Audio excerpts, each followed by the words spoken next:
we go. Oh, yeah. Couple of errors here. Oh, we're live. We are live in a few places here and covering the election. I'm telling you, this is what happens on when you go live and you're doing it on the fly. I can't tell if I'm on or not. I'm trying to look at myself on TV. I've never seen myself to be excited. But anyway, I don't know. So I hope we're live. So if you're watching, I hope you can. Hope everybody can see it. Looks like we're live on all the streams. We got YouTube up. Oh, Twitter doesn't like this. Let me see if we can get that going here. Okay, well that ain't gonna happen. Twitter wants me to pay money to go live. I'm not gonna do that today. I don't have any money. Anyway, oh my goodness. Well, RC Juliana, we are.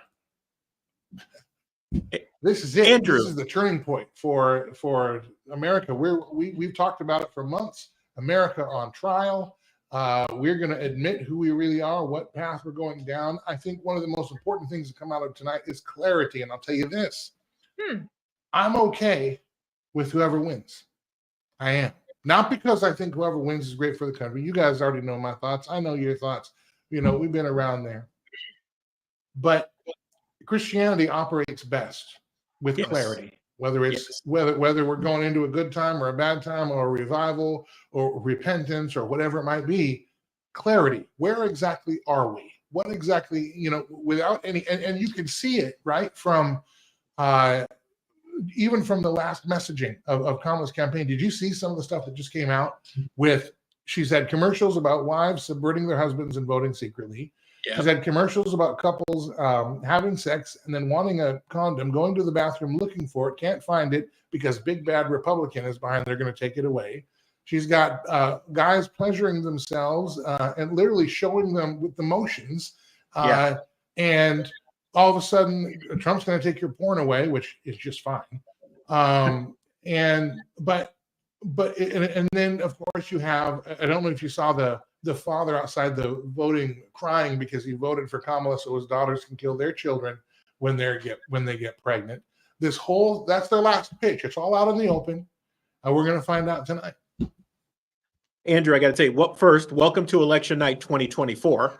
I'm not even mouthing welcoming people. If they don't know where they are, I tell you what. Anyway, Well, listen, I heard that crazy Uncle Joe is napping and isn't going to go to the Cry Fest this evening. But hey, look, I mean, it's been such a long road. Like, this has felt like the ultimate war of attrition, Andrew, and people have just been so at each other. The folks that we talk with are just like, I'll be glad when this night is done. And we've got some polls closing, so we'll go to some of the 7 o'clock close numbers to get an indicator here. Last check, both Kentucky and Indiana have been called for Donald Trump, and it looks like the state of Vermont has been called for Kamala Harris. We've got multiple monitors going on here in the Sherlock and Watchman Action War Room. But Andrew, the national race is what it is, right? It is likely that we don't find out a winner tonight, although earlier today I had kind of the Carter Reagan vibes in 1980. So we'll see how that pans out. But I think what's really important for people tonight, and probably what they're looking for, are the closer to local races. So the state senators, state house, stuff like that. People are going to be interested in what's going on. And we also, Andrew, have in 10 states some form of an abortion bill where each of these states, you potentially codify abortion into the state constitution. Now, Florida has closed, and we'll take a look here in a minute at how Amendment 4, which is the amendment in Florida, is doing. But we've got 9 other states tonight that we're going to be. You want to bring that graphic up? Let me pull this up. Yeah, let me pull up the Sherlock big board here. Give me just a sec, and we'll get that. While you're doing that, so far, with 23% reporting in Florida, Donald Trump is ahead. He's got 51.6. Georgia, 1% reporting, 54.4. Senate race, which I know you're going to come up. Rick Scott is ahead right now with 25% reporting. So that's what we can see so far. Yeah, let me go ahead. We're using Fox's board here, so the Sherlock Big Board being empowered tonight by our friends at Fox. So let's go ahead and take a look at Florida here. So obviously you can see how we're going. That number is going to change as votes come in, especially from the Panhandle. For those who don't know, maybe watching us in another state, a part of Florida is actually in the Central Time Zone. Yeah, by Pensacola. So the west side of the Panhandle that's close to Louisiana and underneath Mississippi. Correct. Or excuse me, underneath Alabama. Oh my God. Yeah. Well, as you can imagine, too, you know, your bigger cities, Miami, although that's going to be a little different than it has been in the past.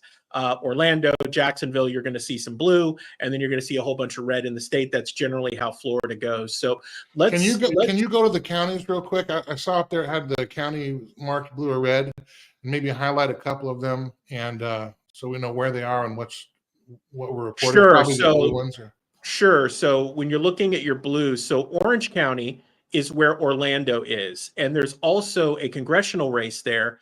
Maxwell Frost is the incumbent in Congress, and Willie Montague, a black conservative who has ran in a couple of election cycles, is running against him. And Andrew, I think it's important to state at this point, too, that the GOP, the RNC, and others have done a terrible job supporting Republican candidates. We know that in this district or this county, and also south of it in Osceola County, the Republicans that made it to the general got no assistance from the Republican Party of Florida or the GOP or the RNC in any way, because they believe that there's no hope in those races and they're unwinnable. So instead of trying to do something, they chose not to do anything. So Osceola, just south of Orlando, heading into the middle part of Florida.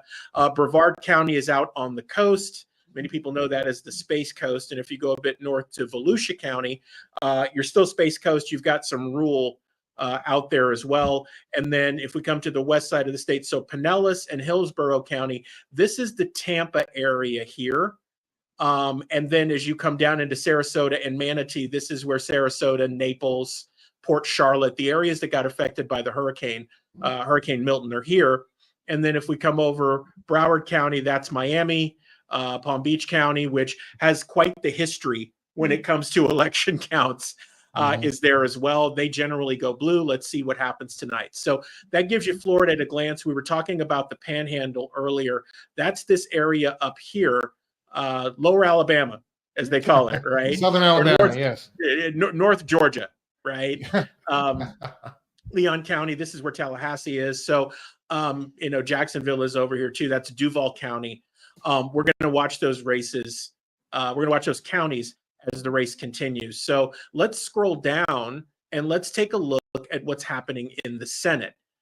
So this race, Andrew, at first, it looked like Rick Scott was going to take the day, but the Democrats got wind that Debbie Marcel Powell may have actually had an opportunity to win this race. So they dumped a bunch of money into the state. And Rick Scott, even through this weekend, was kind of barnstorming the state of Florida, and it wasn't a sure thing. So it's going to be interesting to watch this race tonight, whereas you would have thought it was locked up. At first, it was solid red, but then it moved to lean Republican. So that's a lighter shade of red. So that's another race that we have to watch. You guys can probably see the numbers just updated here. Scott's got just over 50% of the vote.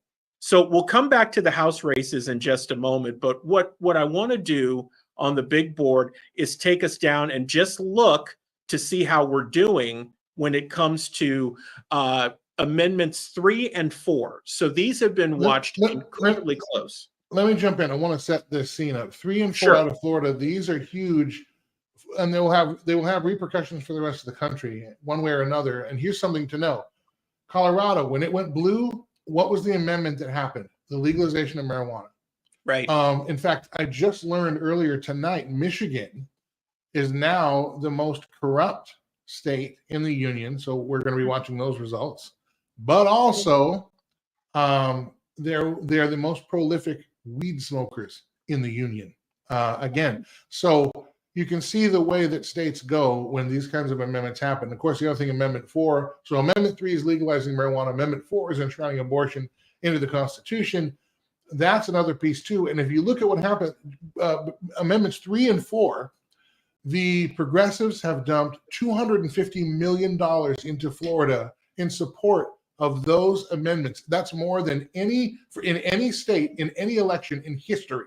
So this is huge, and it goes along with, or it makes sense then why they would also spread some of that to Debbie McChrystal Powell against Rick Scott, because maybe the top of the ticket the Democrats can't get, but they can do a lot of damage underneath. And Florida is one of the last bastions of at least some form of constitutional freedom that we have in the country, and it's a big electoral bite if they can flip it.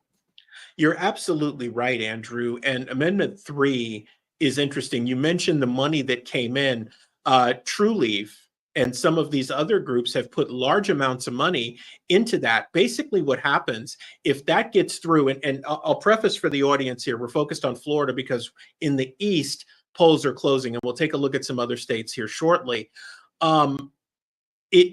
That entire process makes the state of Florida the primary drug dealer within the state of Florida. And what's happened is you have big money that's around licenses for this, which are very difficult to come by. I believe it's somewhere in the range of $160,000 to apply. You have to pay upfront in full, and if you don't get approved, you don't get your money back. Right.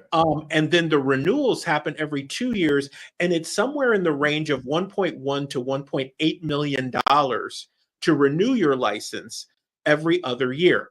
So who has a vested interest in making this work? We're not saying anything that people wouldn't know with a bit of research on their own, but John Morgan, for those who are in the southeast region of the United States, Morgan & Morgan is a huge personal injury law firm. John Morgan has a huge vested interest in Amendment 3 passing. Nikki Fried, who is now the head of the DNC in the state of Florida, but was the director of agriculture before 2022, her and her boyfriend have a huge interest in this passing. So you've got money and connections here where people want control. And, you know, Andrew, we spoke in Southwest Florida about a week and a half ago, and we brought up to people that putting things into the Constitution is interesting, right? Because if you decide that you have buyer's remorse a year later, no takebacks, right? You're stuck. If you go through the legislative process,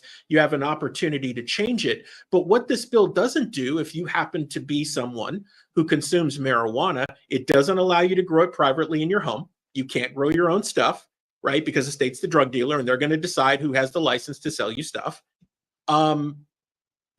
You limit the quality of the product. In a sense, you're in a Michigan situation where it gets so bad, Michigan, California, Colorado, people go right back to the black market Right. to get what they want. Well, and any way you slice it, legalizing any drug makes the state the drug dealer. And as you said, they're going to put all kinds of regulations on that. Now, I'm not saying, hey, free for all, everybody do drugs. People are going to do what they're going to do in terms of that kind of thing. Whether it's legal or not, people do it. The problem is now you have the state coming in, and I think it's, again, you got to follow the money. It's all about the revenue, which is why they don't want you to grow it in your closet. They want the money, just like everything else. And it's strange. You would think that the progressives that don't want the man to take from the little man, that's exactly what this is, and they know it full well. But it also is effective at flipping a state a certain way politically. Yep, absolutely right, Andrew.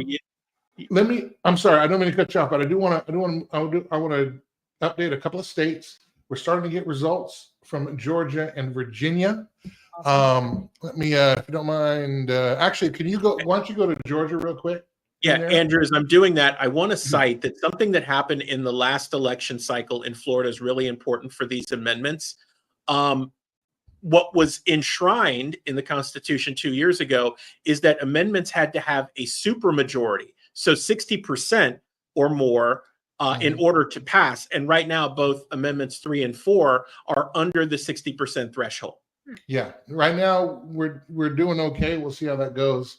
Yeah, through the night. Yeah, that's what we've got to. Harris up 51%, only 3% though reporting in Georgia right now. So looks like we've got about 84, almost 85,000 votes for Harris to 80,500, 80,600 roughly for Donald Trump.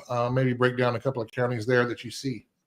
Yeah, what I was looking for is Cobb County. I think it's Cobb and DeKalb are Atlanta metro. And so obviously we haven't got numbers in from them yet. Reason being, that's going to be a long night, just like it was before. Can I just say, I can't, this is going to be a long, I'm sorry, going to be a long night. I will bet you dollars to donuts, Florida will be done tonight in a few hours. Oh yeah, absolutely. Florida is the third most populous state in the union. We have all kinds of mail-in, all kinds of early voting, and all kinds of same day. We have more people in this state than in Georgia, for example, or Michigan, or any of these states, Arizona, that are planning on going for hours and days and weeks. It makes no sense. 0 cents. I just want to get that on the record. You may continue. Andrew, it's so true though. And I mean, the makeup of Georgia, and we find this a lot in the States, right? So you see areas that are shaded light red. Obviously, those counties tend to lean Republican in a major way. The blue counties tend to lean, right? You're going to see this map start to shade in, but your major metros carry so much weight, Andrew, in the state. You have to keep an eye on them. And it's interesting, like you said, why is it that these metros take so long to count when that's where this huge action is, right? Most of this stuff is going to be decided pretty quick. And in 2022, we actually were on assignment in Georgia during Herschel Walker's run. And we were actually at polling places and we watched this process. Juliana was, I think, closer to Atlanta Metro and I was a bit south. And it was very interesting to watch how that night played out. And we actually did some media hits around it too. And people were all trying to figure out, like you said, if a state like Florida can get this all knocked out in one night, and you have Jacksonville, Tampa, Orlando, and Miami, how can we get it knocked out? Whereas in Georgia, you basically have, and no disrespect to our friends who live in other parts of the state of Georgia, but you've got Atlanta as a major metro. There you go. Right? What's going on here? Yeah, and I do hope that the same kind of shenanigans that have been suspected will not occur, and hopefully that's the case again as these votes come in, because I think one of the most damaging things for this country is to have it be close and have all of our eyebrows raised because they boarded up the windows. Quickly. We should look at Virginia real quick. Virginia is right now, Trump, again, 1% reporting, but Trump so far ahead. 56 to 42. Virginia, sir. Also, New Hampshire is beginning to report with 1% in. Trump right now ahead, 61-37. The other question is, how much of this is early voting Republicans? And that's one of the things that we need to see tonight. Republican turnout was up in early voting. We're usually not early voters. We are the traditional day of in-person voters. And did we cannibalize all our day of votes, or do we have genuine, maybe low propensity voters that might just vote for this election and never again for another 2 or 3 cycles that came out and voted this time? I do think there's got to be some difference, because Joe Rogan endorsed Trump today. He was not a Trump supporter last time or the time before. Correct. There's got to be a few that did migrate over because the GOP moved to the left, as we've talked about on Culture Crossroads on our Sunday show. But nonetheless, there's got to be some of that. South Carolina, while I'm doing things, also just started to report 1%. Trump up 60 to 38. But again, all those are very, very early. There's not even 5% in any of those states yet. But Trump is out to the lead. My point in saying all that was, is this early voting Republicans, and are we going to see then? I mean, we will see obviously millions of more Democrat votes in each state, but is there going to be enough, and will there be enough conservative votes on the day of to hold? And I think also when we start to see Pennsylvania, Wisconsin, Michigan, when we start to see those states come in, particularly the Rust Belt, we might know who's going to win even tonight, even though they're saying, well, probably maybe tomorrow at noon or some such thing. But obviously, we're going to be here as long as we can. I will shut up. You want to look at a couple of things? Actually, let me do this. Juliana, you've been sitting there all smiling, good and happy. I just want to get, how are you feeling today? Not like, do you feel okay? But how are you feeling about this? Do you feel okay? Are you looking for something that's maybe has made you nervous over the lead up to this, or where are you at coming into today? I have never been more confused. I have never been more dismayed at what could potentially be happening here. I can't believe we're in the space that we're in, but I don't even know what's going to happen, because I honestly don't believe that we're going to have an honest election. I don't think we've had an honest election. So it's really, as far as I'm concerned, it's a toss up. So I'm sitting here just listening to you guys talk about, what's going to be happening with the voters and whatnot. But I'm just sitting here going, do we really know? I don't know. So I'm as interested as the rest of America as to who's going to win. I really am. Andrew, I wanted to point out here. So Virginia's an interesting situation, right? There has been talk, and Karl Rove actually went on network today and said that Trump could theoretically win Virginia as we start to see it fill in.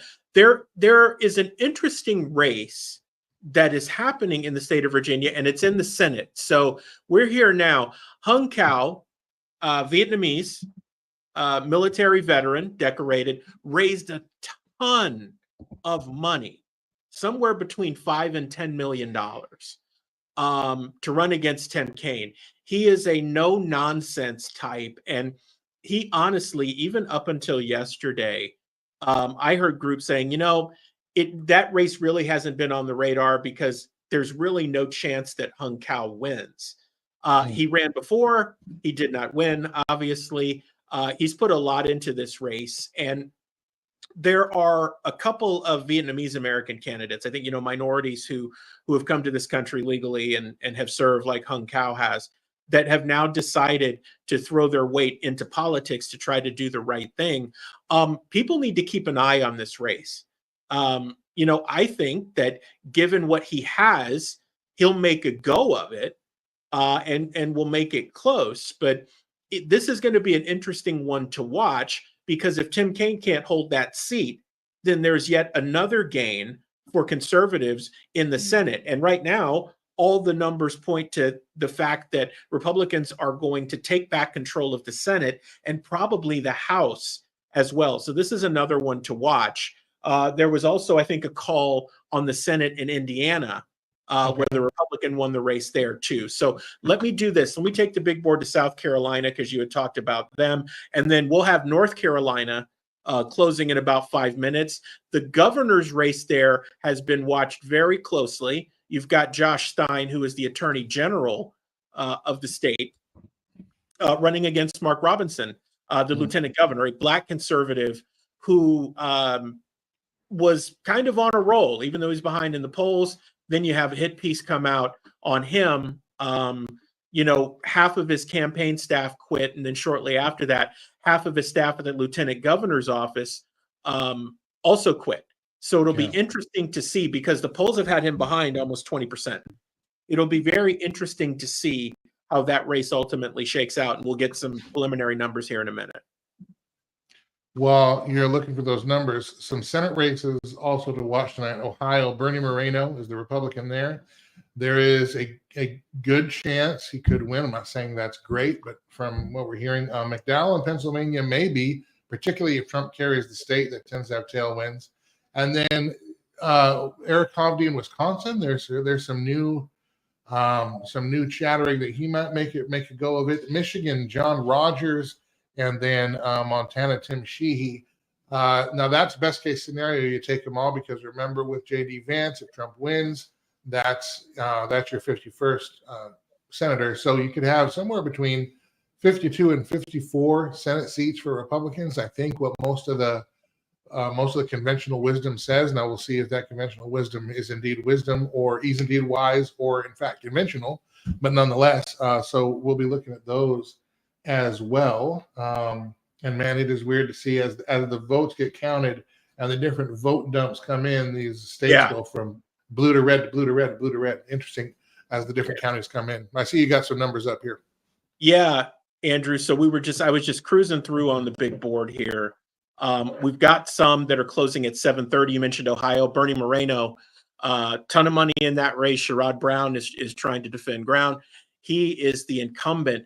Those polls are going to close in 2 minutes. Obviously, we can see what's going on here in Indiana. That looks like it's going to be a win for Republicans. Fox has already called that seat. There we can see Rick Scott. So he's currently ahead. There's 62% of the vote in. He's in at 53%.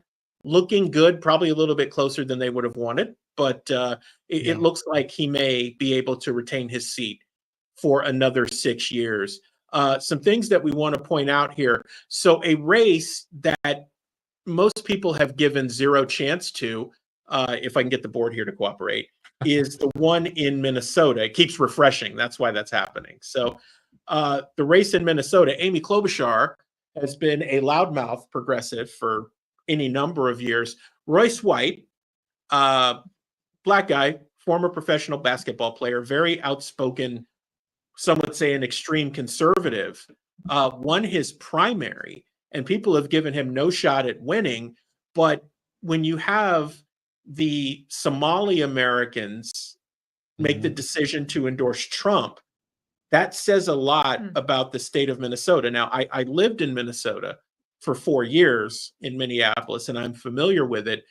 For something like that to happen in a place where even the people who are conservative basically have to run as Democrats if they want to get elected, it says a lot when the Somali bloc, which is very strong in the state, comes out and endorses the Republican candidate in what is otherwise a deep blue state. That says something. So race to watch. We don't know how Royce is going to do, but let's see what happens. You know, you mentioned Montana. We're not going to know for a while there. They don't close until 10 p.m. Eastern, but most believe that John Tester is going to lose this race. Yeah, that's where you get that 50th senator for the Republicans. And then if Trump Vance wins, you got 51, so there's a majority there. And you think in one of those states that we have just talked about, we can get another seat. There's 52, and then the rest are kind of, I don't want to say gravy, but the rest would indicate a much bigger wave. I think if you were to get to 54, 55 Republican Senate seats, you probably are looking at Trump taking at least a couple of the Rust Belt states. Agreed. So North Dakota, our viewers for the Culture Crossroads, this is our backyard, right? There you go. What do we know about the race that's happening in North Dakota? We're gonna have. I have some eyes and ears on the ground tonight. We're gonna have them a little later on. Right now, they're involved in election, all kinds of things. But we're gonna have them on a little later on tonight, probably in maybe about an hour and a half or so, around about 9 or 9:30 Eastern time. We do have some people lined up to come on the show, but this is all live and happening in real time. So yes, everything could change, but we will be here. I will be in and out. And in fact, my first out has got to be right now because I need to go and talk to somebody in South Carolina. So RC and Juliana, I'm going to step away for a second. You guys drive the train for a little bit. I'll come right back. And we'll keep rolling. Cool. Thank you. Awesome. I'll be right Andrew. back. So election night 2024, Juliana, as we watch what's going on, West Virginia actually just got called for Donald Trump, and we've got the big board up here. It's 7:30. So we now know that the state of North Carolina, the polls have closed there. So let's go because we just talked about that race a minute ago. Lieutenant Governor Mark Robinson, first black lieutenant governor in the state, potentially the first black governor of the state of North Carolina. Probably a little bit early yet as they just closed, but we want to keep an eye on this one. So do you think that what's happened with him is going to impact his race? I do. We spent time with Mark and his wife Yolanda, and he was polling behind, although prior to that story, there was a feeling that he could win that race, that, Awesome. that the people of North Carolina would get it and they would make that decision. But Mark Robinson being outspoken, I'm just going to scroll down here to the governor's race. So we're on it while we're talking. So Mark Robinson, very outspoken, right? And at our friend's church, he made the infamous comment, some people just need killing. And obviously it was taken out of context. Now, we ran it as a story on We Are the Watchmen Weekly, where we clarified that he was talking about Japan invading and bombing Hawaii, and that was the context that he did it under. Nonetheless, it created a national firestorm in the sense that people basically wanted his head on a platter. Now, it seemed to have balanced itself out, but what was interesting is that the CNN story comes, and it doesn't get handled in a way that I think people would have expected, and it created some interesting stuff. So it looks like Fox has already called the governor's race for Josh Stein. Really? Yeah. That entire process was just strange. So Robinson had his campaign staff quit, then he had his lieutenant governor staff quit, all in pretty short order. And the inside bacon that we got was that some people who were financing him or behind him said, we will pay whatever legal fees are necessary for you to prove that this isn't true, and that he hesitated. So why do you think Stein won? I think that in North Carolina is a very interesting state because the legislature is red. The lieutenant governor's office up until about 5 minutes ago, red, but the governor, current governor, Roy Cooper, outgoing Democrat.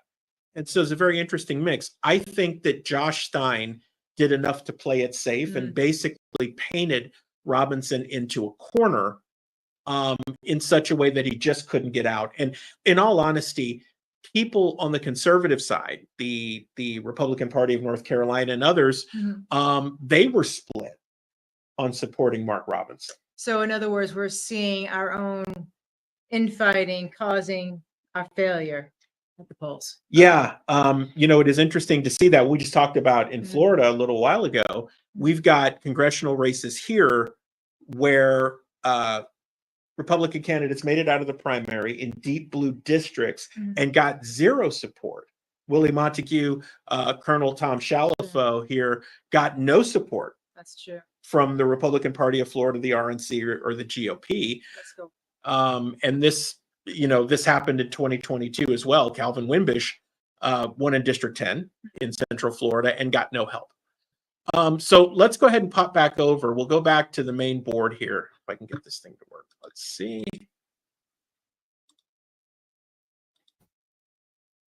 So what's happening with Fox is that they're updating information so quickly that the screen jumps. So as we stand right now, Donald Trump currently has 23 electoral votes to Kamala Harris's 3. So we understand at this point that the state of Vermont has been called for Harris. The states of Indiana, Kentucky, and West Virginia have been called for Trump. The others were still getting count in. We'll do a swing around the circle here in just a minute. But you can see what's going on here. If we look at Georgia, Trump holds the lead. Harris is currently leading in Virginia with about 10% of the vote in, 8% of the vote in Georgia. Florida, record counting. I mean, moving at the speed of light, right? 72% of the vote is in. Trump is up by 9%. We're getting our first glimpse at North Carolina. Harris is currently ahead there, obviously very early. And as Andrew mentioned a minute ago, those vote dumps happen in strange ways and at strange times. So as we look at some of the other states to watch, obviously we've got different time zones in the US, so we're going to have some close late. Some things are pretty much a done deal. We have a pretty good idea of how California is going to go, DC. But as we look at some of these races, I can get this to cooperate here. Kentucky and Indiana have already been called.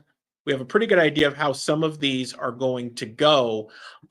Michigan is going to be an interesting one tonight. The blue wall, so to speak. But some people believe that Trump has a chance. And much like in Minnesota, the Somali American leadership decided to endorse Trump. Muslim leadership in Michigan decided to endorse. Well, even the Black Donald Trump. community decided that they, had enough of what the Democrats were doing, because they're sitting there going, you're importing all of these illegals, right? And now it's hurting their community. So even they were jumping from the Democratic Party. So Juliana, you've actually done work on this and been paying attention. Let's take a minute and talk about the Black community in states like Illinois and Michigan, where you've got metros like Chicago and Detroit. What have you seen and heard from those situations? That they're just tired of the way they've been treated, and they've been supporting the Democratic Party, and the Democratic Party has not been helping them the way they should. And Trump said back in 2016, vote for me. What do you got to lose? And, I think after 4 years of seeing what Trump did, which was positive, and then 4 years of what Biden's done and Kamala, that they're like, wait a minute, hold on a second. We don't want to do this again. So let's go back to where Trump is. So they're jumping ship. So I heard interesting commentary this evening, actually, on the Salem News Channel about this exact thing. As we welcome Andrew Southwick, our co-host, back. I heard something interesting tonight about how Democrats seem to do a really good job with throwaway votes. So they will use a segment, let's say Black Americans or Hispanic Americans, until they're no longer needed, and then they'll toss them out for something else. Kamala went to the church this past weekend or something, and she was like, oh, at my rally, Jesus Christ, sorry, you're at the wrong rally. But now she turns around and she shows up at a church. It's kind of blasphemy, if you ask me. Well, and she got the top pastor, was it Church of God in Christ, came out with an op-ed over the weekend and endorsed her, which, Andrew, you as a pastor, in addition to being a media host, we had the leader, I believe this is correct, the Church of God in Christ group, come out and endorse Kamala Harris. Now, if you put your pastor hat on for us for a second, in what world are you able to do that as a leader in faith and in some way resolve that? Well, I honestly, normally in any other world, in any other election, I can see a Christian voting either Democrat or Republican, but in this one specifically, with how absolutely 180 degrees antithetical to everything God and his truth, I don't know. I really don't know, because you are voting for the mass murder of the unborn. You are voting for the genital mutilation of our children. You're voting for the destruction of the family. In fact, the lawfare against the family, we know Kamala Harris did that in California, was very proud of it. She's on tape saying that, boy, how she found out that with a stroke of a pen, she could bring charges, even misdemeanor charges, and people would lose their job, and people wouldn't be able to afford their legal, and maybe then I'd drop the charges, but their life would be ruined. I'm paraphrasing, but that's what she said, and she didn't say it with any kind of empathy. She said it because that's the kind of power that all of a sudden she has. I went over how they've reduced the progressives have reduced women to sexual objects, and that's the truth. And they have reduced men to oppressors or nothing. Get out of the way. And it's interesting. The one commercial I talked about how the wife is subverting the husband. And here's the thing. My wife and I, we vote the same way because we share our values. I don't tell her how to vote. She doesn't tell me how to vote, but we share values together. That's a common foundation of a marriage. And but when you have that, that is actually an attack on the family more so than it is go ahead and vote this way. Your husband will never know. But it's interesting how for the marketing for white families is wife, keep secrets from your husband. But to black families, it's black man, you need to follow the strong black woman who's voting for Kamala. And stuff there. But all that picture, I don't know how you can be a teacher of the Word of God and encourage anybody to vote for Kamala Harris at all in any situation ever, in as much as a vote for Kamala Harris would be, because there's nothing there that we can even remotely get behind in terms of the truth and the worldview that the Bible lays out, that we as Christians claim to surrender to and be submissive to. So it's honestly, I think that another effect of where we are right now is we are seeing how many either fraudulent or mistaken Christians exist. And that's another piece, and that matters, because as we've talked about on the show, what are we going to do tomorrow? It's what we do tomorrow that's really going to matter. I hope that we have a favorable outcome tonight. I really do, and I pray that. And by favorable outcome, that progressives don't win, because that is far less favorable than the alternative. But we still have a responsibility to be more engaged and be more involved and restore our influence as Christians in our communities. I am amazed. We talked about this at the top when we started.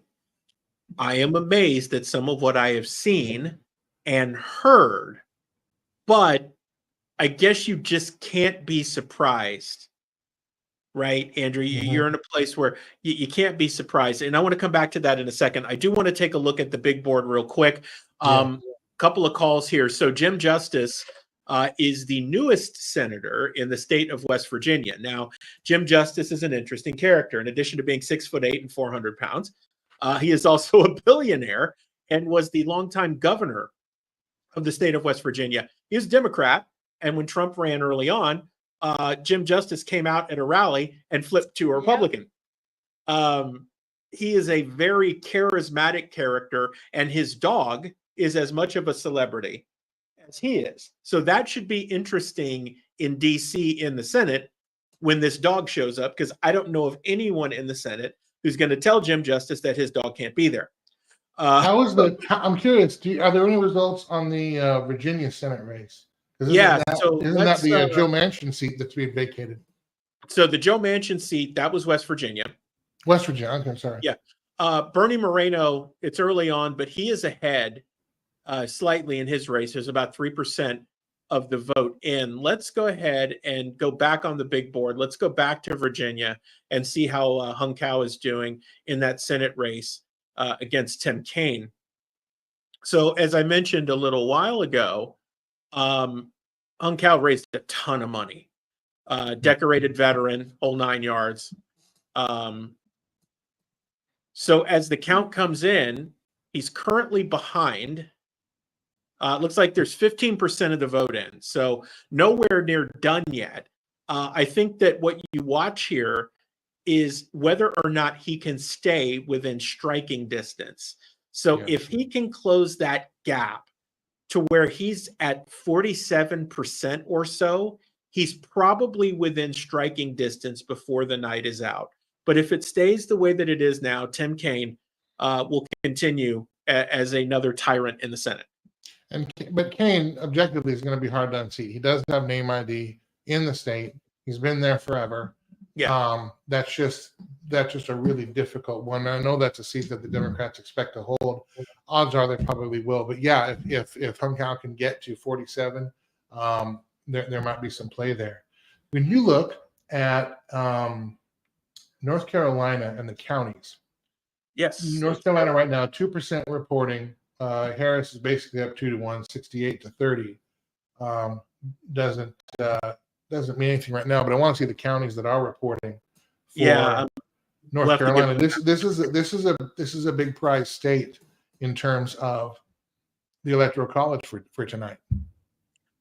Yeah, so as we look, right, we've got some of our blue. This area, as you get into these counties here, you're getting into the triangle, right? North Carolina State, Duke, and the like. So you're in this area, that's Charlotte, Raleigh-Durham, that area. Those were expected to be blue.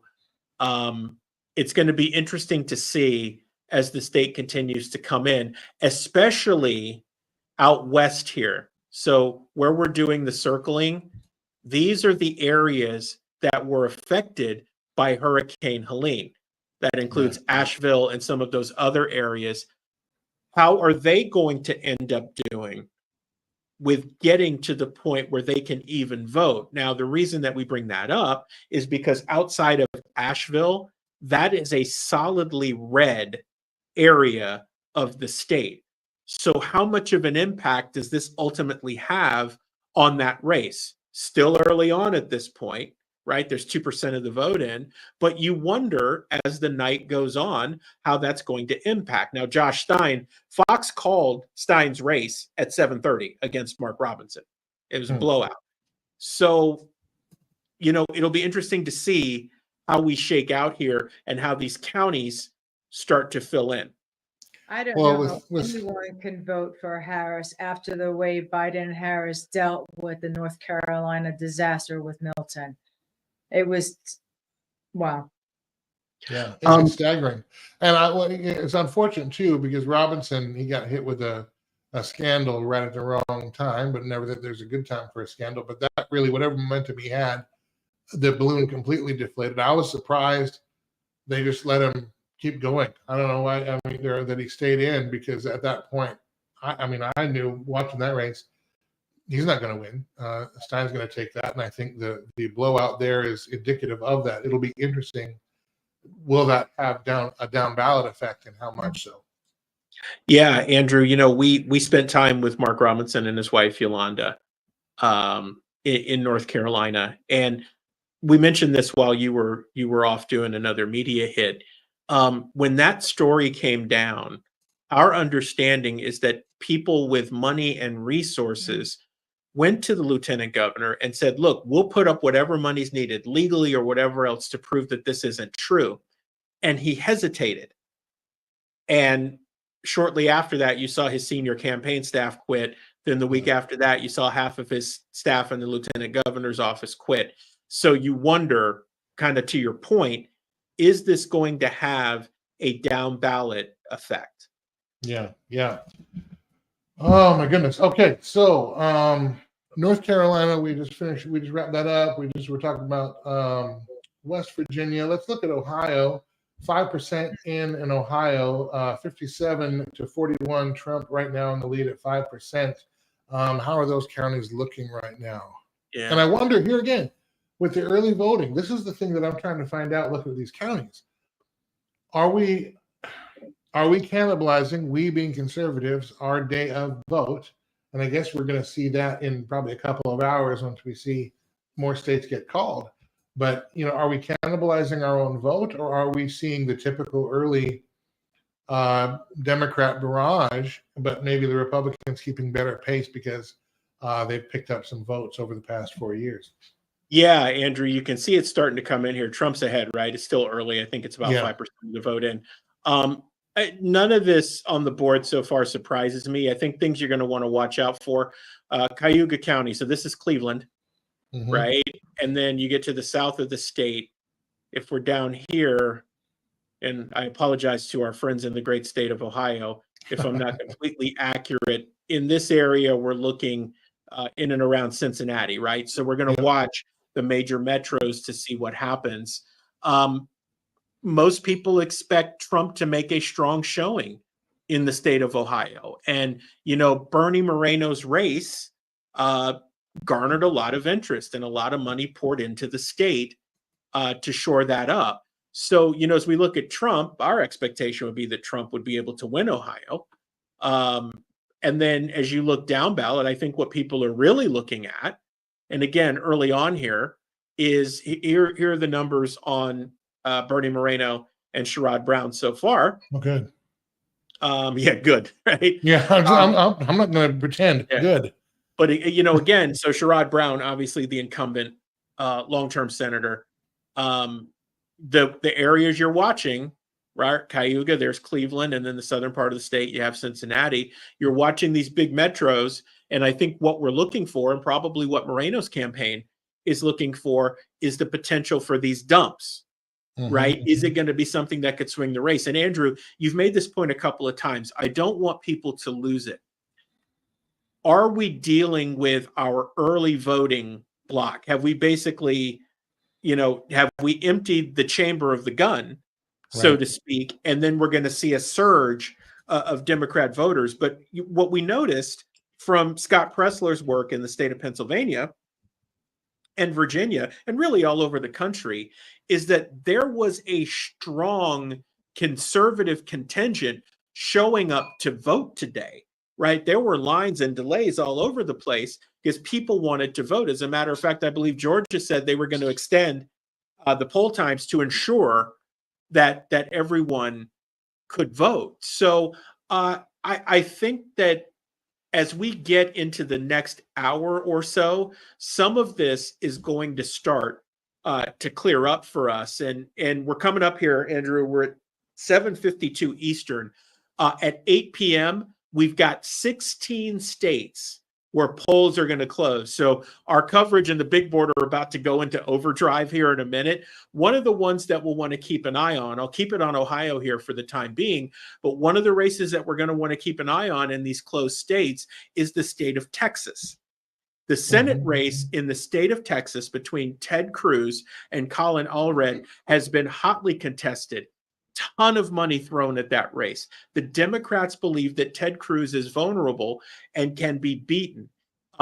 It will be interesting to see what happens. And I'll say this, Ted Cruz over the years has been a pretty good fundraiser. Something I heard a couple of weeks ago, though, gave me pause. And as a conservative Christian, I had to ask the hard question. And you mentioned this a minute ago. How can a believer, endorse or vote for Kamala Harris? I agree with you. But I had to ask the hard question, right? Because I heard Ted Cruz on Mark Levin's show basically spend about 12 minutes begging for money. Begging. I mean, like, I need you right now. I need you to pull out your phone or get on your computer, go give $25, $50, $100. And I'm thinking to myself, it was like the old commercials, good credit, bad credit, no credit, slow credit. We'll get you in a car, right? That gave me pause. And I said, wow, are we really at a place where progressives have been that effective? The state of Texas has been purpling for a few cycles. And so I'm not surprised that Cruz's race is getting tighter. He is a name, he is a fundraising name, but clearly the Democrats have a strategy in Texas and are trying to flip it. And the echoes from the Austin area are apparently reverberating in different parts of the state. So that is one definitely to pay attention to tonight. I am Andrew, I'm sorry, go ahead. Can we take a minute? I'd like to go back to Florida to take a look at the amendments. And then as we come up on 8 p.m., I'd like to switch. I'm going to switch to another tab because I want to take a look at the abortion issue, because there are 9 other states in addition to Florida who have this on the ballot, so that people have a sense of what's going on before we get to 8 p.m. and then things start to go haywire. So as it stands right now, I mean, 80% of the votes in Florida. The Panhandle is going to close here in about 5 minutes, and we should be pretty much done. Obviously, another record vote count time-wise for the state of Florida. It looks like Donald Trump is going to get the 30 electoral votes. It's getting close to that. Can't call it yet, but it's getting close. Yeah, so you can see, we'll stop here for a minute. If you look to the left of the big board here, we've got some race calls. So Aaron Bean, House District 4 in the state of Florida, has won. Anna Paulina Luna, a lot of people thought she was vulnerable in her House district. She's won her race. Scott Franklin, another Republican, has won. Kat Kamek, she is up Volusia County. She has won her race. District 9, we were talking, this is Osceola County, so this is south of Orlando. Colonel Thomas Shalafo was the Republican nominee, got no support. Darren Soto, a longtime Democrat in that district, has won again. Daniel Webster, never get him out of there. Never get him out of there, right? Michael Waltz, another conservative. Greg Stubbe. These are names that our audience around the country will know. Byron Donalds, he has won his race. Good news, right? Vern Buchanan, who in some has been teed up to lead Ways and Means, which is the most powerful committee in Congress. So far, though, we're not flipping anything, right? No, everything is running about. So Maxwell Frost, so that's another race where the RNC, the GOP, did not get involved at all. That's Orlando. Mike Herodopoulos, that's been a long-running race in the state. I'm just running through these as they're up on the board. We'll come back to some of those later. Let's get back down. So it looks like Rick Scott is in a position where he can put this thing away. As you look at the board here, start to fill out, lots of leaning red. The Panhandle is still to close. That is solidly Republican. So it looks like Rick Scott is safe and is going to retain his seat, sans a vote dump of some kind in the state. We'll come back to the House races later. I want to get back down to these ballot measures. So in particular, Amendments 3 and 4. So as it stands right now, both Amendment 3 and Amendment 4 are just under the 60% threshold. Amendment 3 legalizing marijuana more so than Amendment 4. Amendment 4 is currently standing at 58%. If that number gets to 60%, that amendment passes, and then the right to abortion would be enshrined in the Constitution. So that's heartbreaking. Yes. That's heartbreaking on both counts. Yeah. There's that little note. But there was a note. I want to say a couple of things about this. Yes, please. Registered Republicans in Florida, 56% of them were for Amendment 4 before we even started voting on it months ago when it came on the ballot. So that tells you where the party is, even in the state of Florida. The other piece about that is just it goes to what we've been saying on the Sunday show all the time. We're in a spiritual war. That is, we are looking at evil being affirmed. Straight up evil being affirmed. I hope it doesn't hit the 60% threshold, but I'll bet you dollars to donuts they're going to wait till 99% in before they say anything about that. But the fact that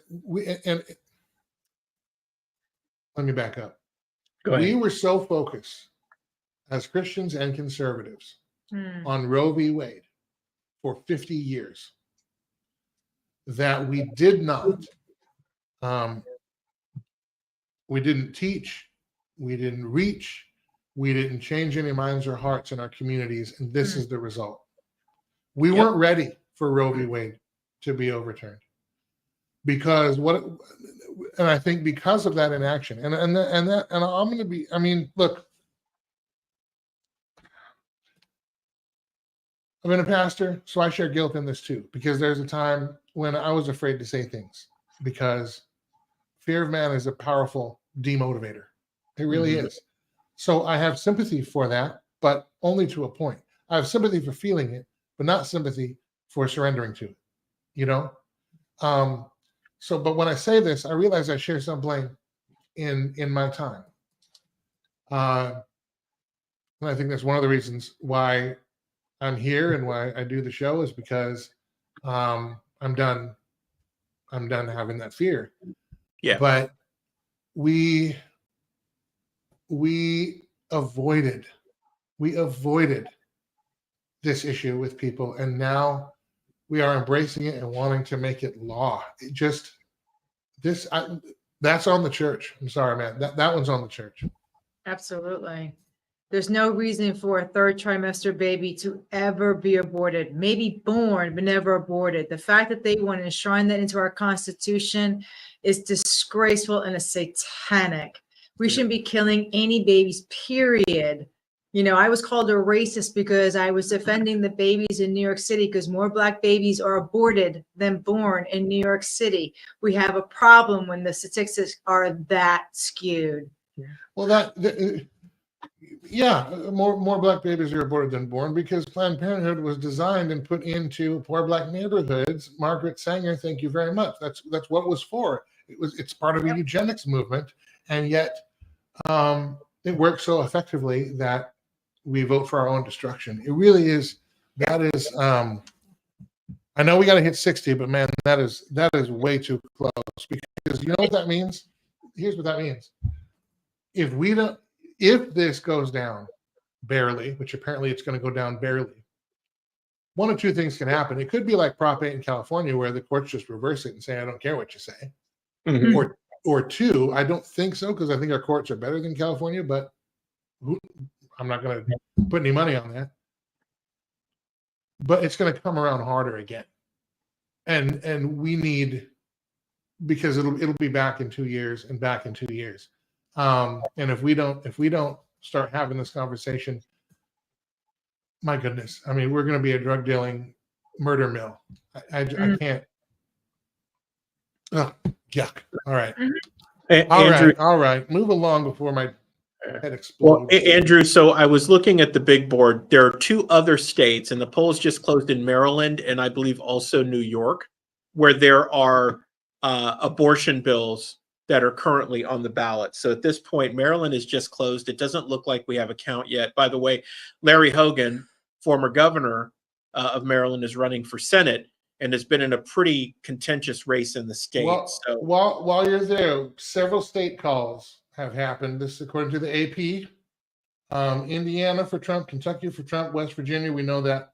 Tennessee just called. Apparently, they've got it in bright red, and they're giving him South Oklahoma. Carolina, Oklahoma, Mississippi, Alabama, and Florida now called for Donald Trump with 82% reporting.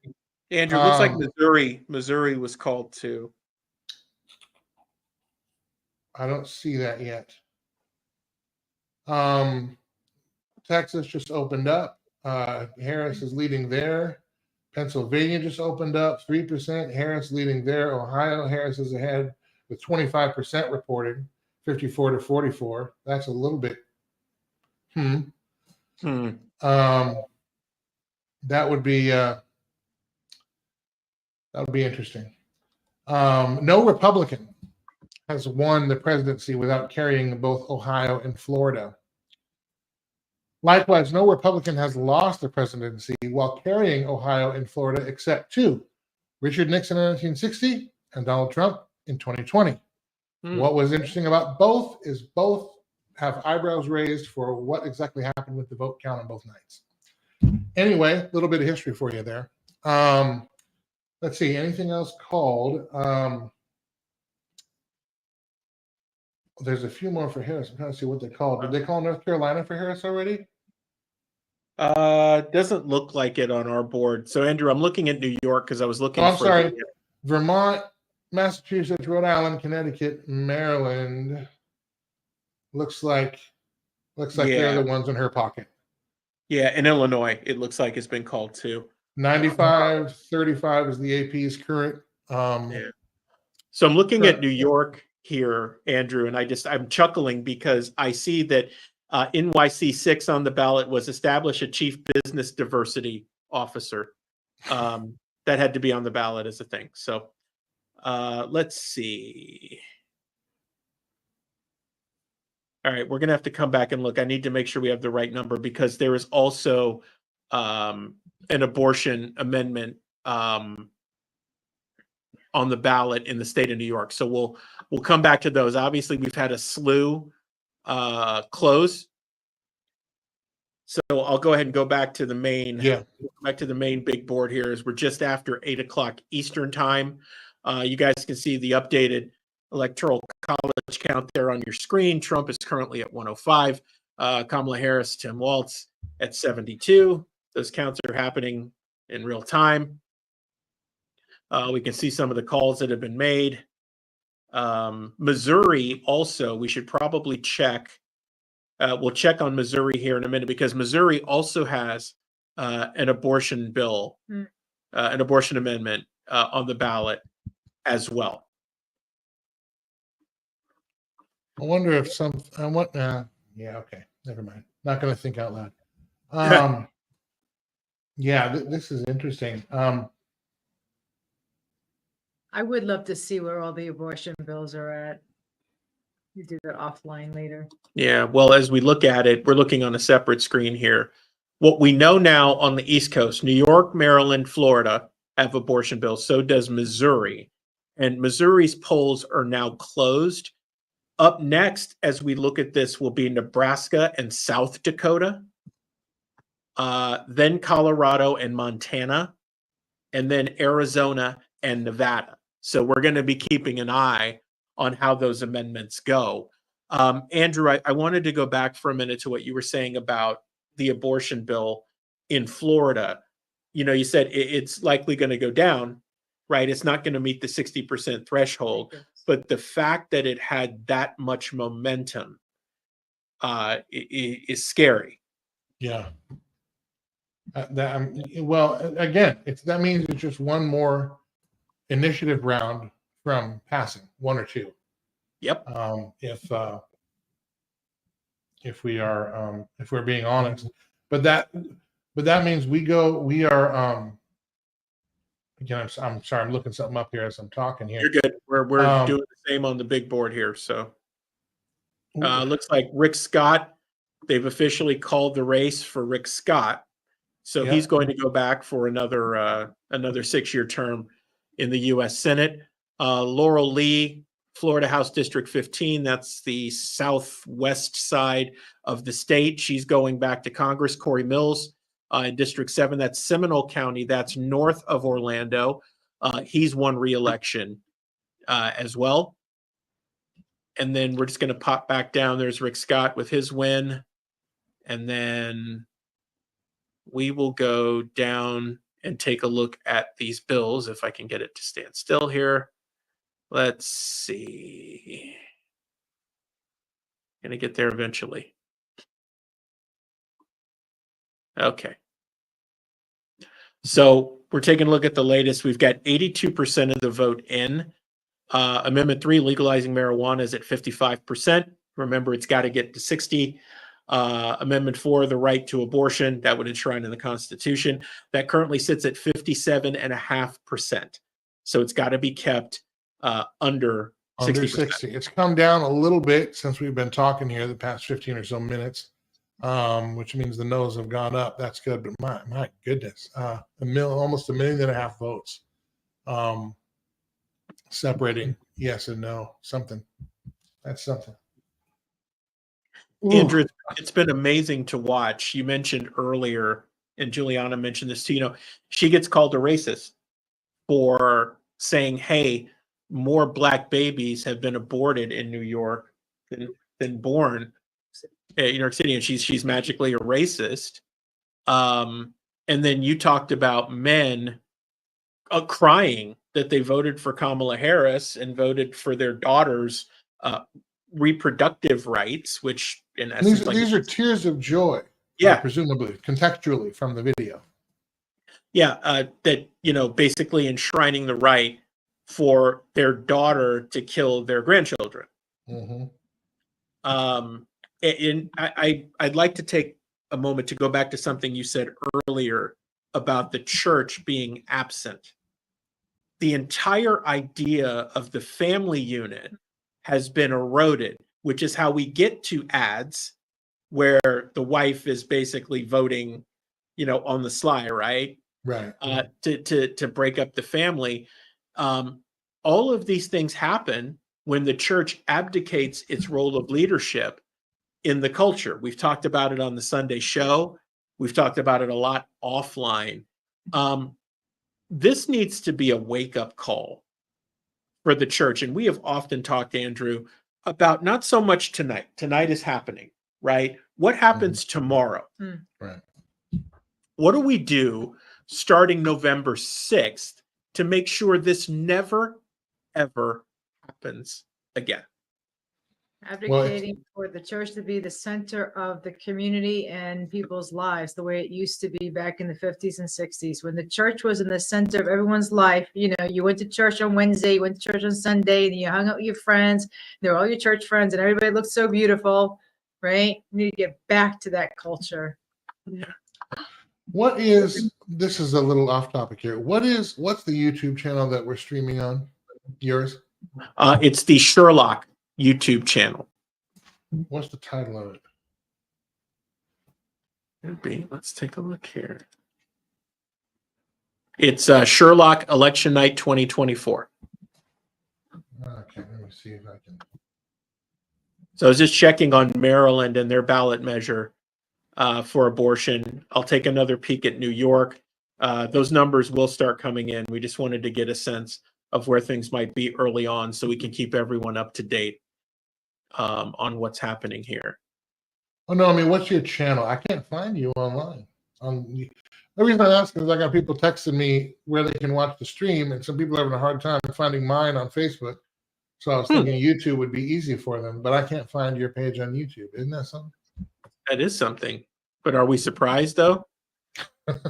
Well, of course not.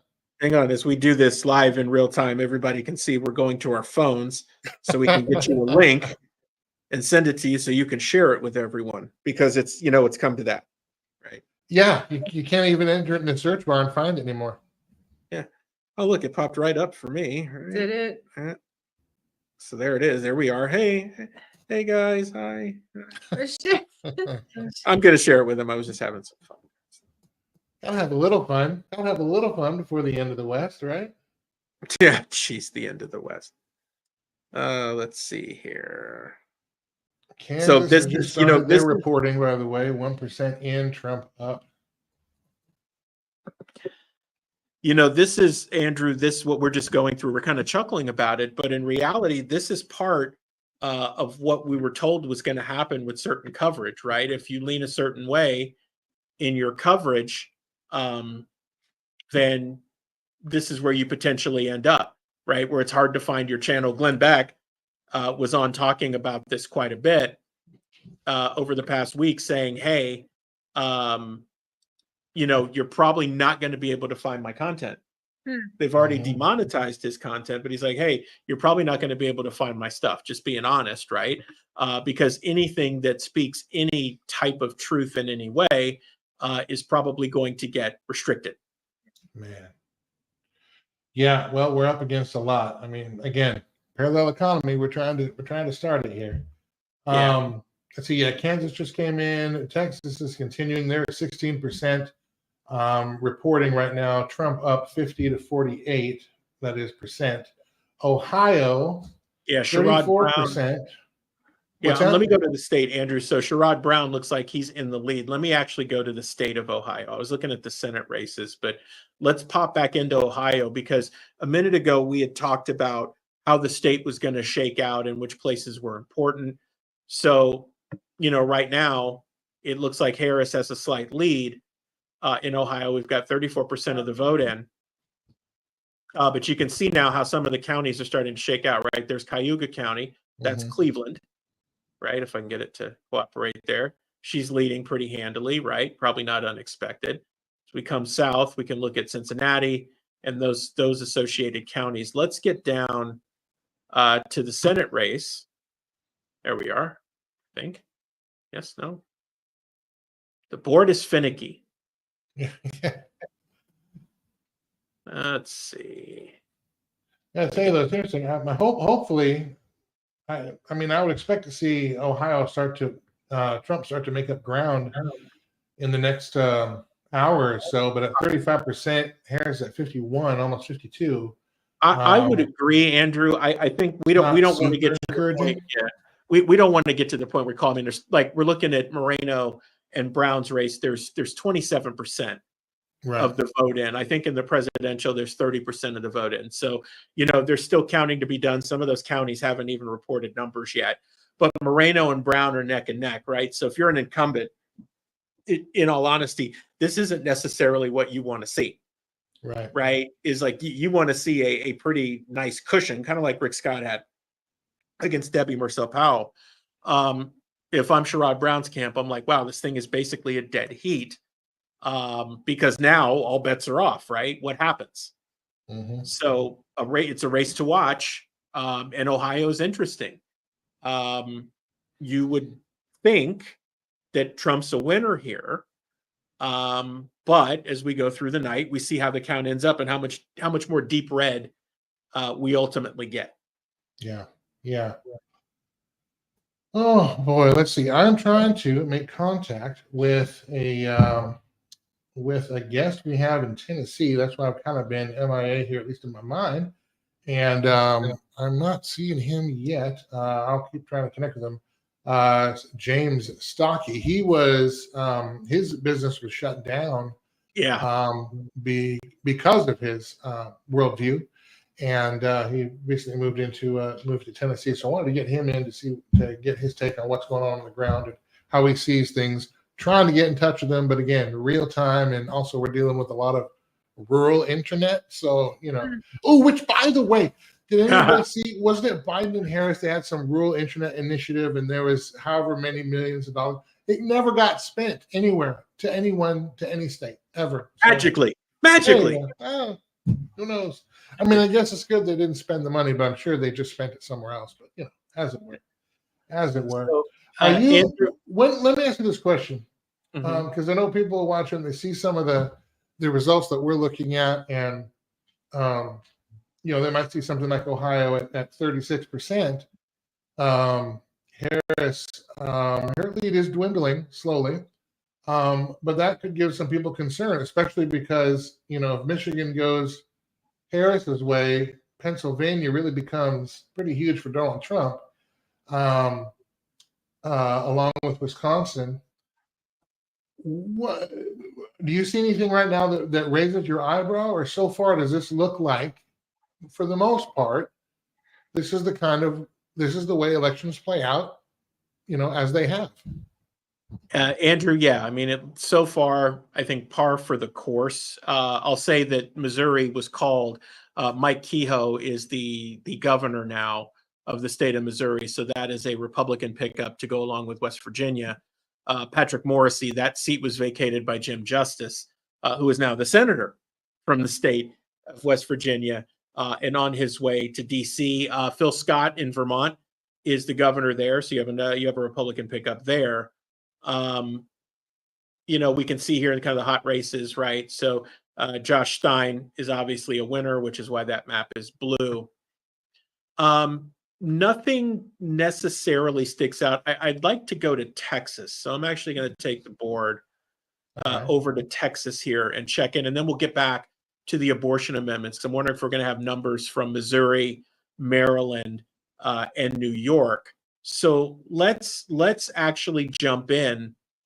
While you're getting this, I think you're going to the Senate races there. That is correct. Presidential right now, there's 25% reporting out of Texas. Trump up 53 to 45 so far. 40 electoral votes. Yeah, big prize, right? And you would expect Texas to be solid red, but we can even see here as Cruz goes at it, right? That vote's still pretty close. And there was a vote dump that went Allred's way. But as you look at the map here, as you get up into this area, you're looking at counties in and around Dallas, right? And then down here, you're looking at counties in and around Houston. Sorry, I'm off. Looking at counties in and around Houston. It'll be interesting. Houston and the Austin area and those surrounding counties, because Austin is very, very blue. Yep. And it'll be interesting to see if that has a ripple effect, not unlike my old home state, my original home state, Washington State, how Seattle all of a sudden went deep blue, and now, however Seattle votes, that carries the most weight in the state. Long term, I just wonder if Austin, if we have progressives on the ground trying to make Austin, the Seattle of Texas, so to speak, with an eye on flipping it, and that's a possibility. But it'll be interesting to see. And obviously, the Austin area will go blue. I wonder how many surrounding counties will follow its lead, and if that will have any impact on the result in any way. Yeah. I think, Andrew, that conservatives in Texas are going to need to do a real postmortem on this election cycle and figure out, Texas billionaires, one of them being Tim Dunn, has dumped a ton of money into an evangelical focus on flipping local seats within the state and has had some success and is looking at spreading that nationally. One of the things that we need to do well going forward is aggregating and allotting our resources. Because if you don't, this progressive incremental creep gets into a state like Texas. And before you know it, like you said a moment ago, it's purplish, quote unquote, right? Which could potentially lead it to bluish. The county that we live in the state of Florida had been historically red and has now gone purple. And when you start looking at local races, it's messy. I mean, we did the story a couple weeks ago on our Sunday show. The city in which we live, the city council voted unanimously to make us a Vision Zero city. That is the precursor to the 15-minute city open air prison program. How does the city manager exert that much control? Well, when you let a globalist into the hen house, they're going to take all your chickens. They're going to give you the most sickly one, so it produces no eggs, and it probably gives you bird flu. That's the reality in which we live. And while we're all watching the presidential map, I mean, I have it up on one of our other boards here, we really need to be digging in and looking. And as you're watching us tonight, you'll notice that we're focusing on some ballot issues and some down ballot races. Let's be honest about the things that you have control over. Okay. Right. Hard for you to get to DC. That means your representative, your senators, the president, whatever.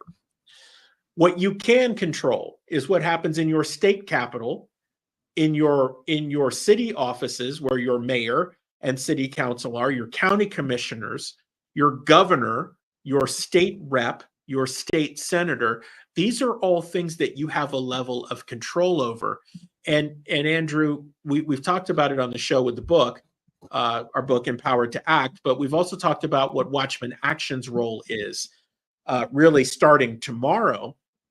And that is to ensure that all the things we just mentioned, that the people are effectively empowered to do what they need to do, so that their own little version of Texas doesn't go purplish, right?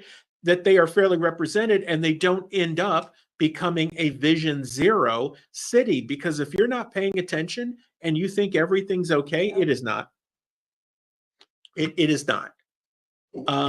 Can we go back to, can we check on how, looks like Cruz now has lost his lead in Texas. So that's fantastic. Some areas. Can we go back and look at Amendment 4 while you're there? Yeah, actually, I was going to go back to Florida and look at Amendment 4, and then we'll check on Maryland and New York as well. Let's see here.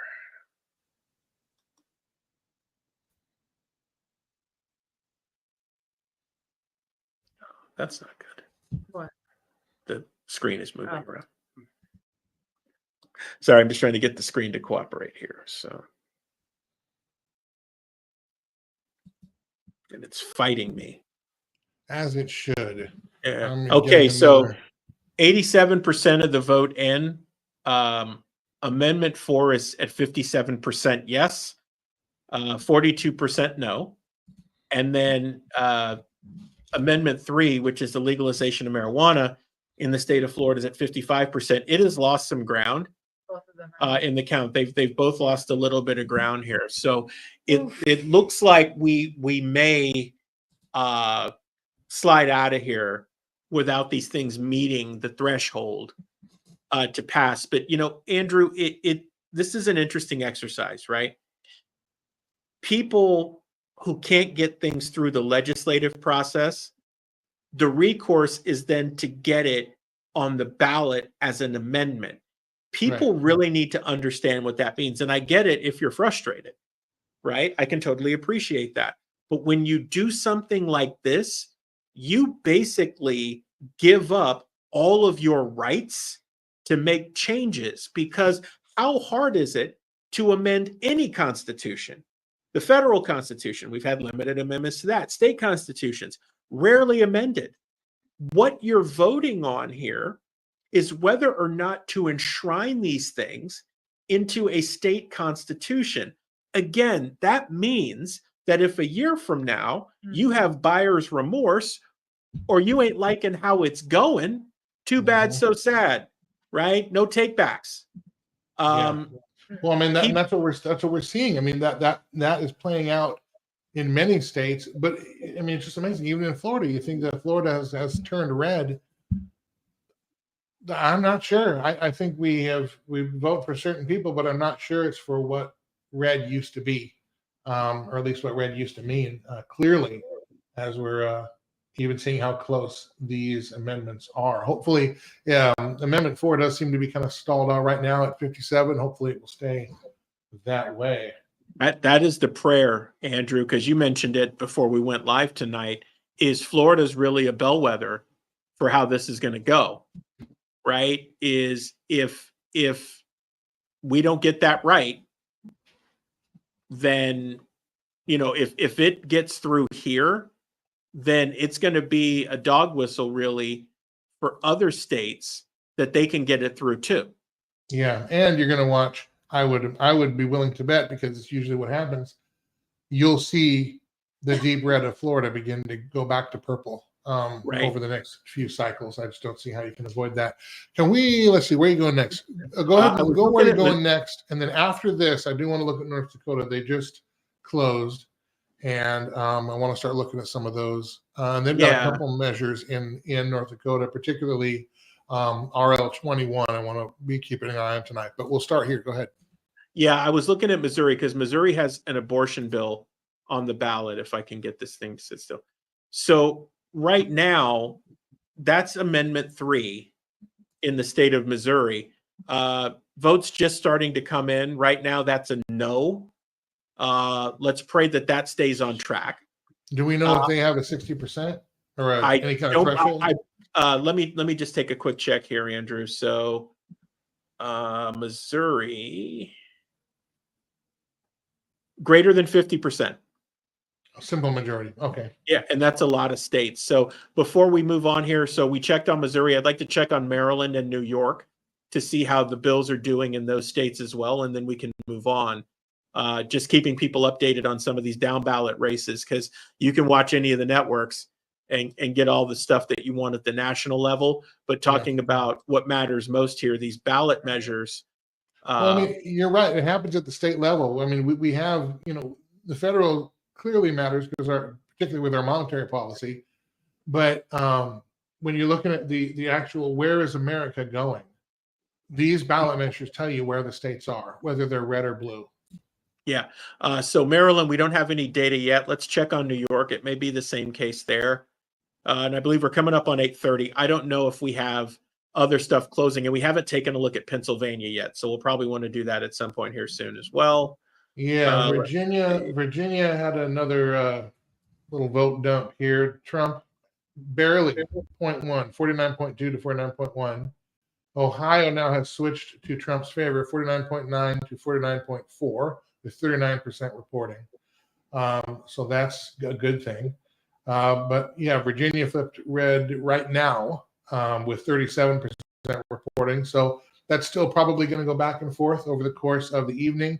Georgia at 50% or 49% reporting, 55 to 44 Trump, which that's a much different lead for Trump at this time of the night than there was in 2020, because Biden took Georgia, and I think the Democrats thought maybe Georgia had eternally flipped. Hopefully that was an outlier. That's as we're going to some of these other amendments. It'll be interesting to see how much of an outlier 2020 was, because we've never done elections like this where we have mass mail-in balloting, early voting for a month, prior. There's no baseline for that, and a big question will be: was 2020 an outlier, or was it the control group for how voting is going to be going forward? Yeah, Andrew, where'd you want to go next on the board? North Dakota. I know there probably won't be much there, but I just want to see if how RL 21 is doing. We also have a governor's race in North Dakota. Is that correct? I believe so. Yeah. Yeah. Okay.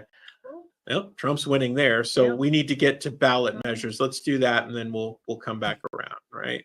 Yeah, I don't think North Dakota would be in doubt for Trump, but the ballot measures are a different story. Yeah. So there is a marijuana legalization one on the ballot there, right? That's currently losing. Let me know the one that you're looking for. It is it's a property rights, and I don't know the description that they're going to have on here. I know that it's RL 21, but no, it's not any of those, I don't think. Nobody's going to want property tax. That makes sense. Is that it? Just those 5? That's what it looks like, sir. Okay, then it must be a name that I don't recognize. I'll check that. We can come back to it later. Okay. North Carolina had another little vote dump, 13%. Let's check and see. Harris what's going on. only 0.4 separating 49.7 to 49.3 to Harris. North Carolina would be an important pickup for Trump if he could. Yeah, as we wait for the map to come up here, Andrew, as we can see it start to fill in, right? If you're reading this kind of see and say style, if you see blue, that's a metro like a Charlotte or a Raleigh-Durham, something like that.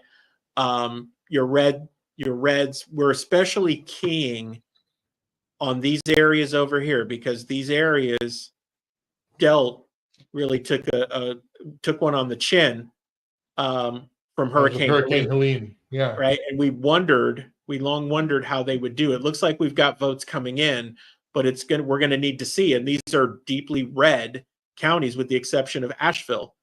Outside of that, you've got a lot of conservatives up there. So we knew the state was going to be close. It's just going to ultimately be a matter of how close. So what are we at? 13%? Yeah, we got about 13% of the votes in. Another couple of states called here: Arkansas, Mississippi, Yep. and for Trump, Alabama as well. According to the AP, you can check the Fox; they've got a few more called, but AP has Trump 101, Harris 49. I've got so Amanda Radke. She is an advocate in South Dakota. Rather. You know what? I'm confusing the Dakotas. South Dakota is where RL21 is. I'm sorry. My bad. I retract. All right. We love both our Dakotas because they love us. Let's go to South Dakota. We love our Dakotas. Probably our North Dakota viewers like, what the heck is he talking about? Okay, all right. No, South Dakota, but Amanda Radke will be on. They're at a watch party now in South Dakota. So what I've asked them to do is when their polls start to close to jump on. So we'll get their take as well. She's very knowledgeable with the amendments and the politics in South Dakota. So we'll have that upcoming. But AP has Trump 101, Harris 49. Let's just get some top of the line scorecard check again. Let's Fox reset has. At 8:34 p.m. in the East. As they say. Yes. Okay. So right now, Fox's big board has Trump at 111 and Kamala Harris at 72. Okay. Now I have Kamala Harris winning Vermont, Massachusetts, Rhode Island, Connecticut, New Jersey, and Maryland so far. Correct. What does Fox say? What states are added to that? Illinois, probably. They've got Illinois for her. They've got Maryland and New Jersey set for her as well. So Illinois is the only one that AP hasn't called that Fox did. Okay. All right. Oh, and Kamala won DC. Oh, did she really? I know everyone's excited. I know Trump was super competitive there. Yeah, right. Don't everyone throw stuff at the screen at once at us here. Yeah. I know that's why they want to try him in DC because he can have a jury of his peers, right? Yeah. I'm sorry. So Andrew, too soon? Is it too soon? Right. So Andrew, what's interesting, what I did on the board here is we were looking at it on a state by state basis. I thought it was interesting to look at a county version. So you can see those shades of red. It shows you a lot about, and I think if you wanted a snapshot of advocacy for the Electoral College, this is it. AP just called Delaware for Harris. Oh man, another big win for her, huh? Yeah. Let's not get them all in at once now. So far, we haven't had any surprises yet. No, and as the night goes on, we still got some polls to close. I think that if we play this out about the way that we expect, we have a pretty good idea of how California is going to go, Oregon, Washington, right? We have a pretty good idea of how those things are going to go. It looks like Texas is okay. So then, we're kind of back, right? Ohio, Pennsylvania, North Carolina, Georgia. Yeah. And I wonder if you can get one or two of those called tonight, what that would ultimately do. And here's the reason I say that, Andrew. Any cheating that's going to happen, we've seen some of these indicators already, right? Power goes out, something. In 2021, in Virginia, they tried the same business that they did in 2020 on Glenn Youngkin. What made the difference is that in the gubernatorial election prior, that would have been 2018, conservative poll watching was at 4%. In 2021, it was at roughly 96%. So you wonder if because they're always going to try. Someone's going to try something, right? Yeah. You wonder if they try and there are too many eyes around that they just let it go. And that's the reason I say, I wonder if one of these states where they say it's going to be tight, we're not going to know the count tonight or whatever, what if one of them breaks and does it, right? And could that potentially be Georgia? Right. Kind of the way that it's going right now. Does Georgia end up in that situation? Because we look at it right now, right? Half the votes are in. Trump's at 55%. Yeah. Now, I bet you, and we can go ahead and key in here, right? That's probably not the best one. Let me actually go to the state. You wonder if they're holding on Atlanta, right? The counties around it, Gwinnett, Cobb, stuff like that, right? Are they holding those off and kind of loading up for a dump? Or are we going to get a story here shortly about something that happened, right? Yeah. But it is sad that we have to think about those possibilities and that we can't look at a trend and trust the trend. Let's see. I'm still getting ready. Let's see. Another quick update here. Kansas now, Trump 49.7, Harris 49. That's with 8% reporting. Texas, Trump 51.6, 42. Harris is 47.1. That's with 50% reporting. You just mentioned Georgia, Trump with a sizable lead, 52%. Virginia, 40% reporting, Trump with just a 0.3 a point edge, 49.3 to 49. North Carolina, 16%, Trump up 51.4 to 47.7. Again, probably some of those urban areas still to come in. Ohio with 41%. Trump has extended his lead a little bit, 50.6 to 48.7. Of course, 50 really is the magic number. If you can get to 50, you've got it. So they just, okay, there's Illinois. Pennsylvania with 11%. Right now, Harris is blowing them out, but I'm sure we haven't gotten to the suburban and rural parts of that state. We haven't gone to the map on Pennsylvania all night, Andrew. Let me get us there because we haven't done our friends and family in Pennsylvania any justice. All right. This evening, let's take a quick look here. Yeah, so 10% in. I think we have an idea of what that is, right? So we can kind of see. We get into these counties. If I'm not mistaken, we're kind of into Philly here, right? Pittsburgh is over on this side. So let's see. This was one of the states where a lot of time was spent by conservatives getting people to vote early and then getting them out to vote overall. So it'll be interesting to see how this one plays out. All right. Hey, James Stocky, Tennessee friend, Your American Flag Store. He joins us now. I'm going to bring him on to the screen. Great, Andrew. We're going to jump out for a sec. All right. And we will say goodbye to RC and Juliana for a little bit. And I'll bring in James Stocky. James, my friend, let me move this over. Good to see you, buddy. Thanks for hopping on for a few minutes. No problem. Thanks for having me on. Well, they did call Tennessee for Trump. What races are you looking at in your state to tell you if things are going, in a positive direction? I think everything's going in a positive direction. I think the people that impact our lives the most are Monty Fritz, Ken Yeager, Tim Burchett, even though he's not actually our district, but he's the one that's carrying our legislation from the state level up to the national level. Mm-hmm. So Marsha Blackburn, obviously, I think that she's pretty good. I think that she's pretty good. Um, I think what Tennessee really needs to worry about in the future, I don't think that it's really going to impact this election too much, although we should watch it real closely, are the areas of Chattanooga and Knox County. Mm. Um, right now, with the way that it's sitting, and I've given a couple speeches this way regarding this in the last few months, is that my experience coming from California, growing up there in the 70s and 80s, it used to be a strong red state when Reagan was running it, and for years after that. And slowly, the Democrats kind of took over the, Los Angeles, San Francisco, the entire Bay Area, and through those two major, kind of huge cities, they really Yeah. control the whole state. A lot of people, when I talk to people, they think that California is, it's all blue, and that's just not the case. There's only two areas that's really blue that control the entire state.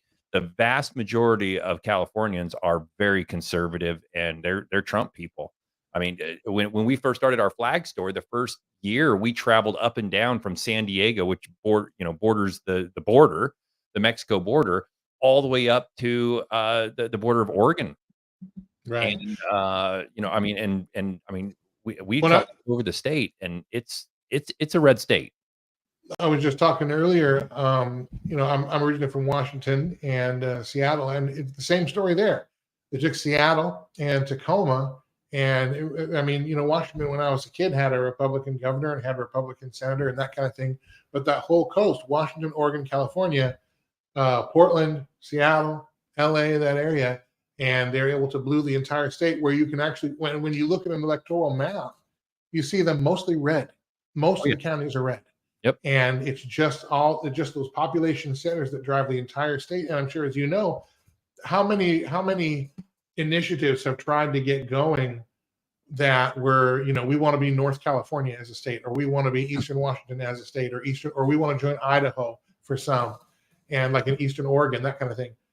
It's really incredible. I wanted to ask, because you did come from California, you moved to Tennessee. Mm-hmm. Do you see, and you mentioned Chattanooga County and watching some of those things in the future, and we've been talking on this broadcast about, like, for example, in Florida, we have Amendment 4 on the ballot, which is to enshrine abortion in the Constitution. We have legalizing marijuana. Both those, it looks like, are not going to pass, but because we have a 60% threshold, and those measures are at 55 and 57, 58. So they're right at the max of that threshold, which means if they try it again, it probably passes. Sure. Colorado went from red to blue when they legalized marijuana.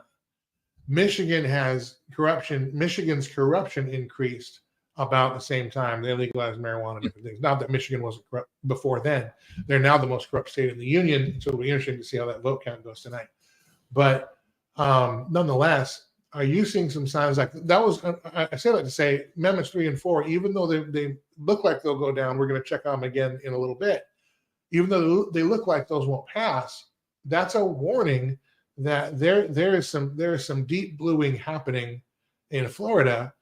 You kind of mentioned the same kind of concern with Chattanooga. What are some of the signs that you see where, gee, we need to be careful about this? We need to stop this from rising up between now and 26 and 28, because after tonight, we really have to get busy on the ground, making sure that we have good 20 midterms and the next election cycle. Well, that's an interesting question, because what I've been telling people to do is to watch. I believe it has to do with the builders in California. What I saw growing up was that all of those states, all those counties that were once red, they would start doing these massive building projects where very dense like apartments, condos, high-rise living, and that kind of stuff. And then the people that move in there, a lot of times a certain percentage of those buildings will be Section 8 housing. And a lot of people that are getting those houses need the government's assistance to get into those houses. So in other words, when you get those big, huge builders coming in, doing that real high density building, what's going to be moving in there are people who are reliant on the state for their rent and for a lot of their bills. So when that happens, those people are going to tend to vote towards the party that is going to offer them the most benefits for their given situation. So what we're seeing right now in Memphis, in Tennessee, Memphis is Democrat. I think that we can pretty much write that off. It's not coming back. Nashville is kind of up in the air. It could go either way, but there's a lot of, it's kind of like the Hollywood of Tennessee, you know? Right. So there's so much money there that is blue money that it'd be very hard for us to get it back. It's possible. I just don't see it really happening. I think that if Yeah. Tennessee is to stay a red state, we have to not really control, but we have to really slow down the growth in some of these bigger cities like Knox County and the Chattanooga area, where I think I heard someone coin it as a 10-minute city, where everything you need in the entire city, wherever you are in that city, everything you need is within 10 minutes. And when you have that kind of an environment, the people that are going to be moving there are generally going to be Democrat, and that's how they're going to vote.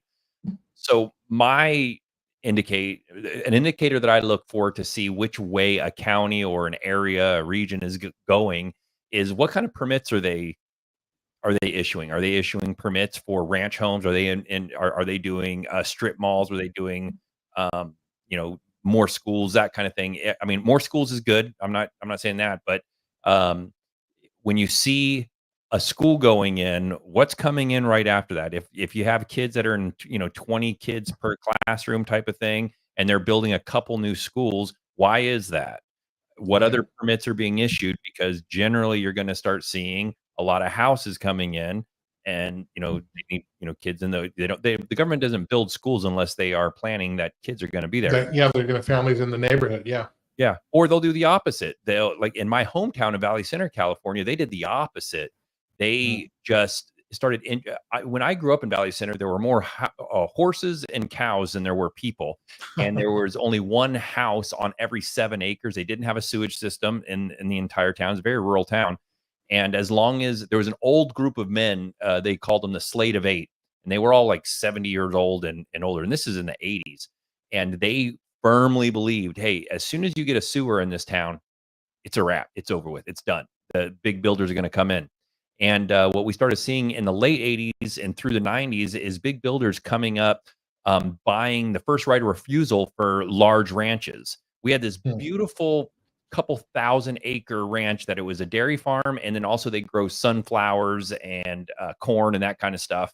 But a couple times a year, this whole massive field just right along the side of the road was just a beautiful, sunflower patch, basically. And what happened was that they offered that rancher a lot of money just for the first right of refusal to buy his land. And then the county started making it harder and harder for him to farm. Water prices were going up. They started putting meters on wells and all that kind of stuff. When they did that to my dad, we had an orange grove, about 30 acres of an orange grove. And when they did that, they confiscated our well and put a meter on it and started charging us for the water that our well was there. So they were thinking they were going to get rich on, increase their revenue, the county's revenue, by taking these rural homes away and putting in a municipal district for the water. And what happened was the opposite. All of the ranchers, all the grove people, oranges and avocados, just said no. They bulldozed their farm. And in hindsight, that was exactly what they wanted, because that cleared the land for the builders. Wow. Right after we left, since we've left in the last 4 years, there's been about 15,000 homes that have been built in our hometown. It takes an hour to get in and out of town. So that's why I say my experience is, what I've seen is that when you start looking at building permits, it's a good indication of what's going to be happening down the road. And some of these permits were issued 15 years ago for these builders, that if it were, they were planning it long time before the ranchers sold the property, which tells me that the rancher had kind of agreed to some extent, or at least the builders had more or less strong-armed him over time, that he couldn't make money anymore growing sunflowers, and he eventually had to sell the property. Now on that beautiful sunflower seed patch there, I think in that one there's about 3,500 homes. So I would Yeah. say that when you're talking about a city that's on the cusp of from a red city or county, if you're worried about it becoming a blue, find out if there's a significant amount of increase in building permits, and if you do, look at what kind of permits are being issued, and if it's for zero lot building, meaning condos and townhouses and that kind of thing, where they can put a ton of houses on a single acre. Watch out. The people that are going to be moving there are generally not going to be Republican. They're going to be Democrat, and they're going to be coming in from places that are historically Democrat, and that's how you lose an entire state. If we lose in Tennessee right now, if we were to lose Chattanooga and Knoxville, forget it. Tennessee's a wrap. We're done. It'll be a Wow. Democrat state from then on out. And the Democrats know that. They Yeah. absolutely know that that's the game. So they're aggressively pursuing Chattanooga and Knox County. I think Knox County might be a little bit tough, but the Chattanooga area, there's so much culture and there's so much art and there's so much things that appeal to Democrats. I mean, Yeah. that's what they really like. They like that kind of culture and stuff. I do too, of course. I like to go to a restaurant that has a band, or go to a strip mall that has Well, performers out there. those amenities are great. It's just Yeah. it depends on the politics of the money behind it, Exactly. and the agenda of the money behind it, and it makes all the difference for communities and, as we've talked about, states. I want to just switch gears for a couple of minutes here. James Stocky with us of Your American Flag Store. YourAmericanFlagStore.com is the place you can go to find some of his work. Let's take a few seconds. Tell the folks what Your American Flag Store does. What are you working on? Some new projects? Do you have some new designs? Some new swag? What's going on in the flag store world? Well, I just put out a post earlier today that says that, with how it's been.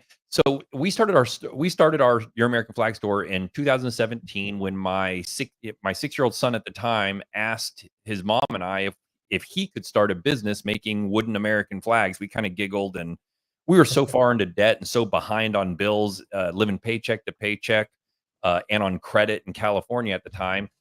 We loved his idea and knew it would be great, but we did not have the money. My wife had a $50 gift card to Home Depot, and with my son's idea and that $50 gift card, we started Your American Flag Store.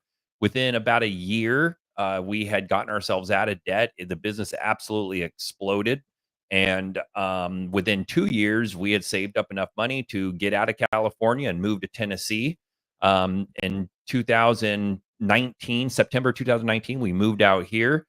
In 2020, January of 2020, we were canceled.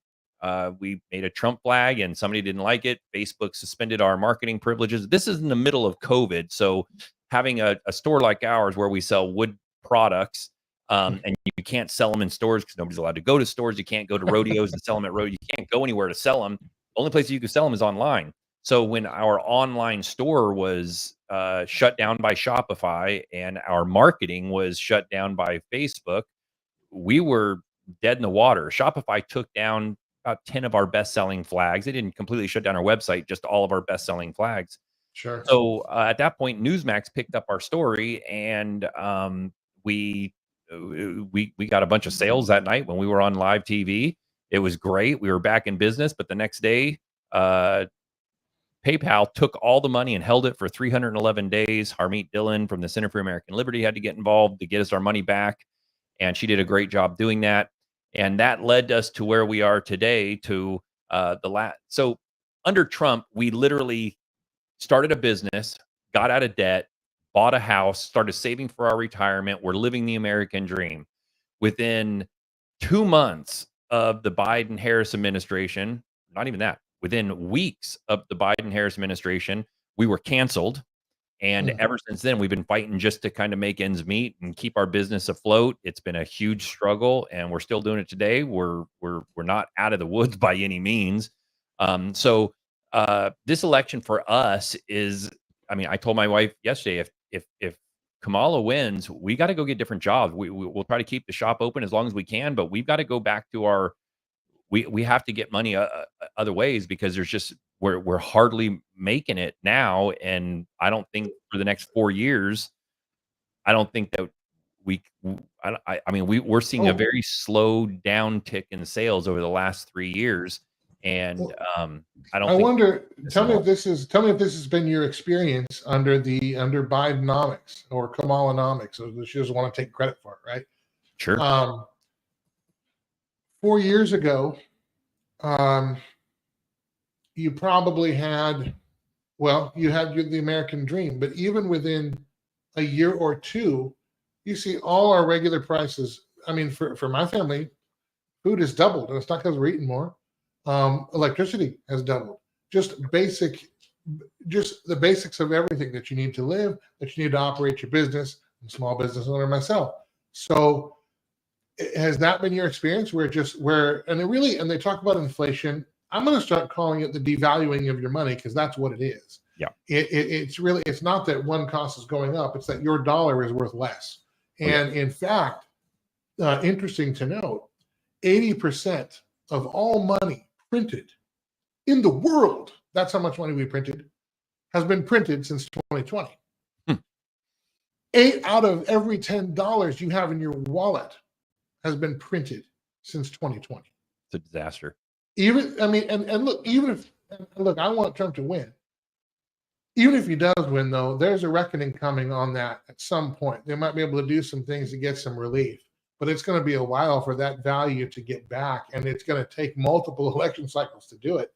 Has that been your experience, though, in terms of just economically, where all of a sudden you don't change your standard of living or your lifestyle? You're finally getting to a place where the ball is starting to roll, and then your dollar is worth 20 cents. I mean, you're exactly right. With the combination of fewer sales, advertising not performing as well, and then the cost of everything. I'll give you some just cold hard facts and stats from our shop here. 4 years ago under Trump, a typical board we were buying, which about most of our products are made from a single board stock. It's a 1 by 12 by 12 feet. So 1 inch thick, 12 inches wide, 12 feet long. And those we were paying about $27 for. At the height of Kamala and Joe, we were paying $78 for that same board. Our screws went up. We buy cases of screws, not just a little box. We buy cases of screws. The screws we were paying about $28. Currently, they're about $62. Our clear coat and paint, all paint products really. At one point, our clear coat was $26. Right now, I bought one just yesterday. It was $74. So every single thing is at least double, and in some cases triple. We haven't raised the prices to our customers. We've just been making less. So yeah, as you nailed it. I mean, we're having fewer sales, we're making less, and when we go to spend our money, it's worth less. So the only thing that's different is the economic policy is coming out of DC. Exactly. On that front. And so, I mean, yeah. Okay, got a couple more minutes, and then I do want to get a check of the. We got to go back and check some polls and stuff. So let me bring RC in if you're around and ready. Let me see if he's okay. And James, can you hang on for a couple of minutes? We'll check some results here. I'll get a glass of water. All right, and then and I'd love to get your take on a couple of these races and just seeing how you think the night is looking to you. Fascinating what's going on. Yeah, let me bring everybody in here. Do I have a 3-shot? I don't even know if I have a 3-shot. Maybe I don't. Stand by, James. I'll bring you back in just a second. We'll take. I got RC back on here. Hey. RC, if you're able to, let's get a check of. Let's do a scorecard check here. We're 9:00. We got more 9:00 on the East Coast. More polls closing. I have to figure out like a new 3-head thing so I can get James on with us. Oh, there's one. Maybe that can work. Let me get the big board back up here. Yeah, I like that big board. That's a cool name. I wish I'd have thought of that. Sherlock's big board. Yes. So I kind of left this off. Let me get this back on the stage here. So we had left off with Pennsylvania. So we're at about 16% of the vote in. Harris has a pretty sizable lead. I think, again, though, it's early, and I think that's going to change. So we're going to see if the work from people like Scott Pressler, Charlie Kirk, Tony Point spent a lot of time in Pennsylvania, how that ultimately works out. But let's reset as we are just after 9 p.m. on the East Coast. More polls close. Let's take a look overall where we're at right now. So as it stands, as of 9:02 Eastern Time on election night 2024, Donald Trump's at 178 electoral votes. Kamala Harris currently sits at 113. So as more of the map comes in here, you guys can see now people have asked about Maine and Nebraska and how they look like weird candy canes. Right. Those two states have an interesting setup for the electoral process. And so when you see those stripes, you can have things go two ways in those states. We won't belabor all the details right now, but you can see that we've got some new stuff on the board. So since we were last with you, both Louisiana and Texas ended up being called for Trump. Kansas for Trump, North and South Dakota for Trump, Wyoming, all of these expected, right? And then Colorado for Harris. Now the polls are closed, but I guess they've got enough data where they can put them in the bank for either side.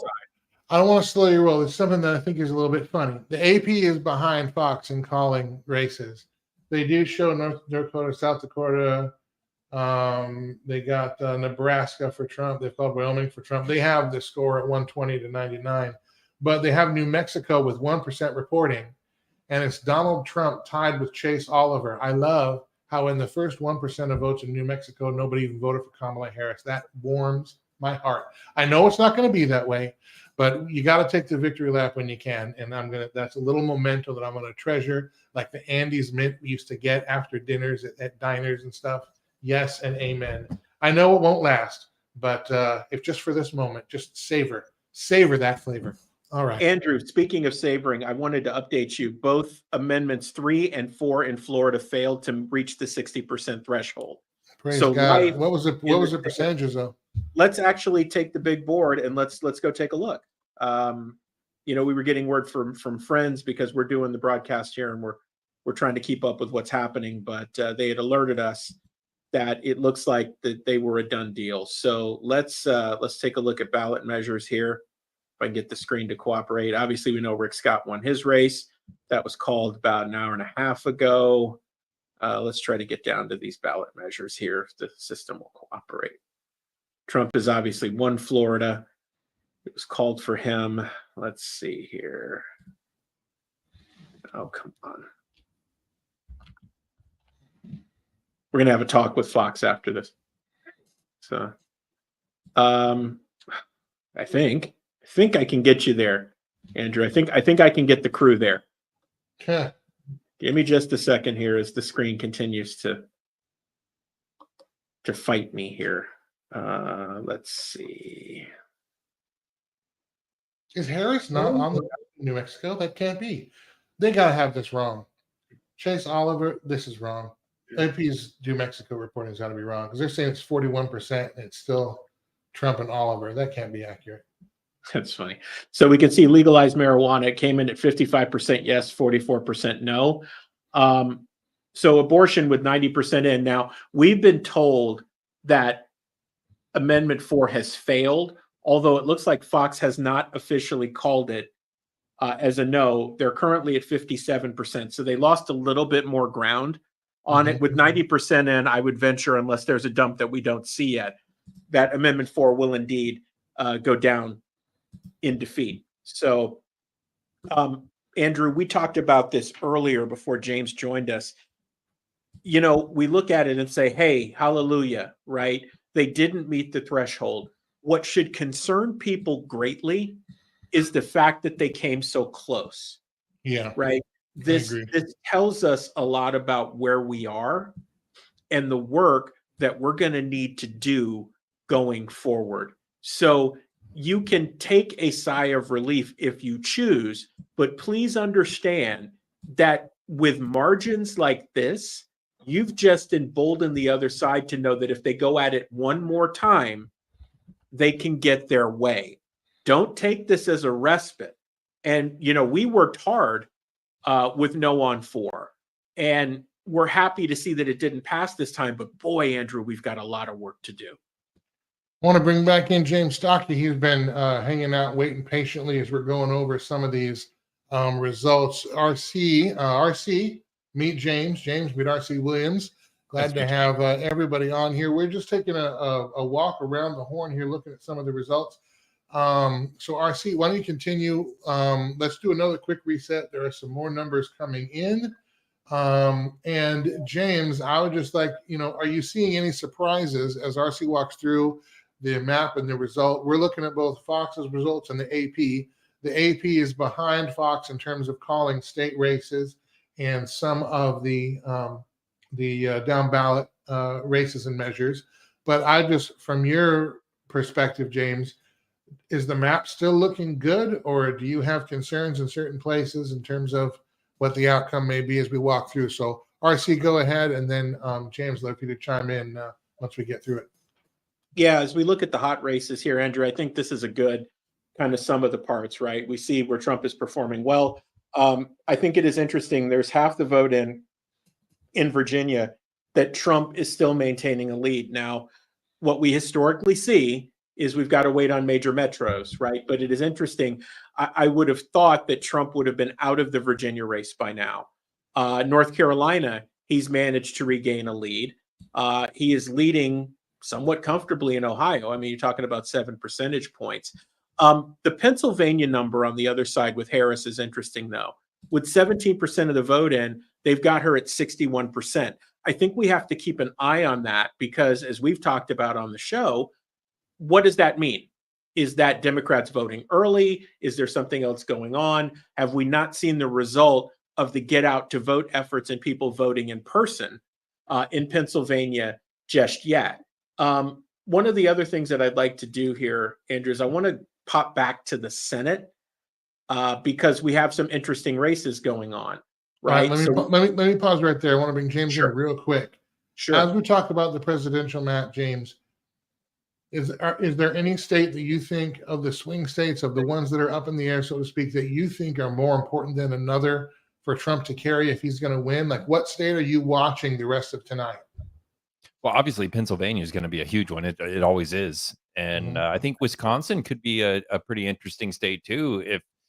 If Trump wins Pennsylvania and Wisconsin, I think that, that could be it right there. I'm not seeing anything. I mean, I've just had knots in my stomach all dang day. My business has so much riding on this election, and just given how well we did when Trump was in office last time and how terrible we've done, and it's not just a matter of the economy. I mean, we've been literally canceled numerous times over the last 3-4 years for making the American flag.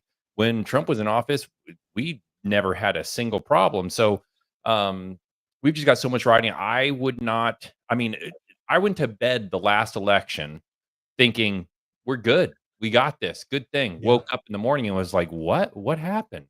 So I'm honestly, I'm going to be very skeptical for the next several days until we, it's completely final. Everything looks good right now, but a little bit of good news for you. And RC, you can tell me if I'm jumping ahead of my skis. Ohio, AP just called that for Trump. We're still waiting on Virginia, North Carolina, Georgia, Indiana is called for Trump. We already know Kentucky, Tennessee. Let's see, Louisiana looks like that was called for Trump. Again, This is AP. Tell me again if Fox is arguing with me. Fox has not called Ohio for Trump yet. So you saying AP has already made the call on that? AP has made the call with 51% in. I think Fox is going to be a little bit slower to call states this time around after what. Probably. Great point, James. Well, Fox is ahead. What is your electoral count for president? Let's see. Oh no, you got to go to. You need to open up like 2 windows, 2 tabs. I got 2 computers going on here. You have 2 computers. Donald Trump's at 178. Kamala Harris is at 113. Okay, so the AP is at 137.99. So AP is moving slower than Fox. So I think so we're looking at Nevada's gonna be Ohio. interesting too. I think Nevada and Arizona. If Trump can win Nevada, Arizona, Pennsylvania, and Wisconsin, I think It's over. it's over. Yeah, I think Wisconsin is key. I agree with you there. And if somehow Trump can get a little bit going here in Pennsylvania, 18%, he's down 60 to 38, again, according to AP, there's got to be a giant dump coming from Pennsylvania. And I'm okay. Let me just put on my pointed conspiracy hat for a second. Mhm. RC, you were talking earlier about Georgia might be holding Atlanta, right? Yeah. What if we're doing the same thing like in Pennsylvania? Trying to see, well, which one is Harris going to need, and which one can we give to Trump? Right. That's interesting. Maine Well- right now is trending Trump's way, but So we'll see.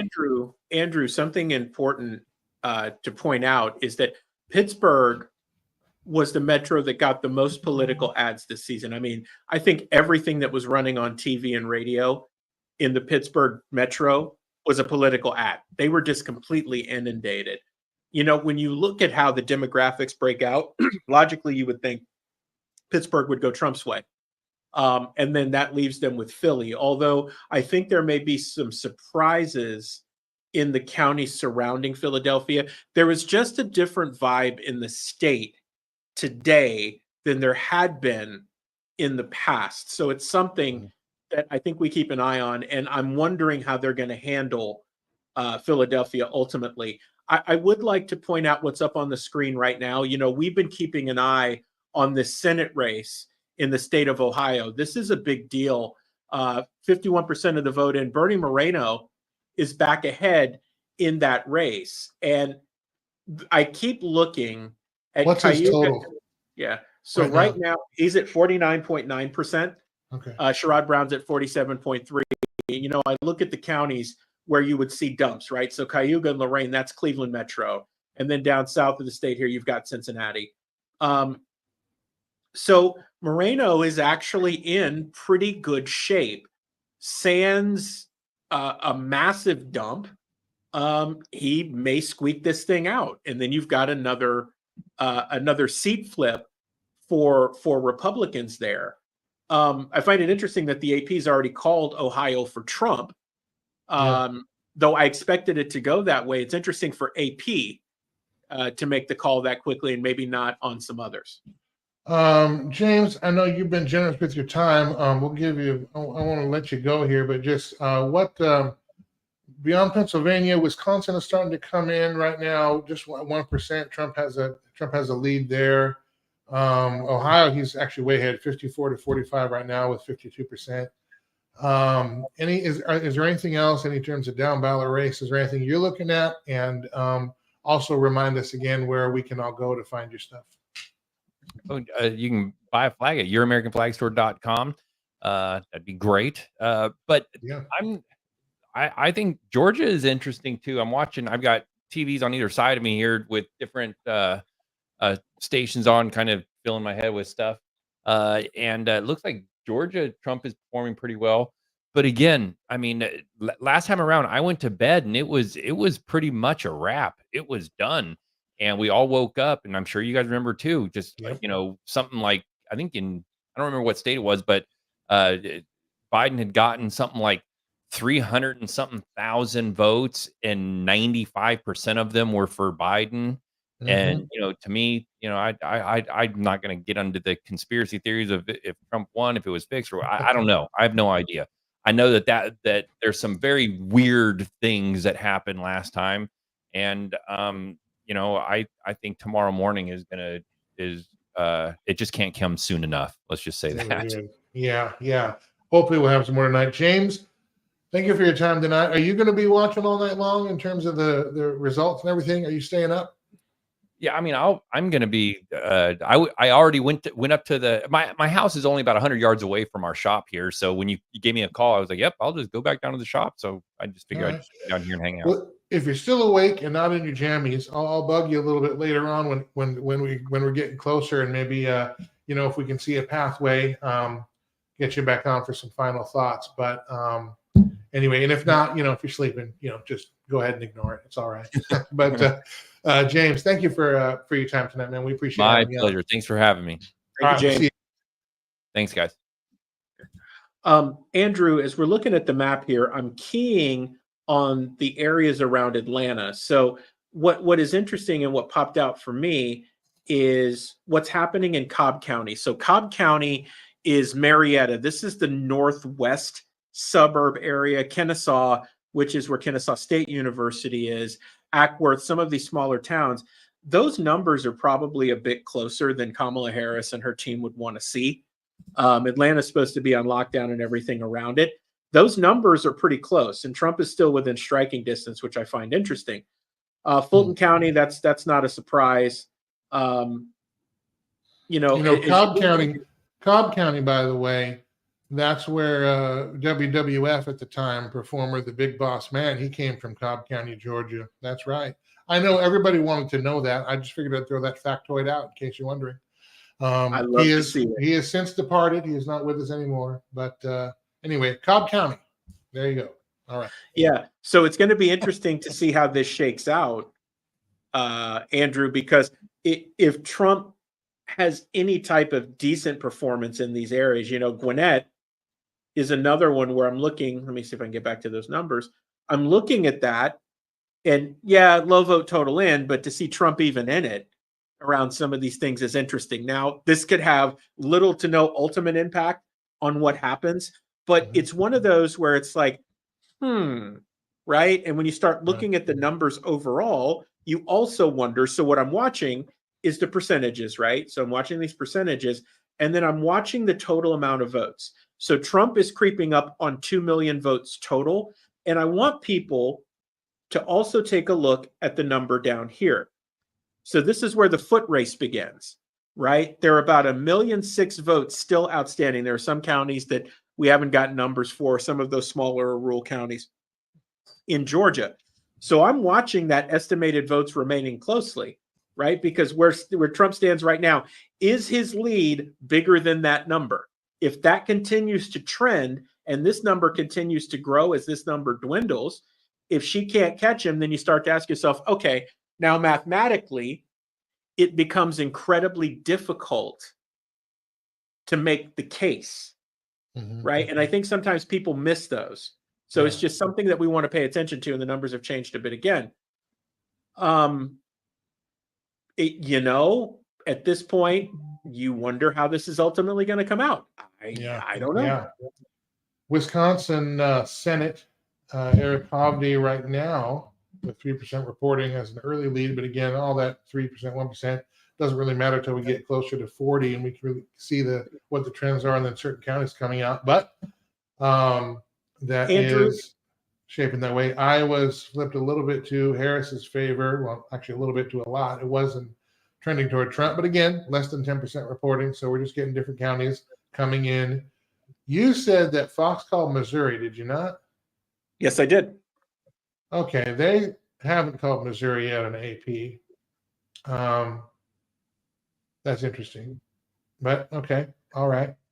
What do you have up on the screen here? So, Andrew, this is New York. I believe that Amendment 1 or Proposition 1, however they call it, equal protection of law, I believe that this is the abortion one. I'm going to double check that, but I think this is the abortion bill in New York. Right now, it's winning 76% of the vote. I wanted to go back around to the states that had these things let's check on the ballot. So that's New York. Let's take a look at Maryland.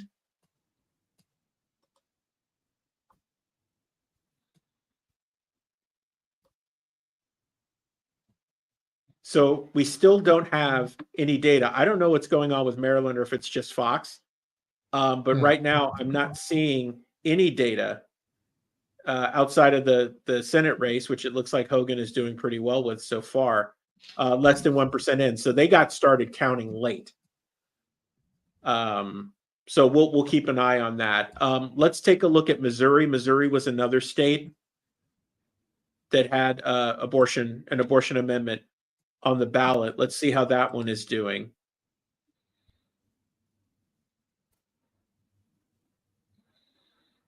So right now, 2% in, it's ahead. It's at 62%. So in And which state Missouri, was this? Missouri? this is Missouri. Yeah. In Missouri, you only need 50% or 50 plus one, basically a majority, simple majority there. So let me just pop back over. I want to make sure I get all of our states. Let's take a look. We'll take a look at Nebraska and then South Dakota. Now, Nebraska has competing bills, one to enshrine, one to deny. So let's go ahead and take a look at Nebraska. That was a very interesting situation. Let's see how the numbers are shaking out so far. So it looks like people in Nebraska do want a medical cannabis commission. It looks like they want to legalize medical marijuana. So prohibit abortion past first trimester. That is currently a no. And then the right to abortion is a yes. So both of these bills aren't going our way. Yeah. You know, it's tough to see, right? But again, look how close it was in Florida, right? We'll go to South Dakota here in a second, and I know we have somebody from the state that's going to be on with us a bit later to discuss. But you know, South Dakota is another one that has this amendment on the ballot. There you go. Yeah. Landowner Bill of Rights. That's the one I'm looking at. It is not a Bill of Rights. That should fail, hopefully. That's 21, RL 21. What that is that is the Summit Carbon Solutions. They want to sequester carbon underground in a giant pipe. It goes across ranch land and private farmland, and it basically takes that land away from farmers and ranchers. So, but the farmers and ranchers still have to pay the taxes on it, but they can no longer use it, et cetera, et cetera. It's awful for all kinds of things, and hopefully will go down in flames. But that's one that I'm looking at. Okay, continue. Yeah, so some good news there. Hopefully that stays. There's 2% of the count in so far in South Dakota. Legalizing marijuana, so far that's a no. Right to abortion. So right now that's trending as a no as well. So I would think that would go down in South Dakota, just from the general electorate there. But again, as you've seen, like we've talked on the show about how the GOP has moved left, and I also wonder too, because Trump he's very transactional, and so I don't think he holds grudges too much. I think he's just like, you do this for me, I'll do this for you. I think he saw in this election an opportunity to actually get the Joe Rogans of the world and that crowd.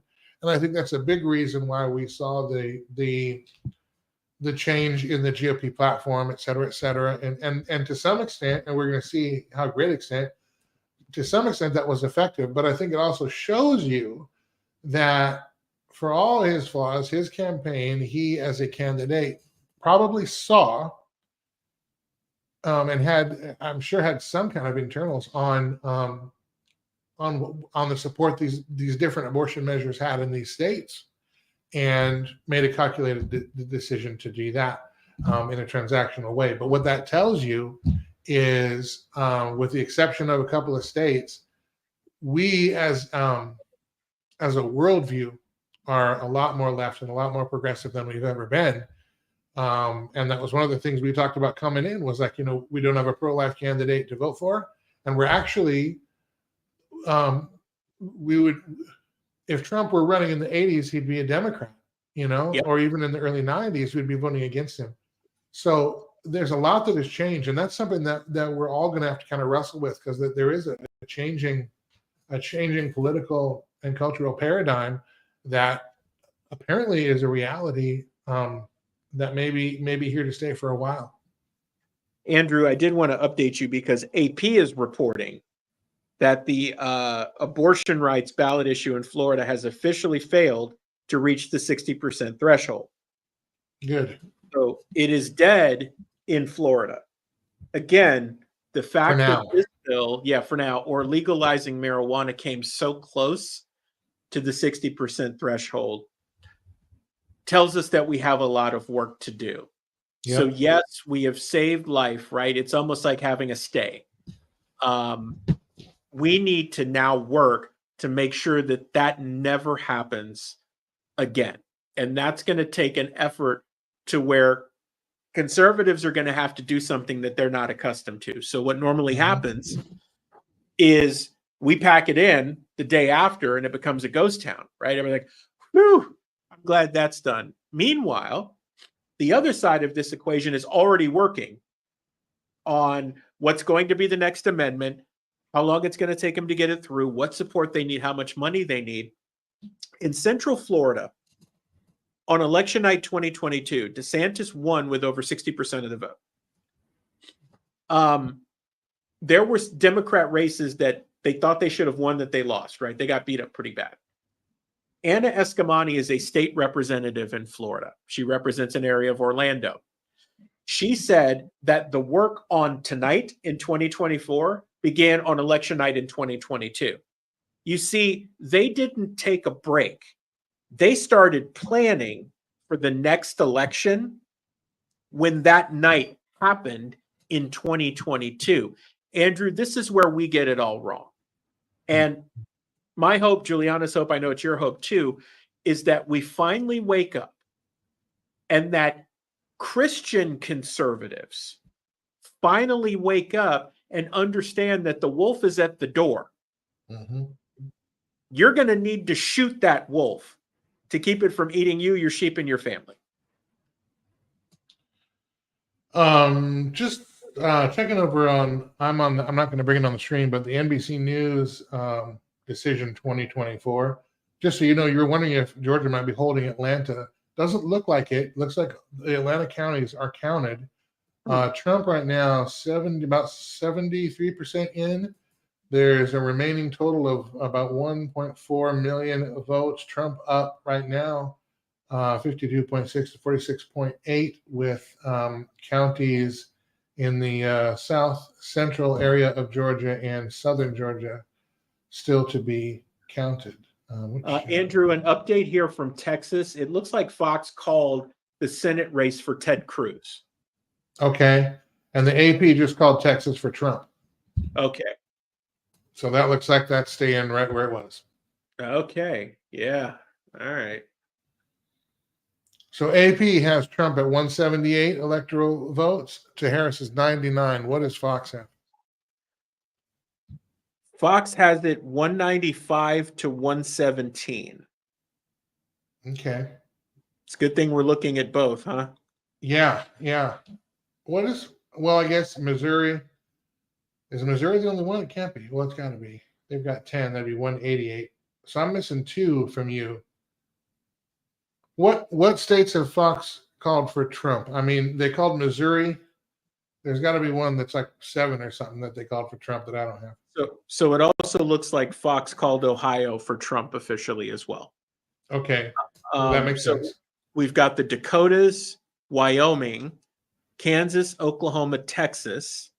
They called Kansas for Trump? Yes, they did. Okay, that's the difference. Keep going. Nebraska, Missouri, Arkansas, all of our southern states. Yeah. So we're looking at the Rust Belt. We're looking at Pennsylvania. We're looking at Michigan. We're looking at Wisconsin, and North Carolina, I suppose. Yeah. Because we know Washington, Oregon, California, those are Harris. Montana is going to be Trump most likely. Idaho is usually Trump. Nevada, we don't know. Utah's probably Trump, but it could be blue. Arizona, we don't know. Plus, then you have the Senate race there with Kerry Lake. So that'll be interesting to see. And I think really as we get to the West Coast, then we go back and we start looking at the Senate races and we start looking at the seats in the House and Senate and whether or not the GOP is going to have a trifecta. If they do, I hope that they actually do some decent legislation this time, repeal some bad stuff and do some good stuff.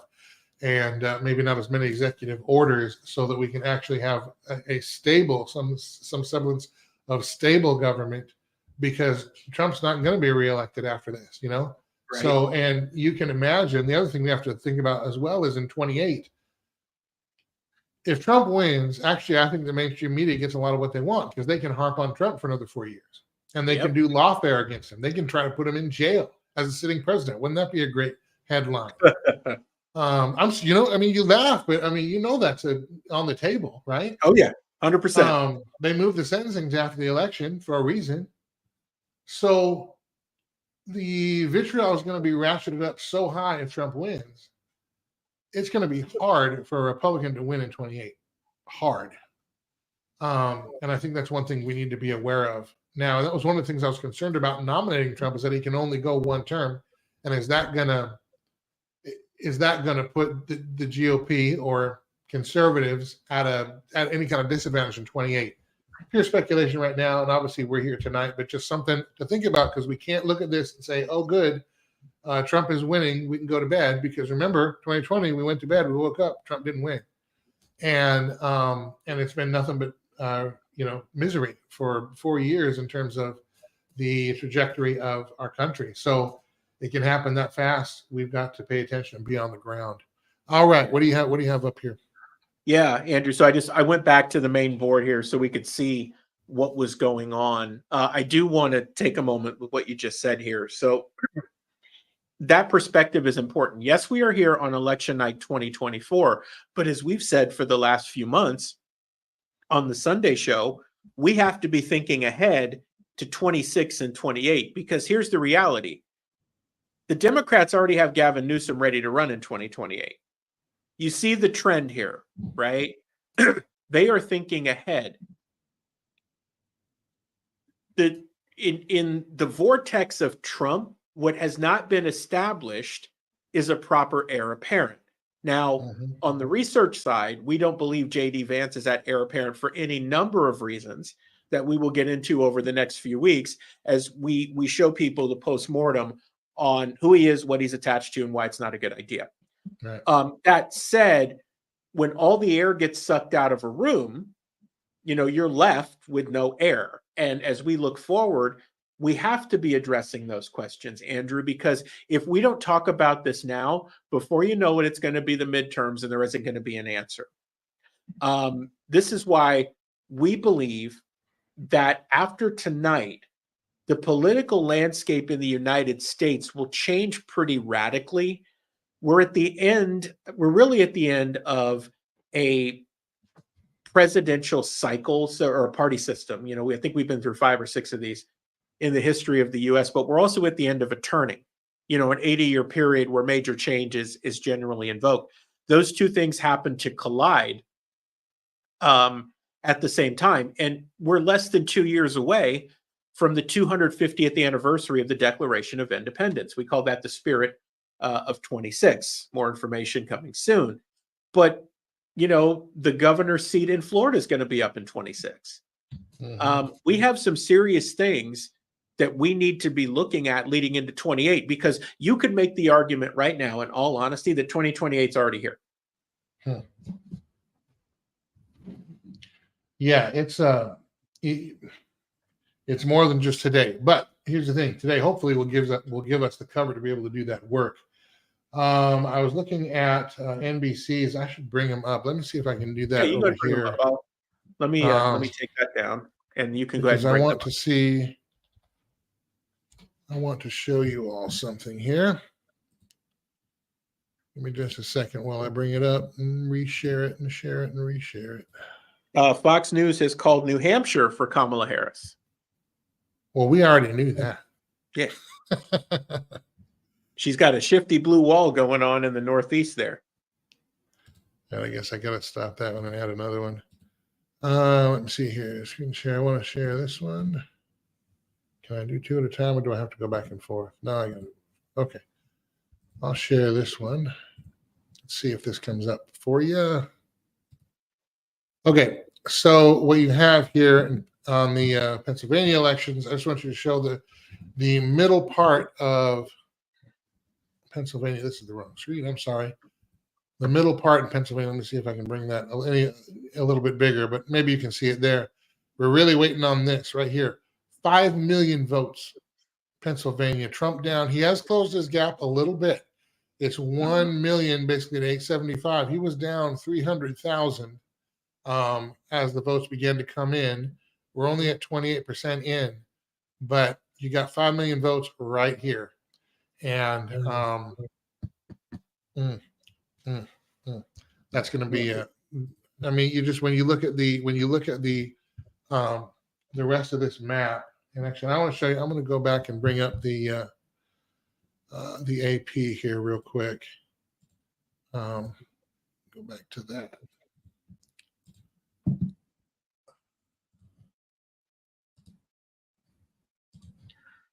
Andrew, Fox has also called the Maryland Senate race for the Democrat, Angela Alsobrooks. So Larry Hogan, the former governor of Maryland, has lost that Senate race.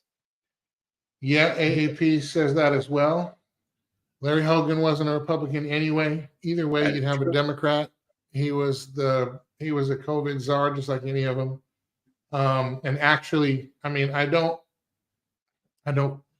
wish that on anyone, but the Larry Hogans of the world need to get out of the way and stop pretending to be conservative when they're not. Yeah. Although it is unfortunate that is a Senate seat we don't carry. I get that. It is unfortunate for the state of Maryland. I get that. But hopefully that'll be the end of Larry Hogan, at least his political career there. Let me be clear.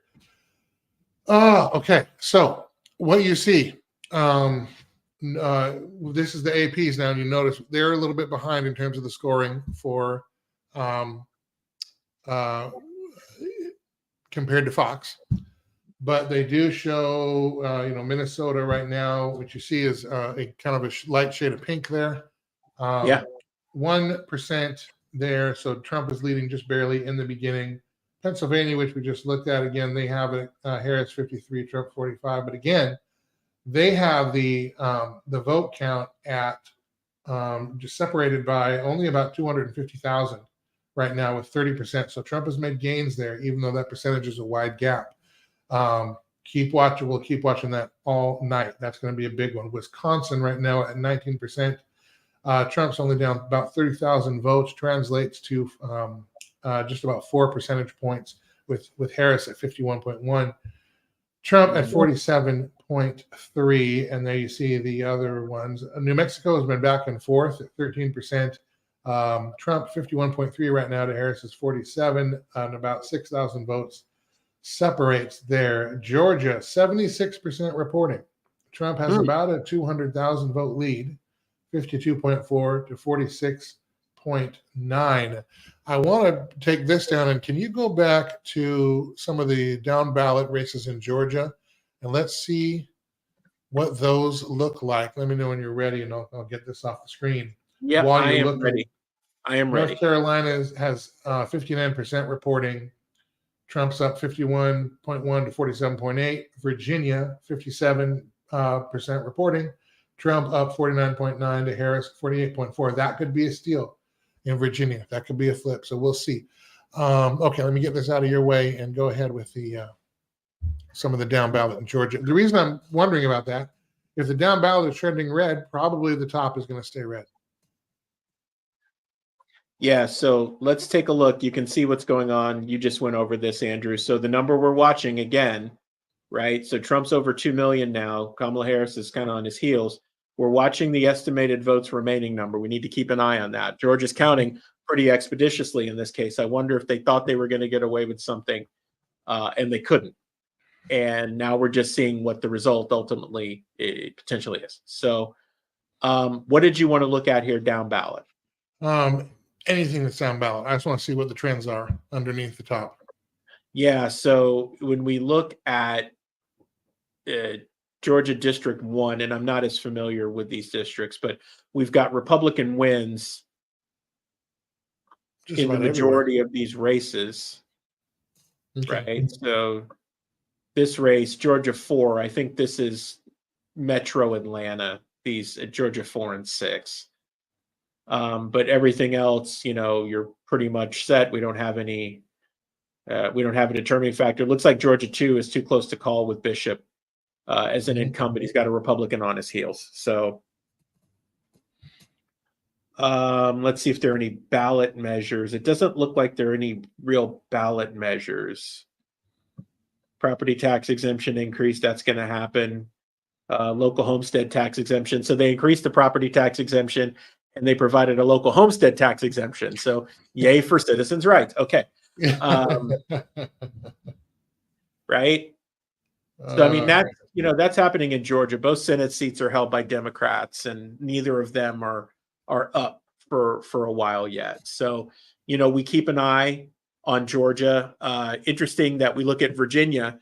I did not think Virginia would be in play the way that it is. If you're in a situation where Trump is currently leading in Georgia and he manages to flip Virginia, then you're in an interesting place, right? Because if North Carolina goes his way, then, and I don't mean to use a Dan Rather cliche, but the walls start closing in on Kamala Harris, right? And what ends up happening is that Pennsylvania becomes less of a factor if he performs here and here, right? Because if you just do the math, these are more electoral votes combined than what Pennsylvania has.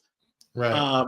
And this is all us speculating, right? Because North Carolina too, that's going to be a razor thin win in however that ultimately ends up.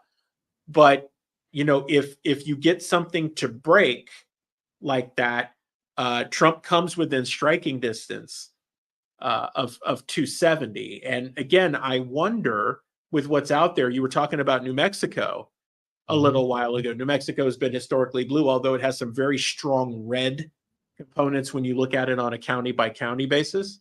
Right. It would be interesting to see that happen. And Arizona is another prize out there. And Trump had been trending well in that state. Yeah, and so far, still trending well, although again, only 19% coming out of New Mexico right now. You said that Fox already called Kansas and Missouri, so I'm not going to worry about those from the AP. Colorado's probably not in play. Iowa is interesting. Right now, they've got Harris way out. I don't know what you probably don't have any early voting in on that, or you do a little bit. Yeah, that's about it, 54 to 44.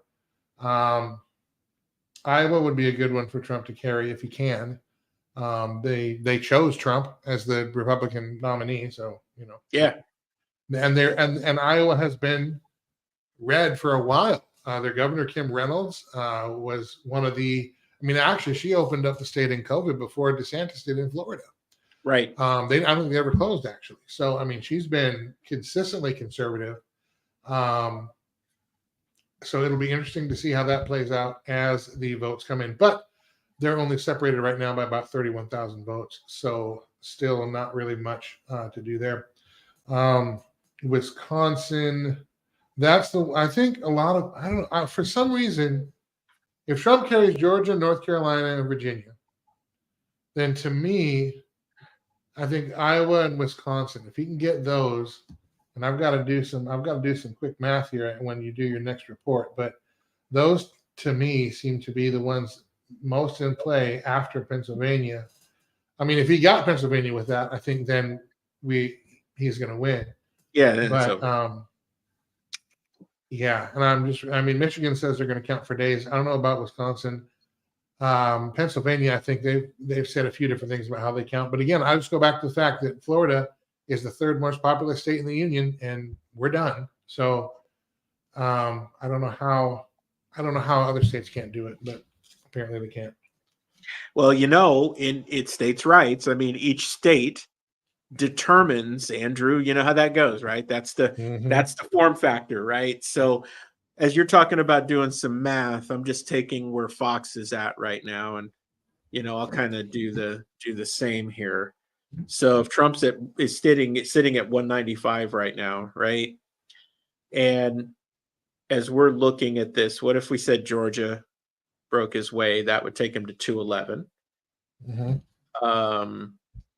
If Virginia broke his way, add another 13. That's 224, right? Mhm. North Carolina, I think he's still leading. Yeah, so If I'm not far. mistaken. Right, so he's still leading. So if you tacked on, what is that, 16?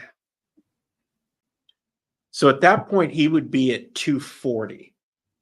If he can get there, then various combinations open up for him, Yeah. right?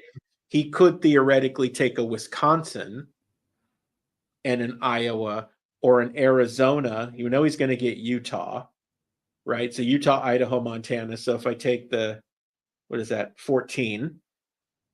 Mhm. So with those guys, I got him at 254.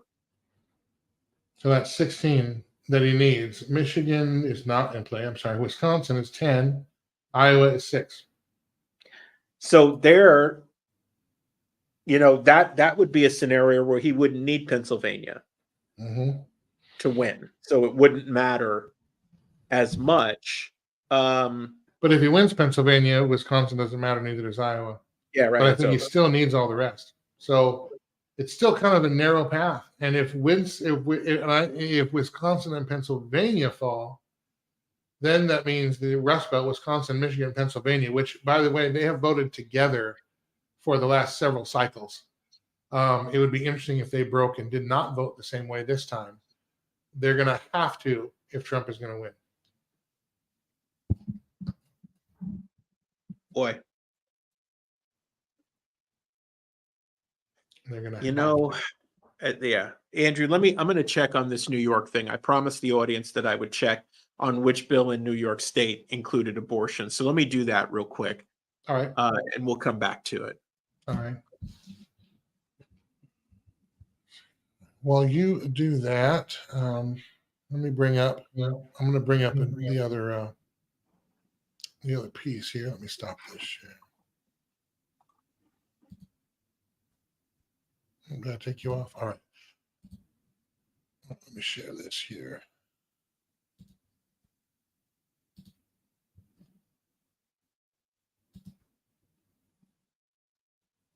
I want to show you some of the Virginia internals here if I can. Yeah. And what we're waiting for. Okay, so thank you for being patient. Sorry about that. Bring that up. Okay, let me go make that a little bigger for you.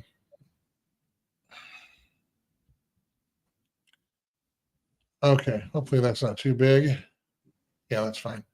Okay, so we're only waiting for a few counties. Richmond, blue area, has already been counted. We're waiting only for a couple counties left in Virginia. 1.8 million votes remaining, with Trump hanging on to a little less than a 1 percentage point lead. Again, those 13 votes, but that's going to be, again, if he can get Georgia, North Carolina, Virginia, if he can get Wisconsin, which has just turned in his favor a little bit, with 26% reporting. Wisconsin, he's up by about 10,000 votes, 49.8 to 48.7. Again, that turns into a pretty good night. But just so you see, Trump just gained a little bit on Harris in real time here in Virginia. So, and it's interesting that Virginia voted blue so often after it was red forever. Yeah. And but then you see Manchin had to run as like a blue dog Democrat, kind of almost as a fake Republican. So hopefully that will follow suit. Minnesota, while I'm talking about these things, has also flipped. I'm not going to say flipped. That's the wrong word usage. Has turned. What in the world has happened to my view here? It's not called yet, and there's only a few counties. Minneapolis has been counted. Minneapolis, St. Paul, but Trump does have a small lead right now. Again, about 10,000 votes. Wisconsin's back to the blue with another vote dump there. So yeah, those are just going to be back and forth. Pennsylvania, Trump closing the gap a little bit, down by a little less than 100,000 votes, with a little under 5 million or so votes expected to come in. So now it's just unfortunately, we've got a wait and see here, because we need to see these numbers get more to the 45, 50%, see where the trends are actually going. But and if Trump holds in Virginia and North Carolina, which he is widening his lead in North Carolina right now, 52.1 to 46.9. That is good news, 64% reporting. Georgia, I think he's probably going to take that 79%. I'm not going to call it yet. I don't call anything, but it looks like that is on track for both Georgia and North Carolina. Virginia would like to see a little bit more. Pennsylvania would like to see if he can close the gap at all. Yeah. And he's within 90,000. And then again, there's now 50,000 vote gap in Michigan, a 35,000 vote gap in Wisconsin.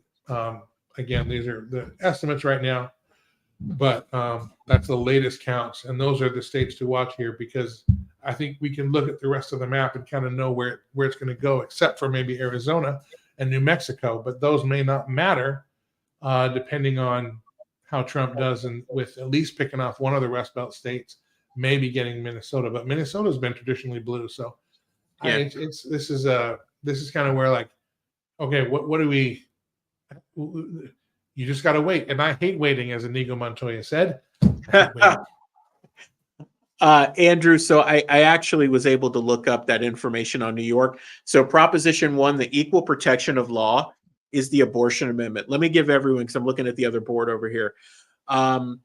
Maryland, right to reproductive freedom, is going to pass. New York, they're on track to pass. Florida, obviously, was a no. In Colorado, their amendment for right to abortion is plus 24. In Nebraska, in Missouri, it's plus 21. In Nebraska, it's plus 18. And then in South Dakota, it looks like it's not going to make it. So, in essence, what we're going to have here, out of 10 bills or 10 states, 2 of them carried the day. The rest said, no, this is okay. I'd like to point out something, Andrew, for those who don't watch the Sunday show. Your monologue this past Sunday was very telling, and I had a feeling that it was going to come to this tonight, where you talked about us being a nation under judgment. And I believe you specifically talked about the fact that this issue is reflective of that, and how we ultimately choose to deal with this. We're going to be judged for it. And to see it happen this way, even in Florida, where we were able to stop it for now, but to see it get as close as it did, as a believer, it is scary. Because we repent and we do these things, and we pray for our people, and we tell the Father how we've grieved him. Yet you see this, and it's going to be celebrated, and it's going to be used as part of a bigger push. That's a hard one. It tells you where we are. And in terms of the judgment that I was talking about on the Sunday show, if you haven't checked that out, you can find it at becknews.tv or sodomediaproductions.com. SODOmediaproductions.com. I encourage you to check out that monologue. You can also find Culture Crossroads on YouTube, Culture Crossroads 316, at Culture Crossroads 316. We posted the monologue there just as a standalone, if that's all you want to see.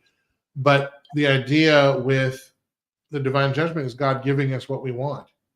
And when you have 10 measures to kill babies, to enshrine it in the state constitutions as a right, that's different. I mean, Roe v. Wade is effectively, a lot of it's federal money, and we'll still get federal money. We'll still subsidize it. But to enshrine it as a right, to make the murder of the unborn a civil right in state after state, that is God giving us what we want. And it's what I said would happen. Whoever wins, we're still going to be under this judgment, because God's giving us what we want. And it's the consequences of these things that we probably won't feel in the short term because we're still comfortable. But at some point, it's going to get very uncomfortable. And it doesn't always have to be an overly tyrannical government, although we're going that way too. Just the consequences of our own actions. We already see it in terms of our population. Both parties admitted we are not reproducing at replacement level in our country. Trump was even out there saying that he wants to encourage legal immigration because we aren't replacing our people. So what that means is we're going to keep not replacing our people, and we'll just bring other people in from other countries to do it. But that just tells you the depravity of where we are. And so, and that we would even think, well, okay, we'll just, and when you think about, and I always say this, and I don't know why, to me, it's the most, it's such a staggering truth. And I don't know why other people don't see it. But abortion itself is the #1 killer of human beings in America and the world. More people die of abortion than from any other cause. And America is the #1 subsidizer of said work because we farm it all over the world and we do it here. And now we're making it a right, so it'll continue to increase. The whole idea of Trump wants to ban abortion, all he had to do on that was just to point to Florida. And since Roe v. Wade went down, there have been more abortions performed in Florida than before Roe v. Wade. And that was before the amendment was put up for a vote. So it is heartbreaking. It is heartbreaking. However, when we get up tomorrow, no matter who the president is, those are the real notes of where our country is going. And so when we get up tomorrow, we need to begin to move forward with that in mind. And I think, as I mentioned earlier in the stream, instead of waiting for the feds to do something, the church needs to begin to speak to this, because this is an evil that we're making murder a right. We're making murder a right. And it and for all the talk about trying to vaccinate ourselves out of death, right? We're going to live forever. How are you going to live forever if you're aborting more people than you are allowing to live? You know what I mean? If you're and if not only are we not having children, but then we're aborting children, and more children are dying. That is, more people are dying from that than heart disease, which is next, or cancer, or COVID, which isn't even a thing anymore. It's staggering. It's staggering, but it's big business for medical and pharma, and it's political hay for those who will embrace it. And I guess that's where we are. Yeah. Andrew, so we're at the top of the hour. It is coming up on 10 p.m. Eastern time. So Montana, large chunk of Idaho, Utah, and Nevada, polls are getting ready to close in those states. We're still getting count from Arizona should close too. Arizona just closed too. So Yep. So we've got those 4. So let's go. Let me get back to the main screen, and then I'll pop up again. We'll reset. Let me get this guy back up here. So it is 10 p.m. in the East. Thank you guys so much for joining us.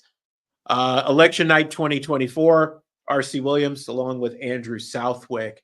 If you've been with us all night, it is an interesting ride when you take a look at everything that's on the line, well down ballot from what's happening with Donald Trump and Kamala Harris. So a large chunk of the country has their polls closed, and we are counting. As it stands right now, Donald Trump has 195 electoral votes, according to Fox. Kamala Harris has 117. As we look at the big board, you can see how the map currently breaks down. What we were talking about over the last few minutes of the states that are still counting, if we hover over and see what's going on, 28% in the state of Iowa. Kamala Harris is currently at 50%. It looks like there's about a 65 maybe 65,000 vote difference there. So it's tight. The state of Wisconsin, Trump has now jumped back into the lead. The margin is slim, but he's at 49.6% there. Utah was just called, or did you already say that? No, I did not say that. So Utah was called, and the polls have just closed. So And you Montana. you can add 10 to Donald Trump's column because Montana and Utah have been called for him. Utah is 6, so add. Oh no, it is 10. I'm sorry, I thought Montana had 6, 5. 6, and You're 4. right. Yeah, 10. 6 and 4. So I'm not good at the mathing. I should just not try that. neither am I. It's my worst subject in school. So the state of Minnesota. So it looks like we're still depressed in count here. They've got 2% in. Trump is ahead. State of Michigan, 16% of the vote in. Kamala Harris just over 50%. The state of Pennsylvania. So this one, Andrew, This as is we had new. Trump has expected, just taken the Yeah. lead. yeah, this has narrowed pretty significantly here. So now Trump has That's a jumped into the big lead. deal. That's Yeah. a big deal. The way this map looks right now, Minnesota, Wisconsin, I don't trust Minnesota to hold, but Wisconsin and Pennsylvania, if Trump is now about to gain, that's the ballgame. Yeah. So interesting. So now I think we can start to confirm in some way that the get out to vote work that was done in Pennsylvania by conservatives is looking like it's going to pay dividends. Yeah. Trump is slightly ahead in the state of Virginia, 61% there. He looks to be more comfortably ahead in North Carolina with 65% of the vote counted.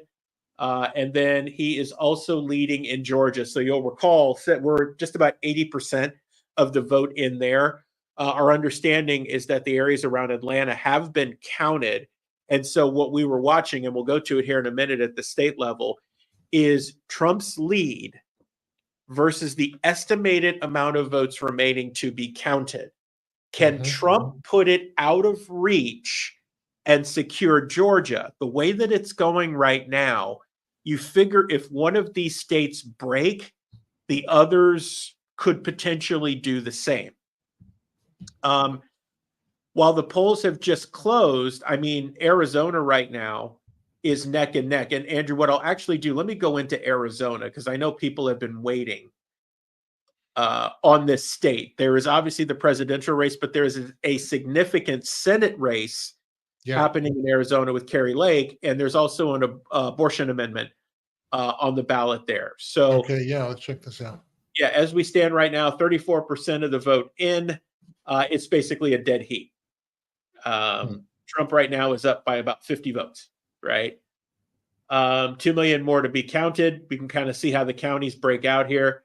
Pinell County and then Maricopa County. So Maricopa County, folks will remember this was a stopping point and an issue in 2020 and has been an ongoing location for litigation around the 2020 election and what's going to happen here. We have to watch closely because the majority of your votes are happening in these two counties. Okay, let's continue.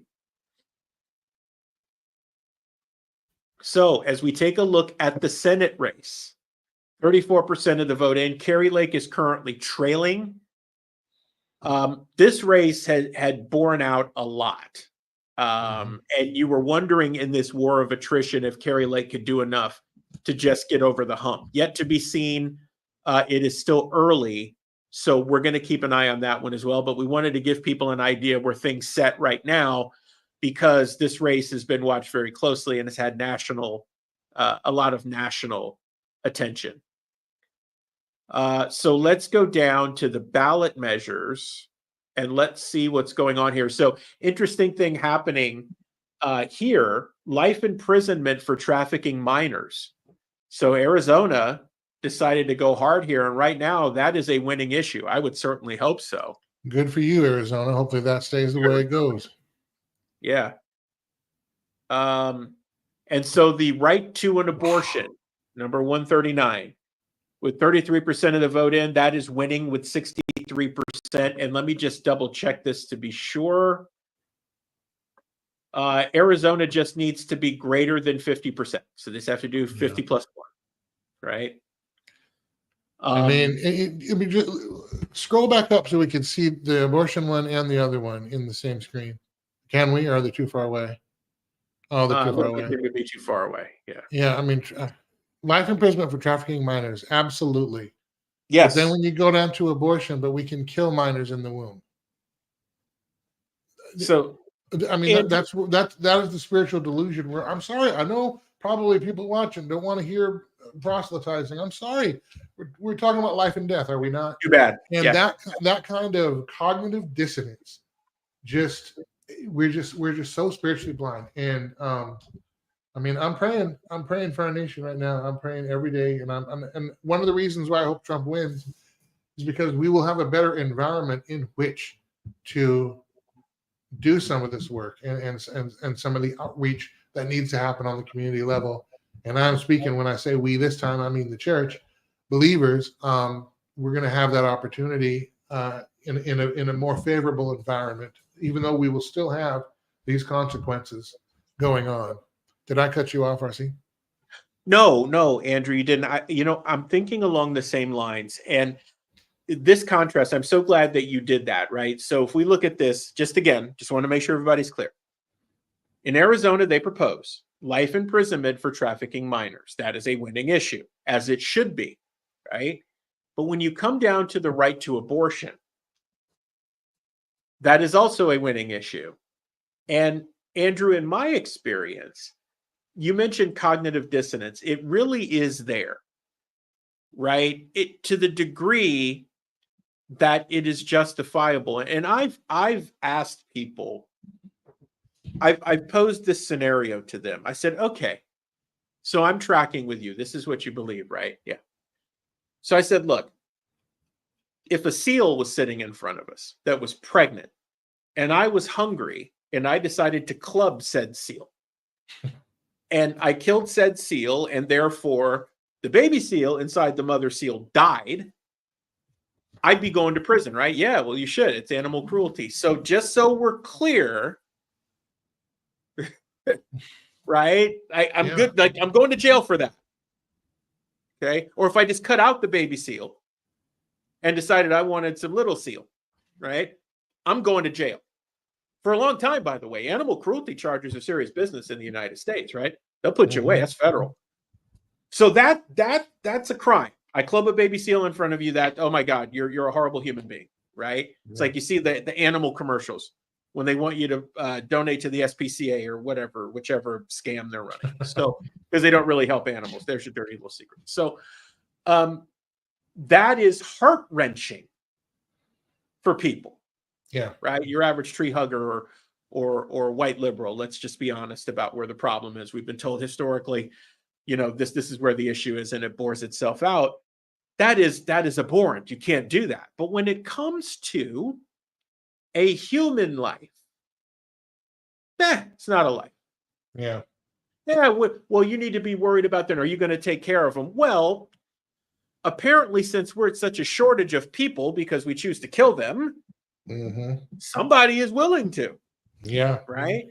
It's yeah. I want to bring on a wait, leave your piece up there for a second. I want to bring on a different map here. We've got a little bit of movement, nothing called yet, but a little bit of movement that I want to share with you. Bring it up. Where'd you go? There you are. And this is interesting. So if you look at the page, look at all the pink. Pennsylvania, Wisconsin, Minnesota, Iowa, Kansas. Now, here's what's interesting about that. Pennsylvania right now, 47%. Trump hit 50%, 50.2 to 48.9. Still a lot of votes left. And it's only about a 45,000 vote lead, but he did catch up, and we're getting to the halfway point in Pennsylvania. In Wisconsin, Donald Trump at 50.4% to 48.1. A vote difference of about looks like about 31,000. Minnesota, less reporting, but Trump right now at 57, so that's probably less reliable there. There'll be enough that'll change that. But Iowa, 34%, 51.2 for Donald Trump, 47.5 for Harris. a vote difference of about 23,000. New Mexico, which I don't think Trump won last time, No. 22% in, Trump at 52.3 to Harris's 46, separated by about 13,000. Don't be fooled by Oregon. That is not going to hold. So, but Well, if and you know, Andrew, by the way, I think part of Eastern Oregon is closed, right. and that's what you're seeing so far. The rest of it won't close for another hour. Well, that's what I say. Portland is going to smash that. So, yeah, and they know that. And I'm sorry for my friends in Oregon. Yeah. But I mean, they know the struggle. And of course, I'm from Washington, so I get it every time. I'm from California. I really get it. Yeah, but when you look at that map, that's a winning map for Trump right there.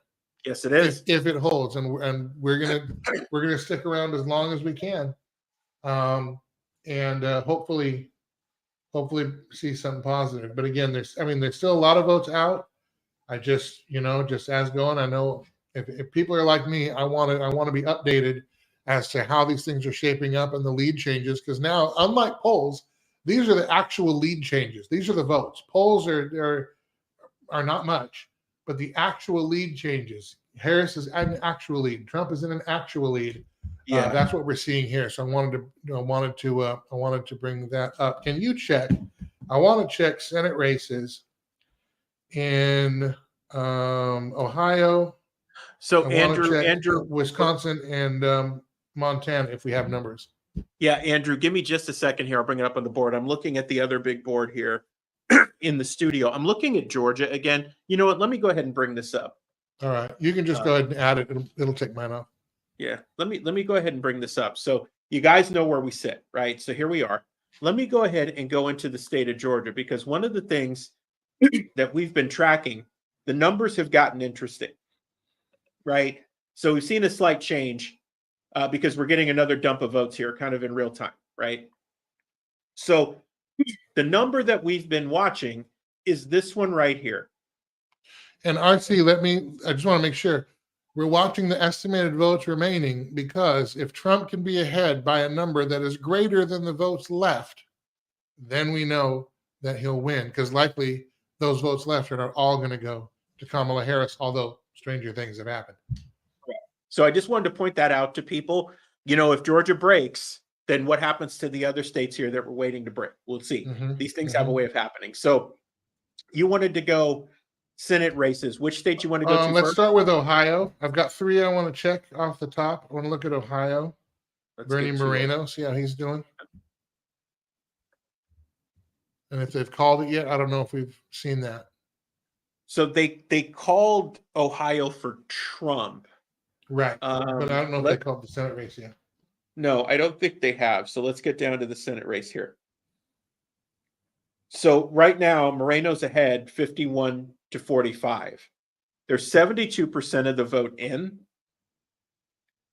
You know, when you look at this map, you start to wonder if Sherrod Brown is running out of time, sans just a full-on assault from these blue counties around Cleveland. Yeah. Again, a lot of resources put into this race. People really believe that Bernie Moreno could win this seat. That's starting to bear out. It is. It is. Let's check Wisconsin, Eric Hovde.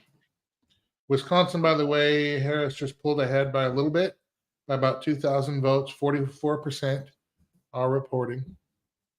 Yeah, so she's ahead by, it's 49.3 to 49.2. Yeah, that race is super close, which I think is part of what we expected. So let's go ahead and get down to the Senate race. Here we are. Okay, so Hovde down by a little bit more than a percentage point. So Trump's not exactly carrying him right now. Yeah, he's within 19,000 votes is what it looks like. Okay. And he's got 44% in, so. And then how about Montana with Tim Sheehy? Yeah, that's another race. That's another race, Andrew. A lot of money put into that. John Tester is vulnerable, so people were curious. Let's go ahead and get to Montana. On the presidential side, obviously that's a win for Trump. They've already called it. Let's take a look here. So we don't have any vote data just yet. Nothing yet. Okay. All right. And then Arizona and New Mexico, I should enunciate properly. Harris has jumped out to a lead in both those states. Arizona's got about half the state reporting, according to this, 48%, with Harris at 50, Trump at 49.2, with about 16,000 votes separating 15,500. And then New Mexico, 28%, Harris 51.7, Trump 46.6. So those were some that were pink on the map I just showed you that have now gone back blue. So far, the others, Wisconsin is going back and forth. Wisconsin, Trump's out to another lead right now of about 4,000. So that's just going back and forth by the minute. He is holding on in Pennsylvania right now, up about 1.5 points. Up 2 points. 50,000 vote lead, which is with 51% in. Minnesota, we're still really waiting on reliable numbers from there. And in Iowa, he has extended or expanded his lead to about 31,000 with 35% in. So that looks good. Virginia, 65% in. Trump with about a 23,000 vote lead there, 49.6 to 48.8. North Carolina, Trump looks pretty comfortable there, 52 to 46. Georgia, 51 to 47, Trump. And again, Georgia's 82%, North Carolina is 70%. So we're getting there on those states where we've got to be able to see those states. I would think within the next couple of hours. I don't know why they would wait. But maybe I do know why they would wait. Yeah, it's like you never know. I'm looking at the Fox screen right now. Too close to call. Michigan, Wisconsin, Pennsylvania, Arizona, so on and so forth, right? So it's almost like between Pennsylvania and Georgia, they're waiting to see which one has to call it. Speculation. I'm not saying anything. It looks like, it seems like, but of course that's conspiracy land, so that's not official. Thinking out loud. Okay, all right. Where do we need to dump these boats? Yeah. Well, I mean, it's hard not to think that sometimes, but we'll keep monitoring. We'll keep monitoring. We are waiting too for because the South Dakota polls, there's some more information there. But Amanda Radke to come out from South Dakota, she'll be on in a little bit, and then if we have time, it's going to be fairly late in the night. But if we have time, I want to get a couple other friends who are a part of RFK Jr.'s Maha board, and want to be able to have them on for some conversation. But hopefully that'll be toward the end of the night, and maybe we'll have an idea as to which way this race is pointed. Andrew, I went ahead and pulled up South Dakota. I know we're looking at number 21 there. 13% of the vote in. That's trending no. Okay. It also looks like legalizing marijuana is a no so far. Right to an abortion is also a no, 68% of the vote there. What a difference. What a difference. In fact, I mean, is that the clearest no that we have in the country? It must be. Yeah, I think it is. By far. Interesting how that works, huh? It'll be interesting. Well, I mean, it really is something. And it would be interesting to do a more granular kind of demographic data study and do some comparative analysis between Florida and South Dakota, as apparently the only two states that are going to say no. Interesting. I don't know. We'll think about it later. All right. No new calls yet that I can see. No, I lied. Colorado went for Harris. Yes. Can you show that as well? Yep. That happened. That actually got called a while ago. Did I miss it? And I just didn't see it? I'm sorry. That's okay. I'll give you a pass. You know what? I'm always late to the party. I say things like that, like to my wife. I'll be like, "Hey, I found out something." She's known for like 4 weeks, and I just learned, today. Yeah. Hey, did you hear that Michael Jackson died? I didn't know that. All right. Anyway, Listen, we're not doing bad for 3 hours of coverage here. I mean, where else do you get this type of entertainment for just $2? The Blues Brothers clip. So Andrew, I wanted to take a moment again. We look at the states, but it is interesting when you also look at how the counties break out and you see those colors, right? We said it earlier tonight. I think it bears saying again, if you ever wanted a poster child for the Electoral College, this is exactly it, right? If you wanted to make sure that there was fair representation and you wanted a case for it, here it is, right? Because if you didn't have it, oh, go ahead, Andrew. Okay. If you didn't have it, you'd be in a world of hurt, right? And you get a certain level of accuracy and feeling as to where the country is at from that, because even in the most red states, you can still see swaths of blue. I mean, look, we're looking at the state of Alabama. You can see it, right? Much like in Florida, you can see if you get down into Palm Beach and Broward, right? So Harris won Broward County. Trump won Miami-Dade again.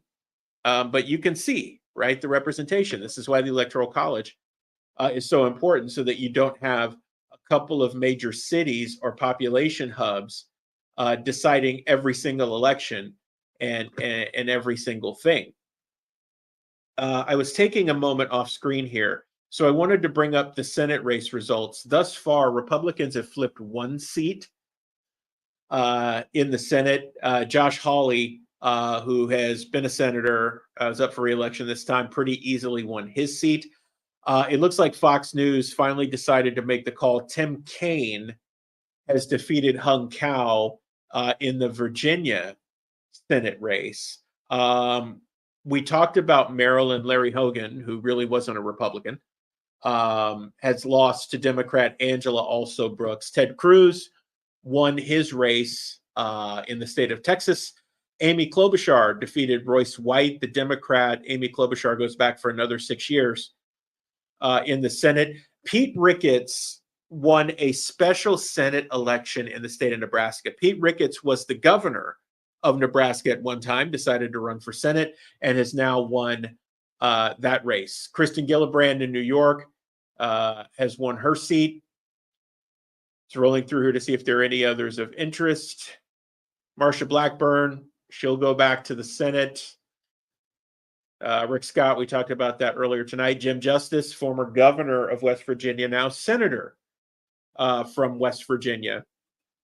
Let's take a quick peek at the governor's races and see what's going on here. So Montana, it looks like Montana's been called already. We'll wait to get a confirmation on numbers there. Utah, much the same. State of Missouri, Kehoe has won that race. Spencer Cox in Utah. Let's see, Mike Braun. So this happened early in the night in the state of Indiana.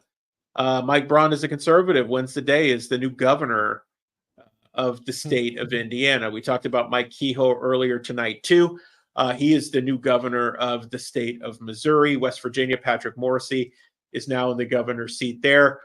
Josh Stein wins in North Carolina. So interesting, Andrew, that started off as a blowout, and the numbers, I don't think it's that Josh Stein doesn't win, because he's right now he's at 53%, but Mark Robinson actually showed up and came up with 41% of the vote. When we first started out, he was pacing at 20%. So yeah, there's been some increase there, and there's still votes being counted. But, interesting night. In 2 years, we're going to have a bunch more governor seats up. Some people term out, including Ron DeSantis, so it's going to be interesting. North Dakota also has a new governor as well. Okay. Oh, yeah. Kelly Armstrong in North Dakota wins the day there. Virginia tipped back into Harris's favor a little bit. And about 16,000 votes, 67%. So that'll be interesting. Again, that's going back and forth. Trump was hanging out for a while, but they must have come to some blue counties, put her over there. Andrew, still waiting on more from Minnesota.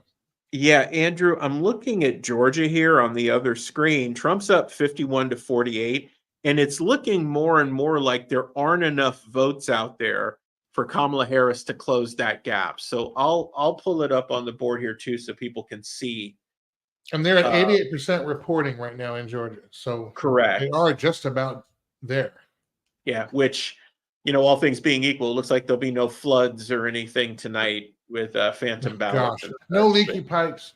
No leaky pipes. So, as it stands right now, Trump's at 2.4 million votes. Kamala Harris is at almost 2.3 million. You've got more than a million vote delta, and then your estimated remaining votes are 655,000. So it is beginning to look like Kamala Harris is not going to be able to close that gap unless miraculously 347 Brinks trucks all show up at the same time with 100% of the ballots from dead people voting for Kamala Harris. So yeah, well, you think some of those southern counties there, I think if I'm doing my map right, those southern counties I think are trending more red. Not sure about the one in the middle there next to the blue county. We'll see if there's enough people there. But where you're hovering over right there is Atlanta, and that's been counted for a while. So that would be the largest concentration for Democrats, that in the southwest corner there of Georgia. But with only 650,000, Trump's up by about 250. So 150. So it can still change, but it does look like that is holding out for Trump. Can you go to Pennsylvania? I can. Trump has extended his lead there with 55% reporting. That doesn't mean it'll stay that way.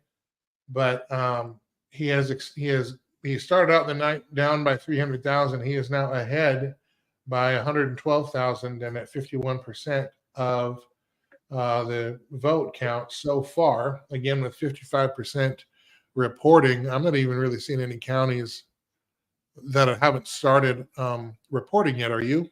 No, Philadelphia is almost 50% of the way in, which is a pleasant surprise. Bucks County, 34%. Montgomery County, 37%. I mean, it looks like they're counting. Chester County is 11%, but it looks like they're counting, Andrew, and that's a great sign. Yeah, that is good. And one of the best things we can have, I think we need it just, again, I would say whoever wins, we just need the count to go smoothly and to be done. We really do. I think we need that. The worst thing that can happen is, we're in a close race and we go to sleep one night and all is one way and wake up the next day and it's something else. So hopefully this will be smooth. Still razor thin in Virginia. Harris still has about 11,000 vote advantage at this point, 68% reporting. Are there Virginia counties you can look at? Yeah, so I'm pulling it up on the board now. So here's a look at Virginia. And I have also not a master of my counties in Virginia. I did mention while you were off that the race was called for Tim Kaine on the Senate side. Okay, well, that's not a surprise, but too bad. Yeah, Hung Cao, raised a bunch of money, made a Herculean effort, but it just wasn't enough. So, as we look at our numbers, this race is super tight. We're 67% of the way there in Virginia. I'll say again, it would be quite the flip for Trump to be able to take Virginia in this race. It seems like it's super tight, though, man. But doesn't have to have it if he can keep Pennsylvania and Wisconsin, particularly. Yeah. As you look at these numbers, Hung Cao made a run at it. He got to 48%. I thought if he could get to 47%, he would be in striking distance, but it just wasn't enough. But he ran a great race. Yeah, very close. But I mean, again, we have to look at those things too. If you're the vote percentage is one thing, but you have to look at the vote count. And so he's got about 120,000 vote difference right now, according to just a dump that just happened there. But that's in reach if we can get some ground game going over this term, looking ahead to the next one. Yeah. Let's see. Nothing. I don't see any changes on the map except Arizona. Trump pulled ahead a little bit with 49% reporting. Not much. 4,000 votes really right now. So that's gonna swing back and forth still. Can we look at Iowa and see what counties are still left there? Yeah, let's take a look at Iowa. We've been kind of quiet on it tonight. So, Iowa was interesting when it came to abortion and how people felt about Trump versus Harris, at least according to polling.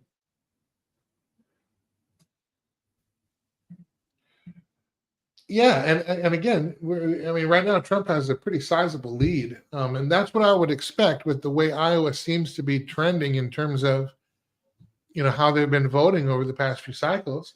But again, Obama flipped it blue, and it kind of stayed there for a while. So, but anyway, hopefully that continues to be that way. Minnesota slowly trickling in. Looks like mostly some rural counties. Right now, heavily for Trump, but that's going to change once we get to the urban areas. I just really want to see. I'm really looking at, again, Pennsylvania, Wisconsin, and going back there and just kind of watching those because they are very tight. But we are getting there. Arizona, I just mentioned that. New Mexico, Trump has gotten a lead there again, back in the lead at 49.8 to 48.4. Difference of about 5,000 votes. Kansas, there was, they have that extra vote, right? No, Nebraska. I'm sorry. Where's that vote looking like it's going? So let's take a look here, Andrew, because Nebraska and Maine are those interesting states. That's why they look like candy canes on the map. So let's see.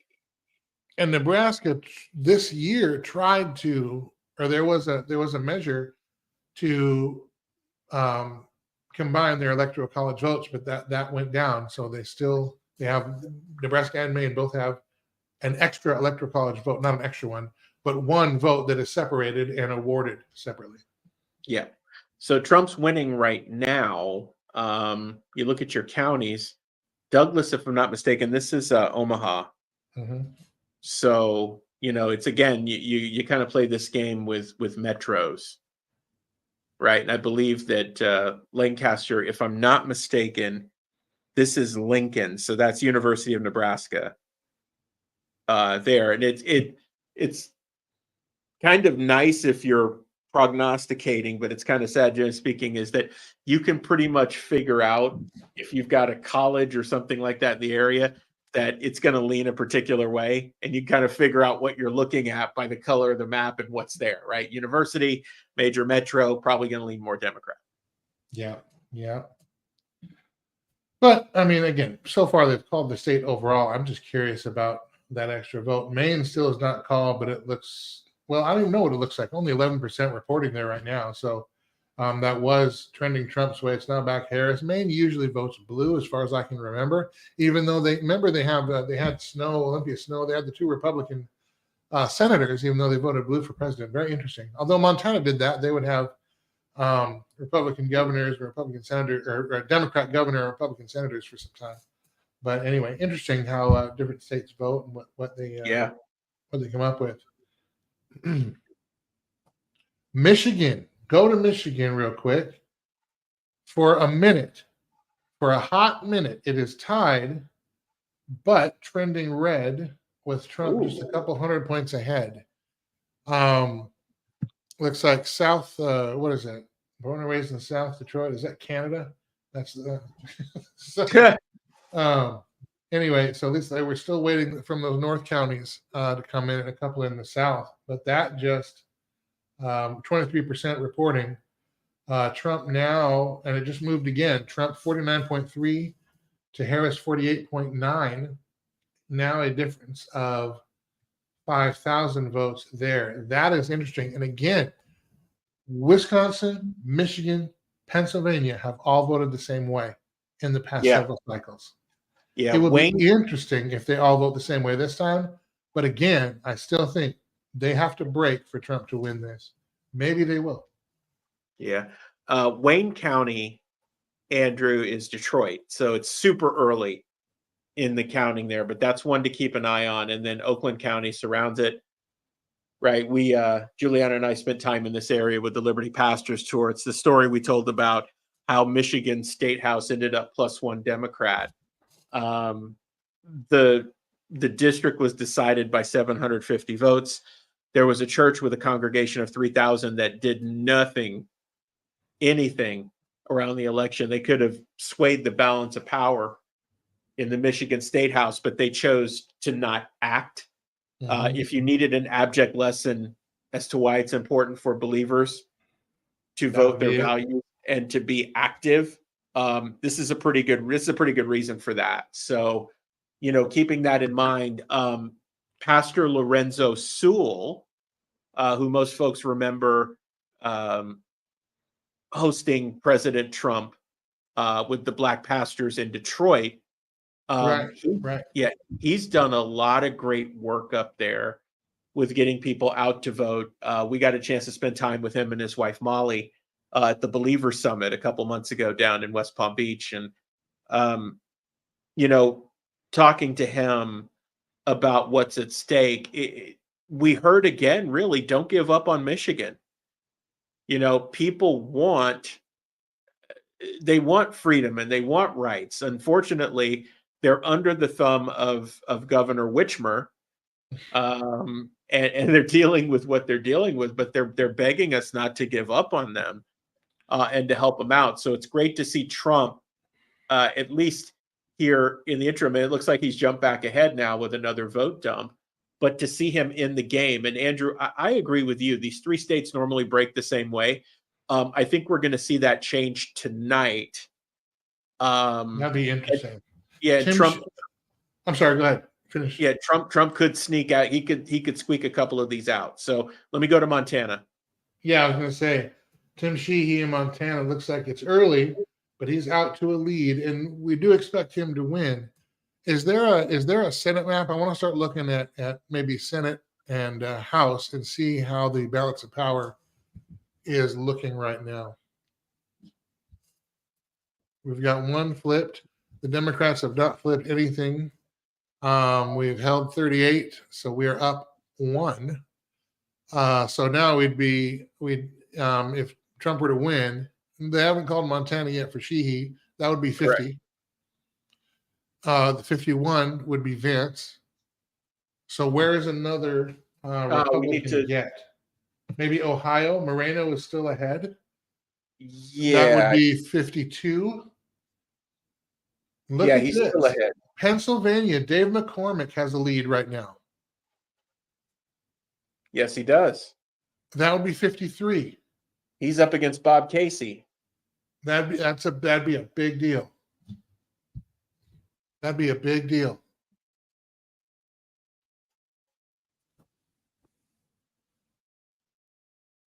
So Moreno may be in a place where he can get this done tonight. And then, if McCormick's able to get it done, I'm with you. Wow. Yeah. Do I have my count right? If we're at 49 right now with 1 flipped, we got to add 1 vote for Vance. So that's 50. Sheehy is 51. Moreno 52. McCormick 53. Hopefully I'm doing my math correctly there. I think you are. What do we look like in the House? Are the Republicans holding that? Great question. We've been going around these states so much tonight. We haven't looked at things overall. We haven't looked at the House at all yet, yeah. Right. So it looks like 3 seats have been flipped. Republicans. So we're +3. You know what I wonder? Tell me what you think. And we're going to see as we go along. Ooh, ooh, ooh, says Arnold Horseshack. For those of you who know that reference, congratulations. You know what I'm talking about. Eric Hovde, a lead in the Senate in Wisconsin right now. That's Ooh. 54. Remember Wow. the beginning of the night, I said they could get to 54 with those guys. Man, one day I'm going to be a professional at this. That'll be fun. Yeah, you know, me too. I'm Here's telling to you, hoping, friend. people should be tuning in. I'm bringing you the real deal here. We okay. Stand by here. I'm looking at something. I'm sorry. Hold on. Yeah, you're good. I'm do the same here as we're waiting. Okay. I'm working off of. Yeah, check Wisconsin if you can, and check Pennsylvania. Let's look at those Senate races, then we'll come back to the House. But it looks like the Republicans are going to hold the House and gain. Yeah, so Trump's still got a slight lead in Wisconsin. Let's take a look at the Senate. Here we are. Over Jeremy Baldwin. Yeah, that was one of the ones. I had 5 races listed. I had Ohio, Pennsylvania, Michigan, Wisconsin, and Montana as potential Republican gets. And it looks like the only one that's not coming through here is Michigan, with Alyssa Slotkin right now with the lead at 48.9%, but only 25% reporting. And Michigan right now is trending Trump's way with, again, with a quarter of the vote in. So this is really interesting. Yeah, it is. So let's get down to that Senate race. So, I mean, look, Mike Rogers has been all over the place. He spent a ton of money on this. And look, I mean, the race is tight, right? He's within striking distance here. Looks like there's another vote dump happening. He just gained a point. He just gained a point right there. Yeah. So you're basically in a statistical dead heat at this point. Yeah. Well, okay. So now, okay, we went back. So Wisconsin went back to Baldwin now for a little bit for the Senate in there. That's okay. That looks like that's going to be back and forth probably for the next little bit. But some of the others are starting to pull away. Is Marino getting close to where they can call him? Do you know? Let's take a look here, Andrew. Let's go back to Ohio. So we know it's already been called for Trump. Let's get down to the Senate race. So at this point, we've got 82% of the vote in. Andrew, I'm wondering how much longer they're going to wait at this point, because I can't see what else is out there that allows Sherrod Brown to cover that many votes.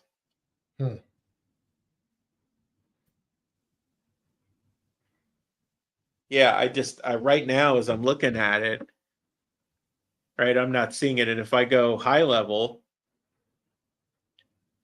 yeah, I mean, where would they find the votes? right, there's still 1 million votes that are left to be counted. Okay, fair enough. Right. But it would have to, Sherrod Brown would have to basically run the table on all of those votes. Just about. I guess, I mean, they're only separated by about 260.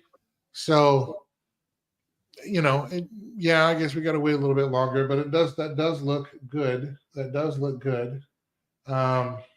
Not liking where Wisconsin is going in terms of the Senate right now, but again, I'm just looking for counties. Georgia, 88%. Harris did make some gains. She's a little closer than she was, but Trump is still over 50%. So, yeah. And we're getting down to it there. North Carolina, we're at 84%. Again, Harris made some gains.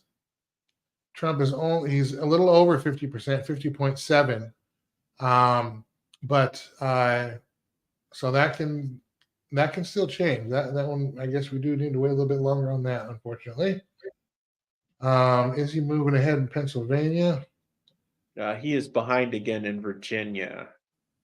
Yeah, he's been behind for a while now. And he's starting to lose ground in Virginia as the late votes come in.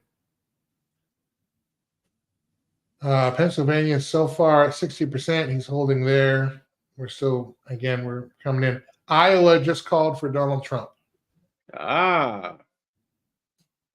There it is. That's by the AP. Check Fox. Do they agree? They do. Okay.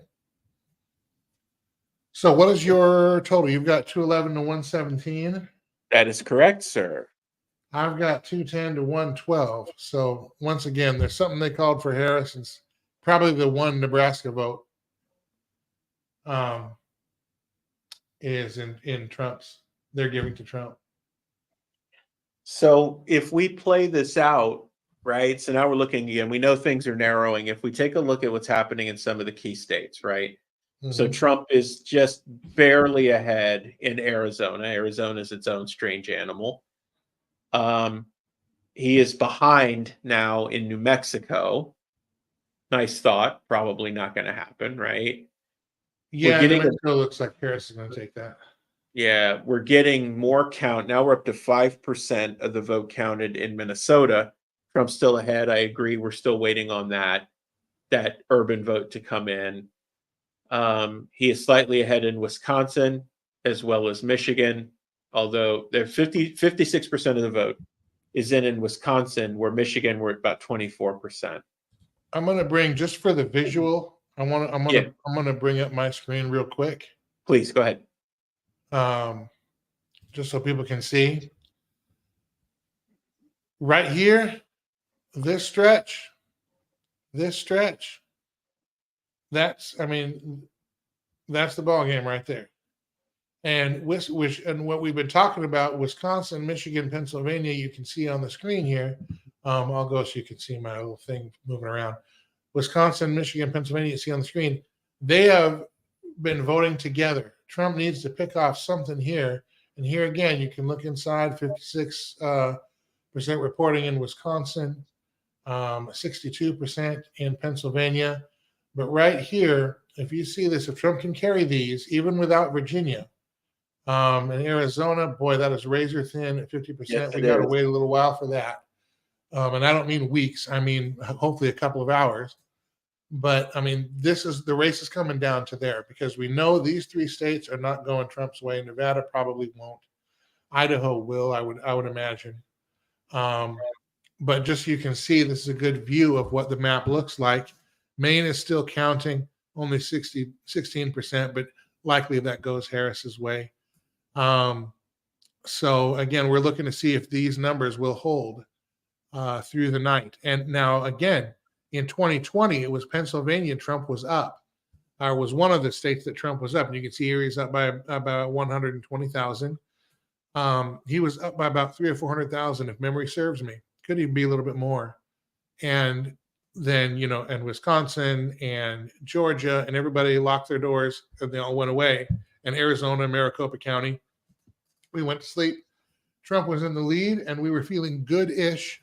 We woke up in the morning and Biden had won. So I think Trump's lead hopefully will increase to the point where it is not in doubt. Excuse me, in these states. If I go down the side, I'll just move down the side a little bit here. Oops, no. This is where we're looking at some of that Senate information. There's Baldwin at the top, but McCormick in Pennsylvania, that's really encouraging. Moreno, we just talked about. Sheehy in Montana, that's not a surprise. Michigan, Mike Rogers jumped out to a little lead, but that's a back and forth with Baldwin. But that would indicate that Trump is having some down ballot momentum with these other senators in those states. And I just can't tell you how big of a deal that is. But this is what the night comes down to. And, we're going to be here as long as we can to try to see these results through. Yeah. Andrew, I'm going to go back to, I'm just going to check in on Ohio again on my screen. You can leave yours up. Go ahead and bring it up. We'll see what you're doing in real time. So I wanted to check back in on Moreno's race. So it looks like Sherrod Brown has made up a little bit more ground, not much. But again, you wonder, let's see, if I look at Cayuga County. So remember, Cayuga is Cleveland, right? Mm-hmm. The Lorain and Cayuga are basically Cleveland's right in here. So, 57% of the votes are in. About 5 minutes ago, that was at 25%. These are places where you'd expect to dump. Lorraine is pretty much done counting. And so is just about everyone else. So large swath of the state is in. So, as we look at this, it looks like we are coming to the end. And I apologize, Cincinnati's actually somewhere over here. It's Hamilton County, if I'm not mistaken. It's obviously blue. But yeah, I'm wondering if Sherrod Brown, if there's enough left for him, or is this another flip Republican with Bernie Moreno going to DC? Yeah, man, alive. I don't know. Let's see if we got Rogers was not one I was looking at earlier. So we'd still be at 54 if we pick up Michigan and don't get Wisconsin. That would still be 54, but it looks like right now we'd have 53 that seem fairly solid. 52 perhaps, with the only because Pennsylvania still could go either way.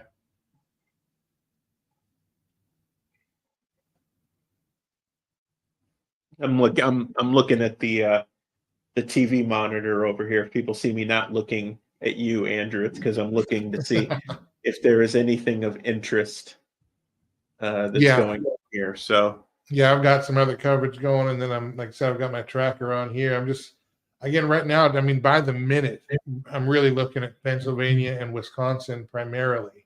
Yeah, and just wanting to see a little bit more from that. So I brought the house back up, Andrew. That's where we left off. Okay, yeah, go ahead. So as it stands right now, we flipped 3 seats. So Republicans are +3. We still obviously got a swath of the nation that we've got to get to work on here, the stuff that hasn't come in yet. California hasn't closed yet, but I'll say this now because they'll be closing here in about 7 minutes, there's a hotly contested Senate race in California between Adam Schiff and Steve Garvey, the former professional baseball player. Mm-hmm. A lot of people didn't expect Garvey to make a go at it, but he was in a dead heat. And so, it'll be interesting to see what happens there. And obviously we've got a number of congressional races that need to be decided across the country. But as it stands right now, the Republicans look like they're in pretty good shape here for both houses of Congress, and to have some breathing room.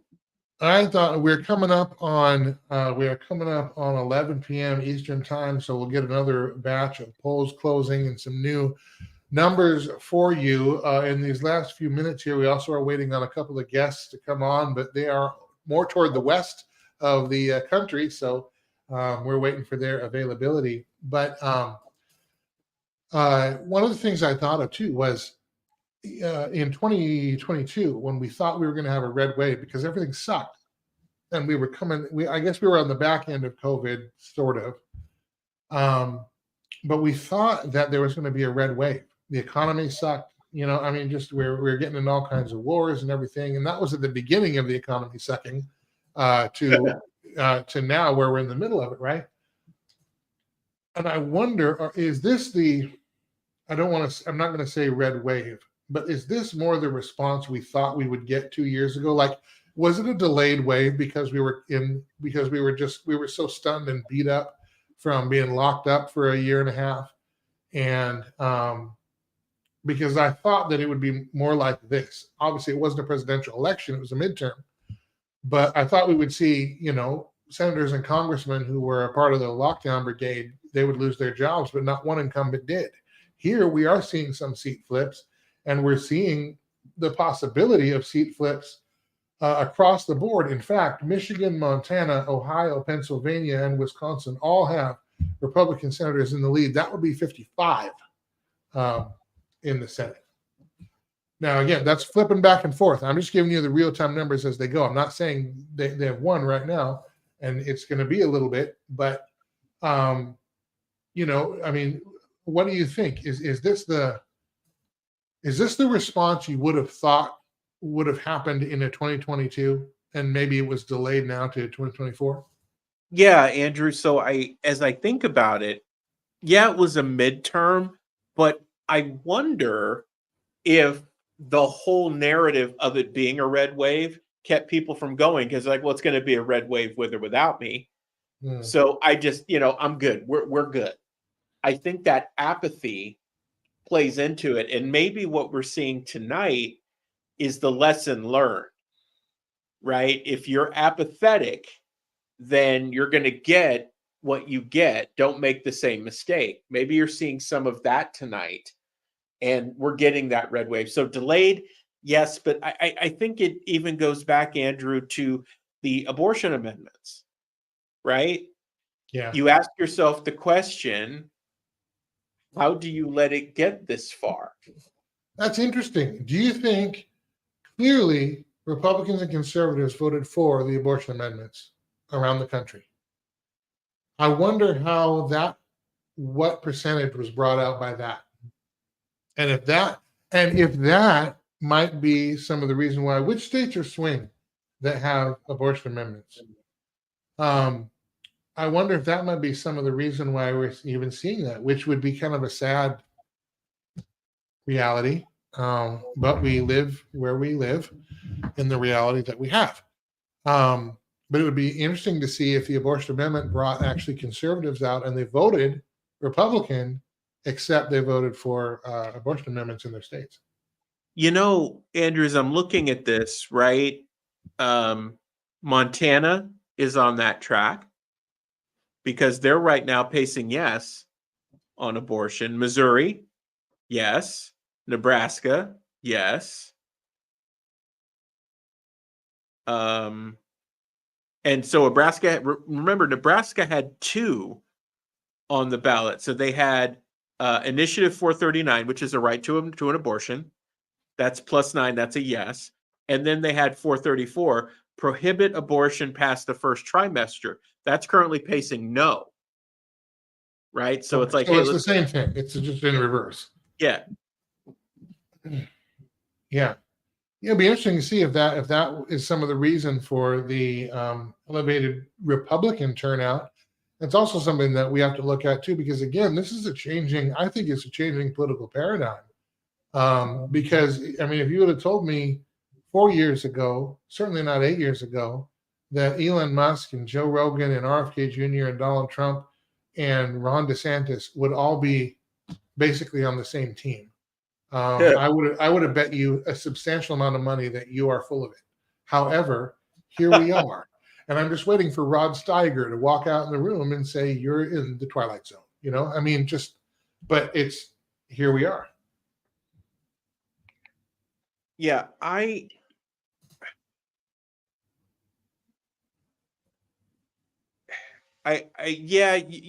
you can say that, yeah, this is this changing tide, but I really think we have to get to why, and it's going to require conservatives and conservative Christians to admit that they lost the high ground on any narrative on this.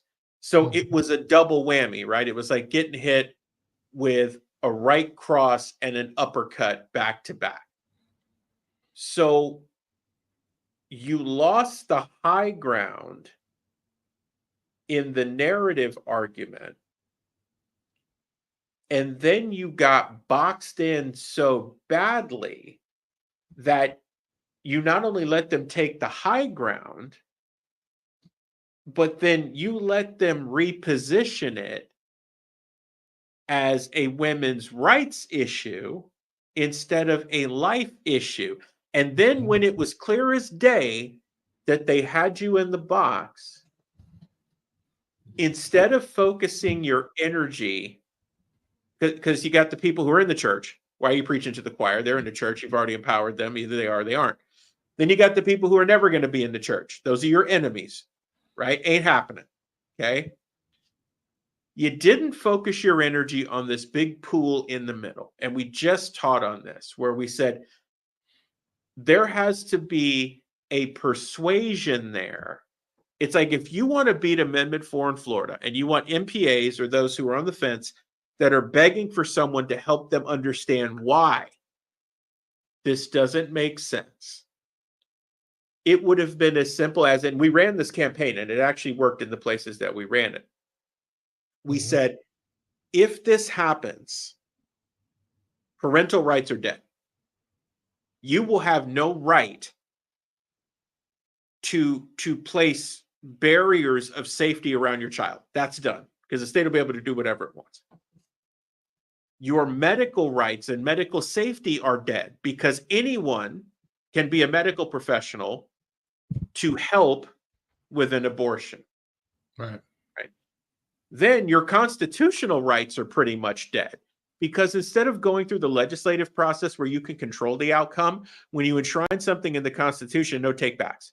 And explaining those three things to people, either separately or in some combination, they got it.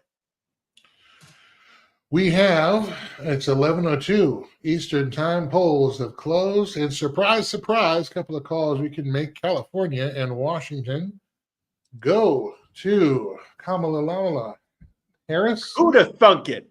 I know that was we were just waiting on pins and needles for those swing states. So that's going to make the Electoral College look a lot closer than it has been for a while. And it looks like Fox even called Oregon, but that's a safe bet.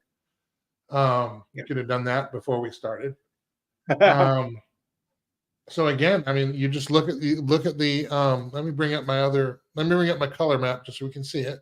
Yeah, go ahead. These are the ones. This is what we're watching. And if we look, and I'll try to make this a little bit bigger for you. Let me see if that's in the screen there. Yeah, okay, good.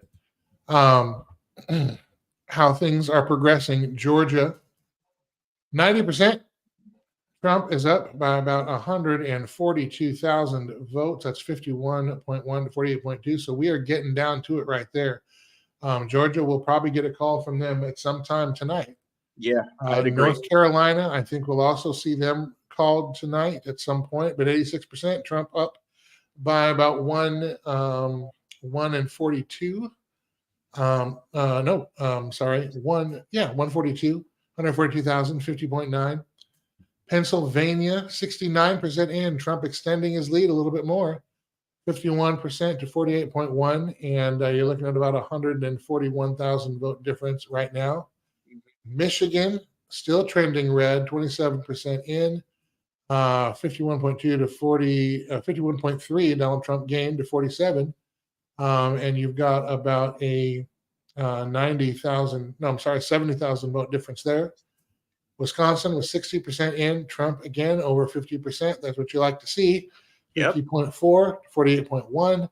A separation of about 50,000. Minnesota, now we're getting some more numbers in. 11%. Still waiting for the cities, though. So this is going to change as we go. I don't expect Trump to maintain the lead here all night long, even if he ends up with it. And then Arizona, 50%, if you can see that. They've been kind of stuck here, so I'm waiting for a big dump from Arizona. And I'm also, we should bring that up. And can you look at Maricopa County and see what they're doing? Yeah, let me get to Arizona here, Andrew, and I'll bring back up the big board here. So, and also Virginia, 75% they're in. Harris is at 50%. The way those trends are, and from what I have heard with the counties that are left, it looks like Virginia is trending Harris's way. So we just want to see if the rest of these will hold. Nevada could go GOP, but I personally doubt that. All the Senate races so far that we were talking about are still trending red. Michigan, Montana, Ohio, Pennsylvania, and Wisconsin. That also maybe tells me, at least for now, that's why they're also red at the top of the ticket. Okay, we want to look at Maricopa County in Arizona because that's going to be a big deal. Yeah, so right now, Andrew, you look at it, Harris is ahead 50% to 48.5%. So that margin is super tight. There's 54% of the vote counted. So you mentioned Maricopa being important. This is where things got locked up last time, and it's been in litigation pretty much ever since. Pinal County is another one adjacent there. Trump is winning there. The rest of these counties, smaller populations, still waiting on some kind of Pima County. This is Tucson. This is that area, right? Pima, Santa Cruz County. So University of Arizona, and then in Phoenix proper, Arizona State. Right now, at 50% of the vote in, it's so close. Looks like Trump has jumped back ahead here. In Arizona? Yeah, 3,000 votes. Yep. Yeah. So I think this is going to bounce back and forth all night. And it's going to be razor thin. Just the way that Arizona is structured. So, and the hope is that they can keep moving. They're already 50% of the way there. If they can keep moving, maybe we can get an answer. Other thing that's happening here, 50% of the vote in Kari Lake is well behind in this race. So I don't know that I'm not confident that we're going to pick up Lake's seat. But again, that's not one of the ones that I had written down. That is not me saying that I know everything. You just look at the numbers, you look at Lake's candidacy, you look at her strength and quality as a candidate. With the mess happened for governor, I mean, now that was also screwed up too, because the supervisor of elections was running for governor at the same time. So, right. No conflict of interest there, but it becomes kind of a spent force in that area. And that was one of the Senate. That was a seat I think we could win. I just think we need a stronger candidate. But I guess you still have the momentum from her governor's run. But hopefully now we will learn our lesson and move on.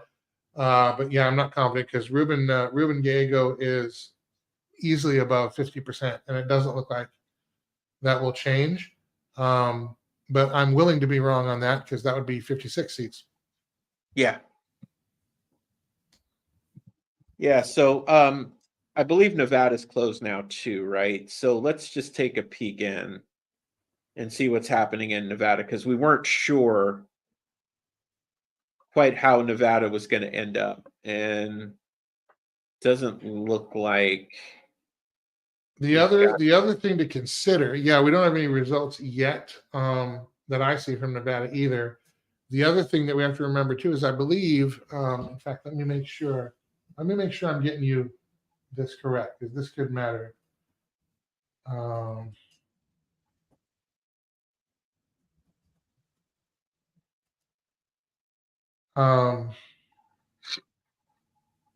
So they called Idaho for Trump. I think we may have already talked about that. Trump also picked up an electoral college vote in the state of Maine. Okay, so we got the split vote up there. He must have got it. Is that the one that he got? Did he get Kansas or Nebraska? Breaking news. The Ohio Senate race has been called. Bernie Moreno is the winner, and he's giving his acceptance speech right now. Excellent. We would carry it for you, but we'd get sued. Yeah. So, I'm sure he's saying, I'm glad I won. But that's good. Okay. So that's one. That is very encouraging. I was looking to see, because one of these, I think it's Pennsylvania, but I don't want to misspeak. They were, or was it Arizona or New Mexico? Is it one of those? One of the states we're looking at now is accepting ballots like days and days after, and they don't have to be postmarked either. And so, but what I say to that is, it doesn't matter what state is doing it, Trump's lead has got to also account for those as well, because otherwise that's a reason to hold off and let's keep counting. You know what I mean? Right. So I'm also keeping an eye on Georgia. That's tightened up a bit. It's 51-48. Mm-hmm. So we'll keep an eye on that one. I have Moreno up on the screen here. Mike Rogers is still ahead. Razor thin in Wisconsin, and it looks like Sheehy. Let's just pop over to Montana and see what's going on here. I'm wondering how long it's going to be before they call this for him. Let's see.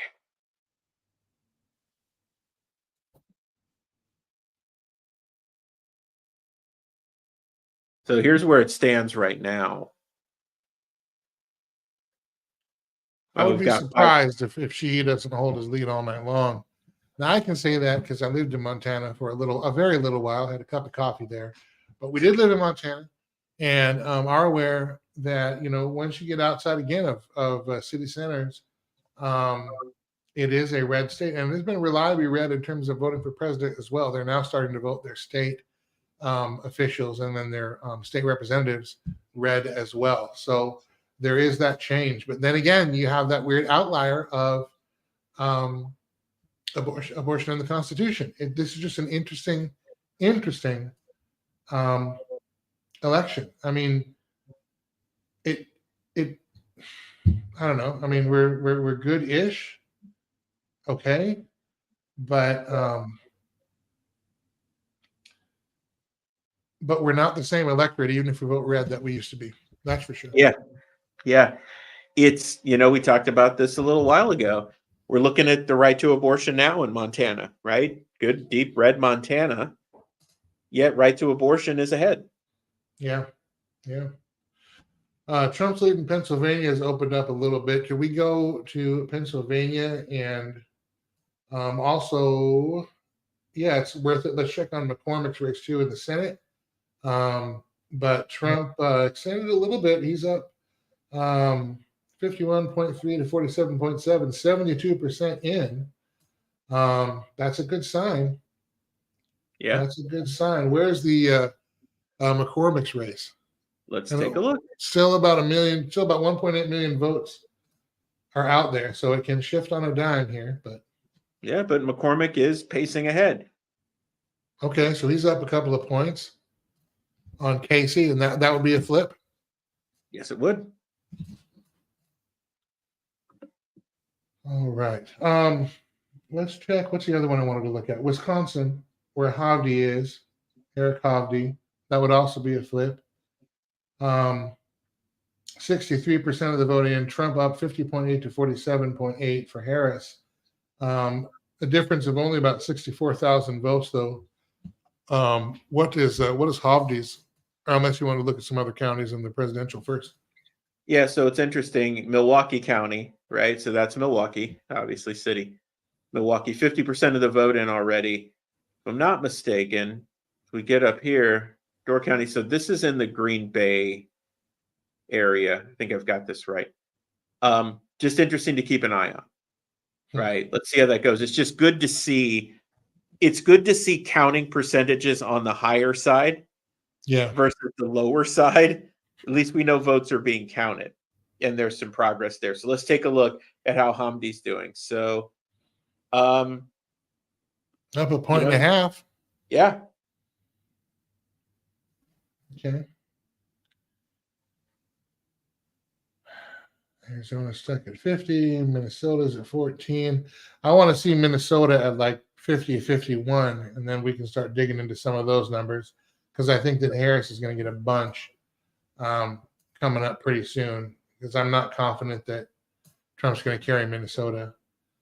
So ones to look at. So Hennepin County, this is Minneapolis, right? And you can see there's 0.19% of the vote in. So you're spot on, Andrew. That's gonna change, right? Because when you look at the state of Minnesota, Minneapolis, St. Paul is your biggest.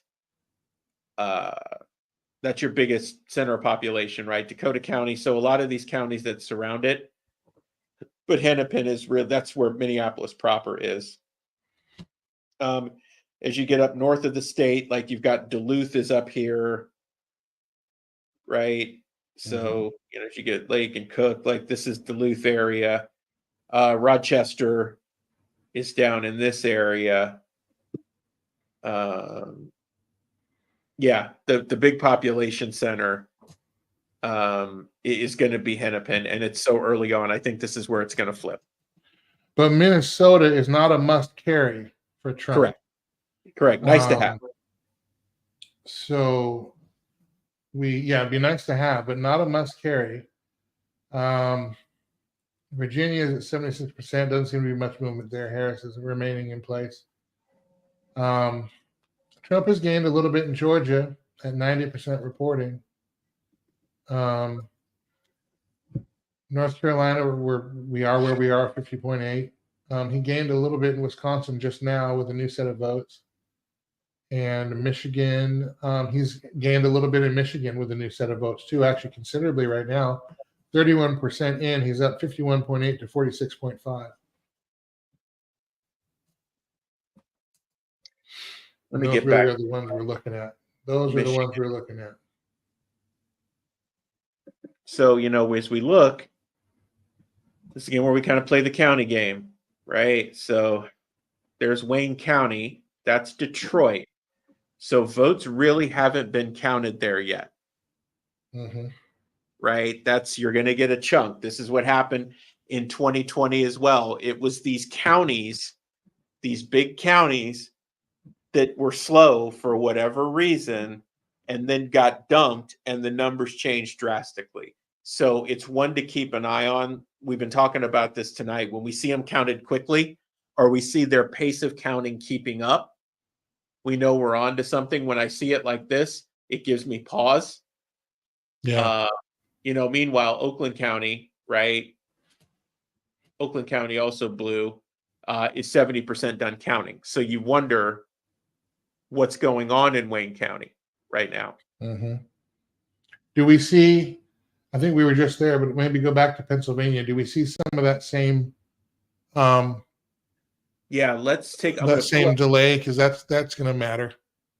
Let me pull up Pennsylvania, and then let me do something on the other board over here.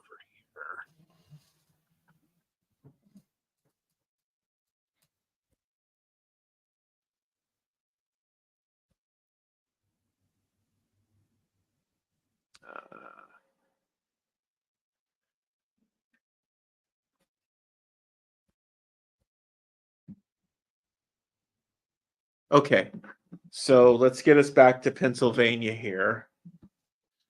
So here we are, Trump's ahead, 51 to 47, right? We got 75% of the votes in. He's ahead. So what we're looking for, if I'm not mistaken, I think I remember this correctly, Allegheny County, this is Pittsburgh, right? And then what we're looking for over here, this is all kind of Philly suburbs, right? But here is Philadelphia County. So the good news is that it looks like 70% of that vote is already in, Andrew. Mm-hmm. So that's a good sign, right? We didn't expect Trump to win Philadelphia County, but the fact that they're actually counting is a plus, right? Because now we're also back to watching the difference between these guys and these guys. Yeah. Can you find, you'll have to kind of run around there and see Northampton County. Where is that in Pennsylvania? I have no idea. One moment.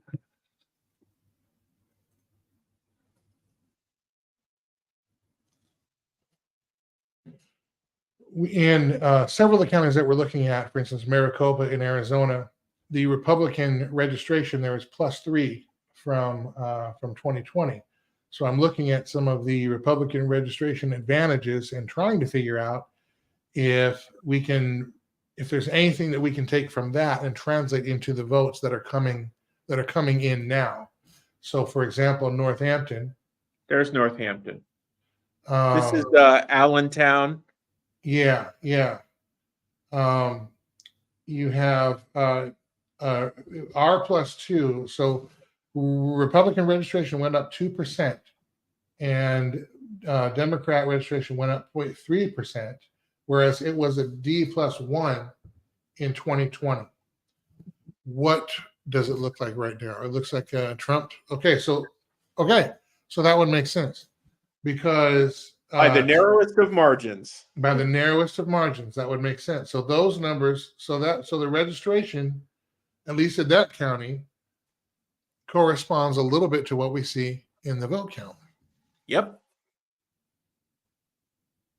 Okay. How about Lackawanna County? That's a D+5. I'm curious where they are. Now that's actually a Republican +2 because in 2020 it was a D+7. So a D+5 means that either went independent or went R+2. That'd be in Lackawanna County, Pennsylvania, which we'll check in just a second.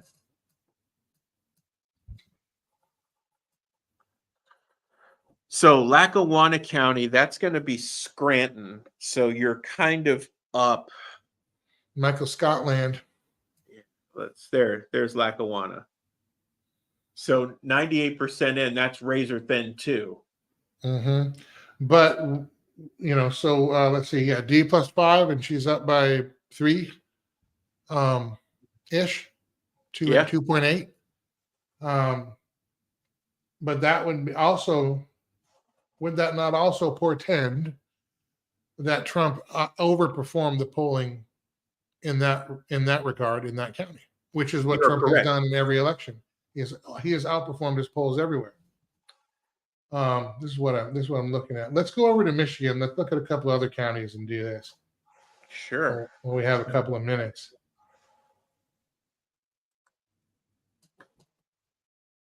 All right, we are back in Michigan where Trump continues to lead. Wait, breaking news, North Carolina called for Donald Trump. Whoa, watch out. According to the AP, and I would assume Fox as well.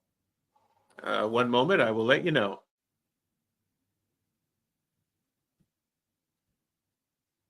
Fox has not called North Carolina for Donald Trump yet. Well, we are at odds once again. Yes. Well, the AP has called it for Donald Trump. Let me check. North Carolina, Blaze also, Glenn Beck's organization, has called North Carolina for Donald Trump. So I'm sure Fox will follow suit shortly. Yep. North Carolina was called for Trump with 89% in, Trump at 50.8. So obviously Kamala cannot make up that ground. So that, Andrew, with the current look, I'll just scroll back up, see if I can do it. I'll go back. Yeah. And then we'll come back to Michigan. So even though Fox hasn't called it yet, if you take the 16 from North Carolina, that puts Trump at 232. So everyone just hang on to that for a second. And we're going to go back into Michigan and look at some counties, and then we'll come back out. That's a good sign. So we were wondering if it was going to be Virginia, North Carolina, or Georgia. So North Carolina's broken first. Mm-hmm. Now we're so close in Georgia, you now wonder if Georgia's going to be the next dam to break. So now we're back in Michigan. And we are rapidly approaching close time in Pennsylvania. They're at 76 right now. Yeah. Okay, Michigan. Let me get back to my spreadsheet here. Michigan, let's look at, I want to look at a really heavy Democrat county. Let's look at Washtenaw County, which is D+42. This is a state there. This is a county where Democrat registration grew. Oh no, I lied. No, I can't. Hold on. 42. Let me follow the right line here.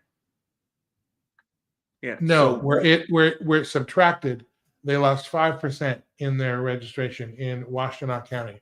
But it's a D+42. It's a heavy Democrat county. So Washtenaw is also, that's Ann Arbor. So that's University of Michigan. So you're looking at Washtenaw now, 64% of the vote in, it's 60-30. Okay. Let's counterbalance that. Or let's look at the other Democrat county. Let's look at Wayne County in Michigan.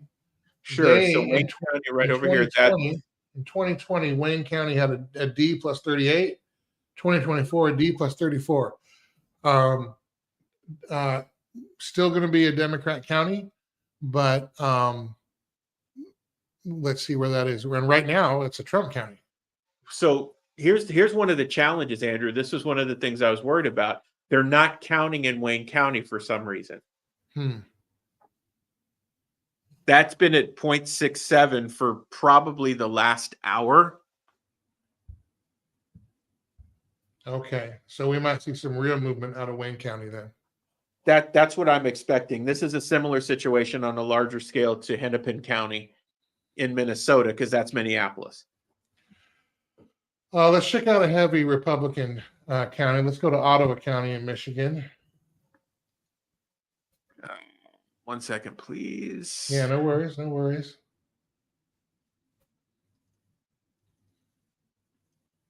All right, so Ottawa County. So Ottawa County, this is kind of outskirts of Grand Rapids, Muskegon, right? So you're on a Great Lake here. And that's R plus 24, and Republicans gained. They were R plus 21. So, I mean, you see Democrat shrinking and you see Republican gains almost throughout all of these swing states. We'll go over to Arizona in a second. But maybe we should stop in Wisconsin first. Yeah. Yeah, let's do that. And let me go back and check the board and make sure I'm not missing anything else coming through. By the way, Fox still has North Carolina too close to call, so they're on the slow bus. Okay, so they're waiting on that. Let me see. There's an update coming through. Let me see what this is. In Wisconsin, Brown County, Republicans were +7 in 2020. They're +10 in 24. What does that look like? As I yawn on camera. So it's a long night, friends. It's a long night. So Brown County, I was close. I kind of had us over here. Brown County, this is Green Bay. So they're coming out heavily for Trump so far. What's the report? 34? Yep. Okay. Waukesha, let's look at that. That's an R plus 25, which in 2020 was an R plus 21. Let's see.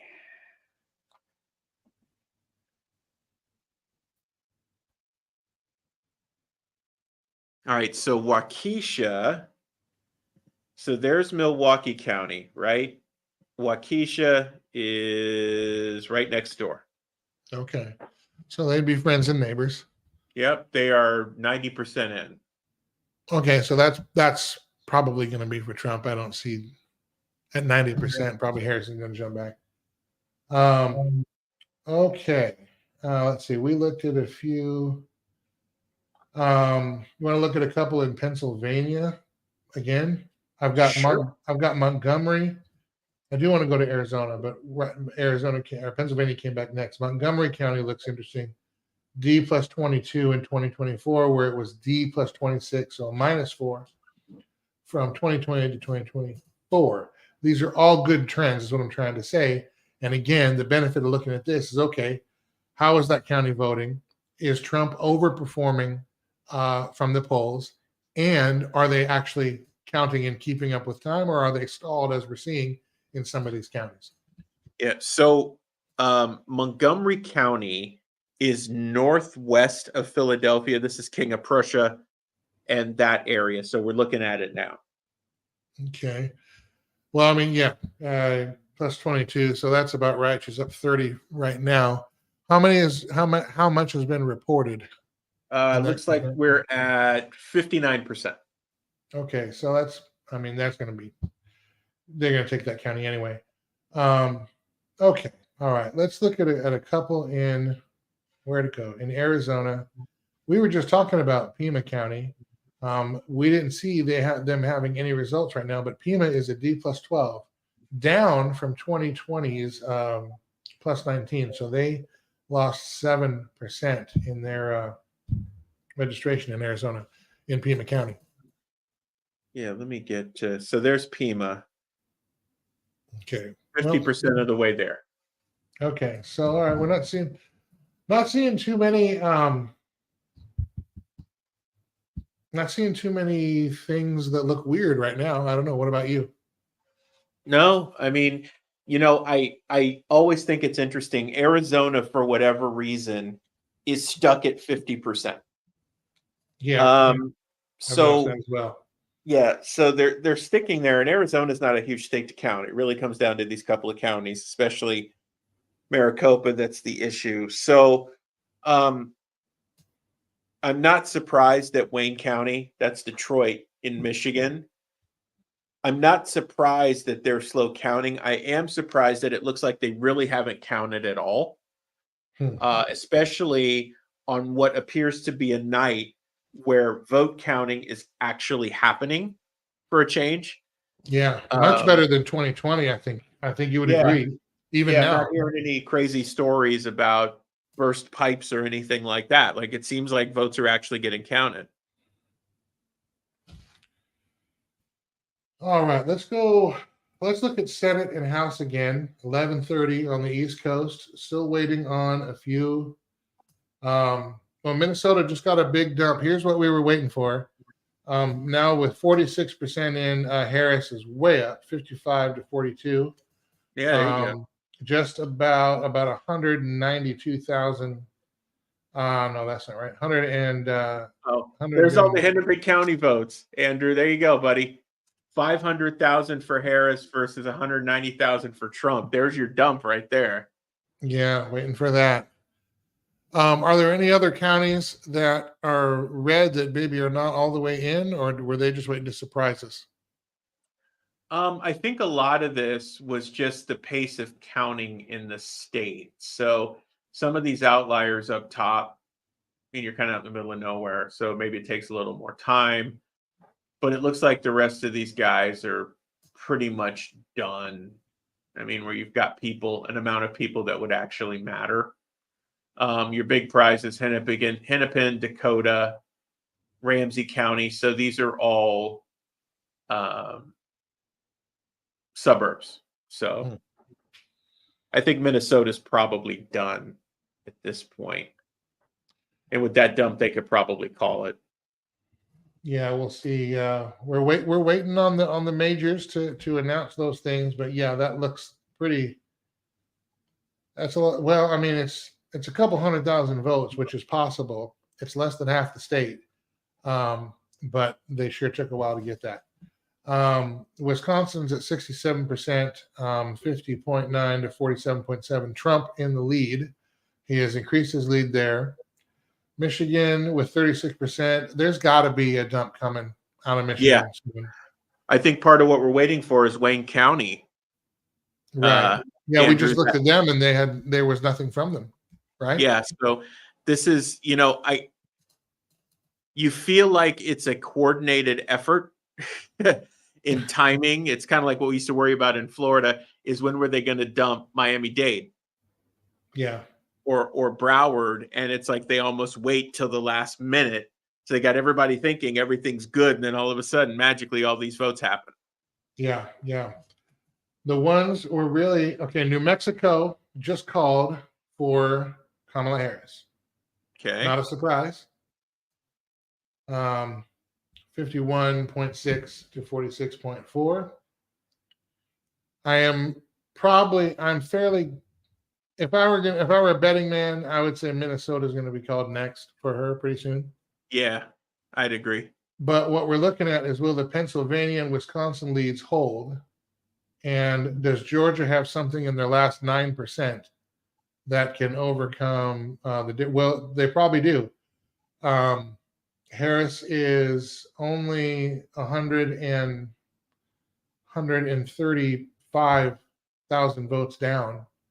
Can you go to Georgia? How many votes are outstanding? Yeah, I was just looking at that on the other screen. So let me get us over here on the big board. Let's get us to Georgia. So here's what we've got left outstanding. We got about 500,000 votes outstanding. They're 91% of the expected votes in. You've got 130,000 votes basically separating. Yeah, so things to watch, right? So Gwinnett County is 80% of the way there. DeKalb County, 75%. Fulton County, almost 90%. Cobb County, almost 90%. So you're watching the Atlanta area to see what percentage of votes are still outstanding, Mhm. because likely those are the difference. Right. You know, the rest of these guys have relatively small numbers. So we're trying to figure out, are there enough votes left in here to turn that tie? What Yeah, was that- interesting, sorry, go ahead. That would likely go to Harris. Yeah. What Yeah. is interesting, though, is that Trump is kind of holding his own in Cobb County. I don't know if you have numbers on how that leaned before. No, not right now. I can get them though. Just a second. Yeah, let's see here.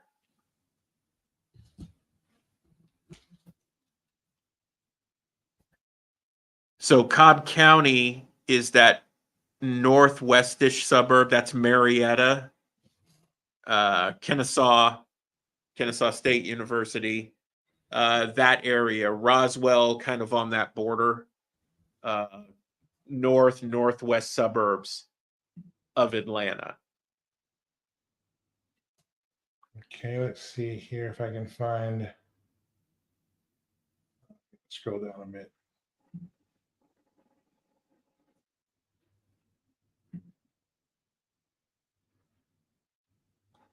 Cobb County in 2020 went pretty heavily for Biden. Yeah. 56-42. Yeah. So Cobb County, the Georgia Supreme Court halted the extension of their absentee ballot deadline yesterday. That's interesting because so in 2020 in Cobb County, Joe Biden, most of his votes were advance voting and absentee by mail. Absentee by mail was almost 100,000, or 90. Both of them had 95,000. So if he's halted the extension, we should get a count today, then, right? That's what I'm thinking, Andrew, and that's why that one stuck out to me, because I'm like, wait a minute. I think that is a heavy D. It is. Right? And why is Trump so close? Because I mean, it doesn't look like it percentage-wise, but given how heavy it is, that's actually pretty close. And if they've now blocked the extension of an absentee ballot deadline, then yeah, we should get a wrap on this at some point this evening. And so I wonder, so we know what's going on in Cobb, right? Let me see if I can get back to it here. There's Cobb. So then we get DeKalb, Gwinnett, right? This is all Atlanta suburbs, Fulton. So I believe Fulton County is Atlanta proper, if I'm not mistaken. Let's see.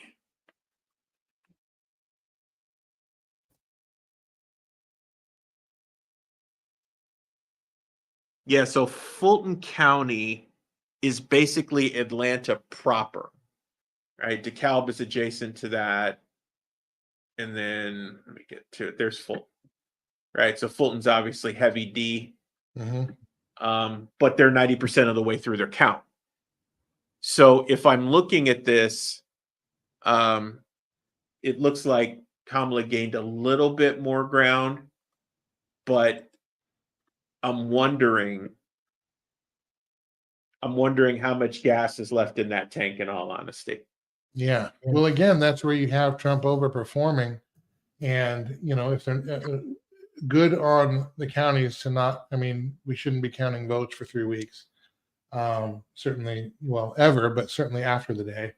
But hopefully we're not stuck and waiting all night because they can't figure it out. I just don't understand how that happens. But anyway. Yeah. Well, with the absentee thing out of the way for Cobb County, like we were just talking about, that helps. Yep. So, you know, it's one of those where it's like you just kind of have to sit and almost grate your teeth and be like, okay, come on already. I know. Right? Like, get on with it. So let's look at the Senate and House numbers and just see kind of where we're at in terms of what it looks like we're getting. We probably have some more House numbers. Republicans are already at 50. We flipped 2. That's Councilman Moreno. So that's good, which means that if Trump wins, we have the majority in the Senate. Right. Let's take a look at the House. We also may have the majority in the Senate anyway, because it looks like they're still holding in all of those states. Yeah,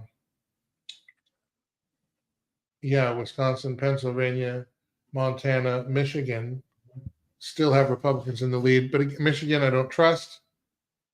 Ted Cruz just called. He won out of Texas. Yeah, that happened a while back. Well, it just happened for the AP, so I'm just telling you what the Oh, what the boy. folks are saying. But then again, the AP called North Carolina already. So Oh my gosh. Okay. All right. Yeah. So where are we at here with the House? They flipped one seat. Which seat was that? so they flipped 3 so far. No, I mean the Democrats flipped one. Oh, I don't know not if you can sure. tell. Can you hover on it where it says one flip? Does it take you right to it? Of course not. That would be too easy. Oh well.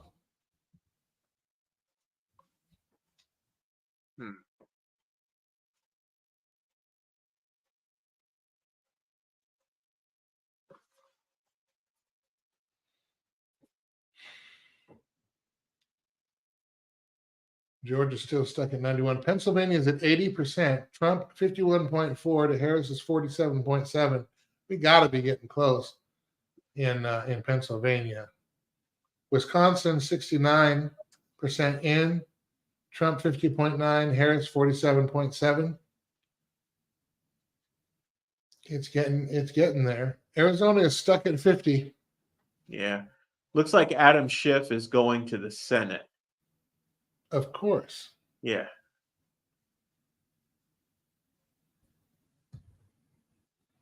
Yeah, Arizona's stuck in their county. Virginia's at 81%, still trending Harris. That's probably going to be Harris. Minnesota, Harris is way in front, 49% in. That probably stays that way. So the states that Trump can win, he's at, according to the AP, he's at 230. With Georgia, Pennsylvania, Wisconsin, Arizona, and Michigan, maybe, but I don't trust it because they're below 50, and I think there's a dump coming. Right now, it's up 5 percentage points, 51.7 to 46.6, but only 38% are in. So I'm only looking at, okay, Virginia just called for Harris, which I just said. So you can add those 13 electoral votes to Harris. I'll probably have you jumping around, but what is the Fox vote count for the president? So it looks like Fox has finally decided to call North Carolina for Trump. They have not called Virginia for Harris. So the current count is 232 to 198. Or if you're with me on the AP, it's 230 to 205. Ah.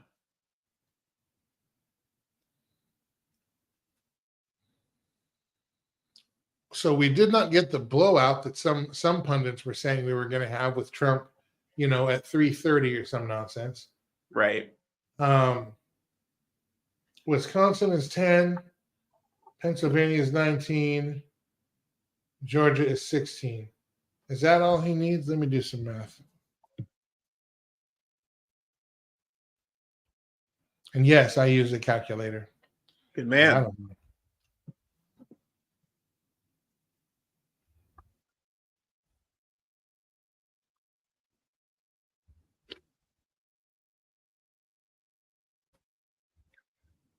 Yeah. Wisconsin, Pennsylvania, and Georgia, and he wins. He's at 275. Okay. So that's what we're watching here the next few hours. And there isn't there isn't too much action. I'm still waiting on my Amanda Radke from South Dakota. They're watching some polls. They're at a GOP victory party, so they're waiting as well because they want to be glad that Trump is president.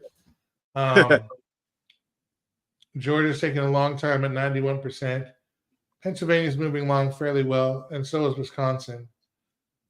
I would say if we see Pennsylvania or Wisconsin go Trump's way, that could be indicative of the other going that way. I'm not confident that Trump is going to carry Michigan. Yeah, me either. And I'm not That- confident about Arizona either. Yeah, that if we go back to Michigan.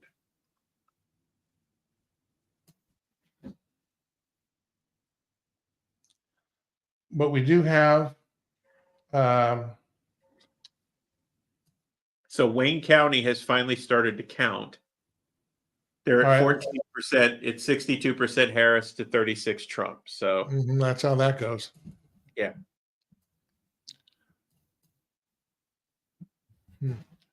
All right, so we'll see. We're going to see then. We should see Harris gain ground in Michigan here. Hawaii is about to close in about 14 minutes. And then, of course, Alaska comes in at 1 a.m. Eastern time.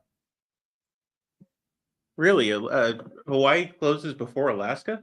They close 11 p.m. Central. 11 Central.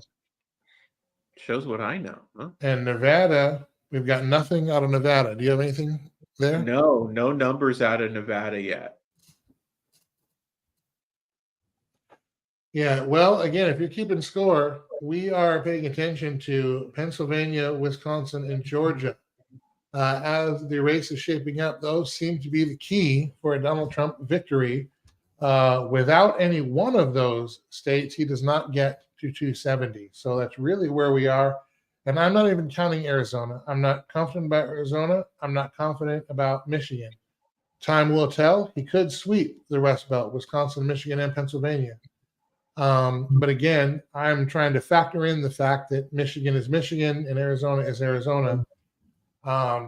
Where do we have a shot in those other states? The things that concern us right now are when votes are stalled in certain counties. Not that we're alleging anything funny going on, but when those counts take a while, you can see it lean, red for a long time. And then all of a sudden, just like we saw in Minnesota, they lower the boom and here's the rest of them. What we're trying to decipher is if they are to lower a boom in a Wisconsin, in a Pennsylvania, in a Georgia, is that boom enough to change the outcome of the election for that state? So far, at least mathematically, numerically, it could be. We don't know. That's what we're watching here.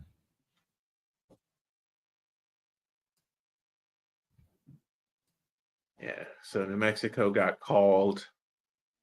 You got that one right. New Mexico got called. New Mexico. Got it. Okay. Oh, let's see. And it's interesting because I look at these. I look at this map, and at least for my colors, I've got dark red. When I put it on the screen, it's pink. I'll put mine back up for a second here so you can see. Go ahead. You can see that in the pink there, Wisconsin, Pennsylvania, Georgia, Arizona, Michigan. That's where Trump is leading and probably has his best shot. I believe that typically Alaska goes red, but we're waiting on those results. They won't come till tomorrow. But even so, the path to 270 is Georgia, Pennsylvania, Wisconsin. Let me see. Wisconsin has 10. Arizona has 11. It could be an or Arizona. Arizona has 11. So it just, in fairness. But again, I'm not confident in Arizona. So that's kind of what I'm looking at. And honestly, what I'm praying for is that these states will come through and hopefully come through while we are broadcasting. We will wait till every poll is closed and see how close we get. Yeah, just looking. So, yeah, Trump's still ahead. Still ahead narrowly in Arizona. That count hasn't moved for a while. They're halfway through still. They've been at 50 for about an hour. So yeah, whatever's going on there. And Georgia's been at 91 for about a half hour. Pennsylvania is moving forward slowly. Michigan is moving forward, and Wisconsin is moving forward. All of those have Trump at 51% or better right now. Michigan is at 41% reported. Can you go back to Michigan and just look at some Hang of on, those? Andrew, 1 second. We got a call in Nebraska. Okay. Deb Fischer has won her seat, so that puts the Republicans at 51 in the Senate. Okay. Yeah. So now I'll go back to Michigan. Is that where you wanted to go? That's interesting because the independent, who is the independent there? Oh my gosh. I used to know his name and now I don't.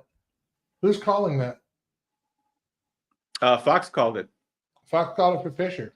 Okay. Yep. Okay. Well, that's one I did not have on my bingo card. So, And then Pete Ricketts won his special election tonight as well. So he was the former governor of Nebraska. Now he's a senator. So now you've got 2 Nebraska senators that are Republicans. all right. Good job, Nebraska, on that one. Yeah. So we're going to Michigan. Yes. Yeah. I am looking at counties. I want to find counties that have a dump for us, basically. Okay. So let me share. You want me to share mine here? Yeah. Okay. So we're back in Michigan. We'll start with the usual suspects. There's Wayne County. Wayne County still at about 15%. It's obviously leaning Harris's way. So that's Detroit. Ouachita is Harris, 67% in there. Oakland County. They've got 77. How much does the Detroit area have in? 14%. 14. That's that see, when you're looking and watching races and you're looking, that's what you look at. Only 14%. And it's a high D county. And when you are separated as they are by 121,000 votes, certainly in a city as populous as Detroit, that other 85% could very well be that difference. Correct. Check on the Senate here while we're waiting. By the way, Rashida Tlaib won her race in the U.S. House in Michigan. Good job, Michigan. Yeah. All right, we're back and looking at the Senate race. So Mike Rogers is up 50-46. Okay. Well, that's good. That's That really is good.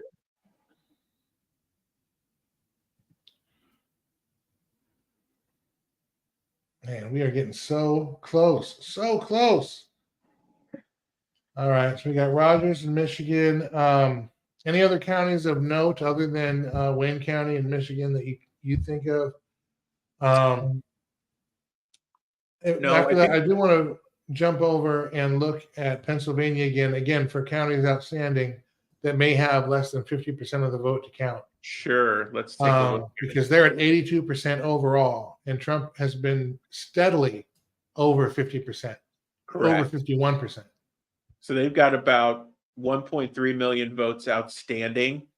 So we were looking at Philadelphia County, right? So that's Philly, obviously.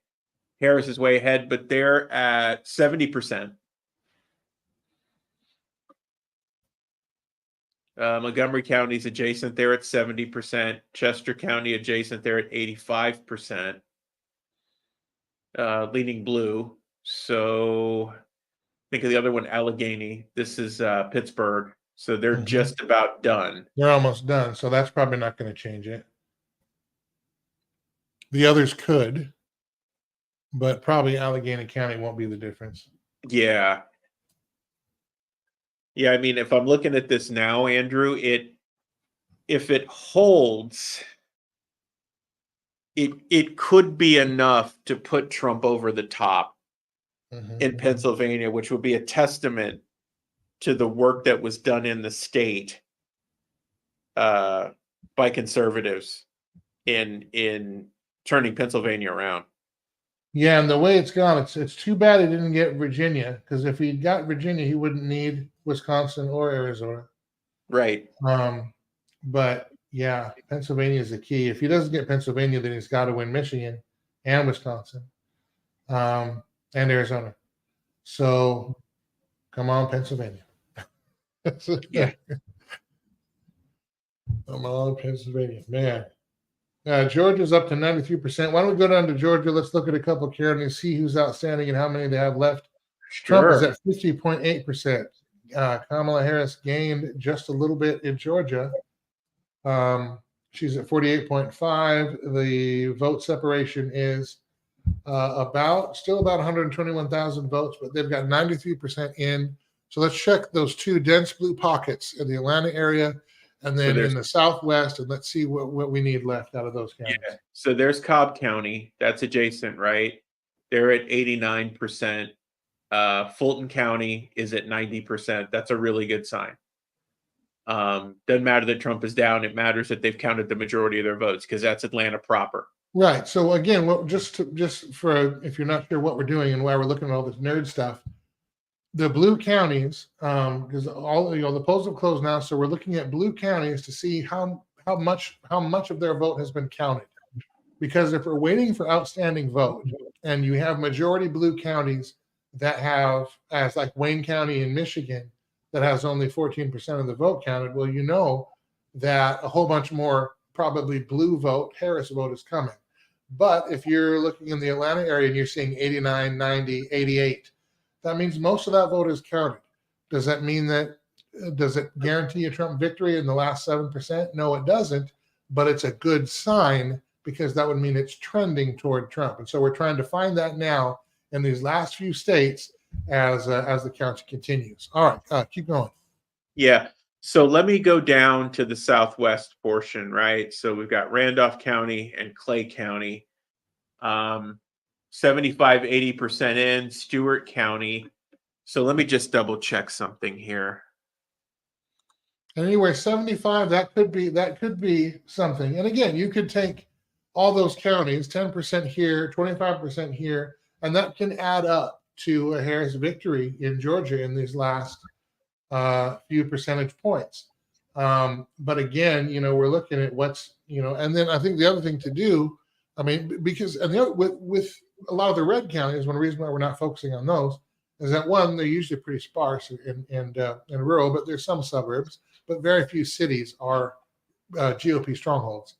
So we focus on the blue counties to see, okay, how much more vote does Harris have in these areas? Because again, I want to remind you, Wisconsin, Pennsylvania, Georgia, I think is Trump's path to the presidency. And that's what we are now monitoring here for the foreseeable future. Hawaii is about to close in 2 minutes, and we'll do a recap of everything here in just a couple of minutes. But go ahead with the remainder of these counties, if you like. Yeah, so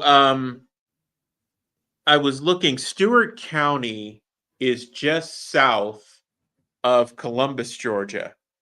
And the reason I bring up Columbus is because you've got military bases, right, on both sides of the state. So just kind of watching some of these counties. I mean, we're looking good as far as the count totals. We're anywhere between 75 and 100% done. So, I mean, right now we continue to watch this number go down, and Trump is remaining pretty steady. Given that Cobb can't count absentee ballots anymore, Andrew, that the Supreme Court has said no, it's pretty promising. Like you said, could it change? Absolutely. There's still enough delta. You just wonder if there are enough votes in the Atlanta metro to make up the difference. Exactly. And is this a big enough margin for them to call it? Like I'm looking at the board up on the TV right now. They've got Arizona, Georgia, Wisconsin, and Pennsylvania too close to call. Yeah, that's where we're at. Right. Boy, oh boy. Yeah, and it's so it's midnight Eastern. We are officially into the day after election day.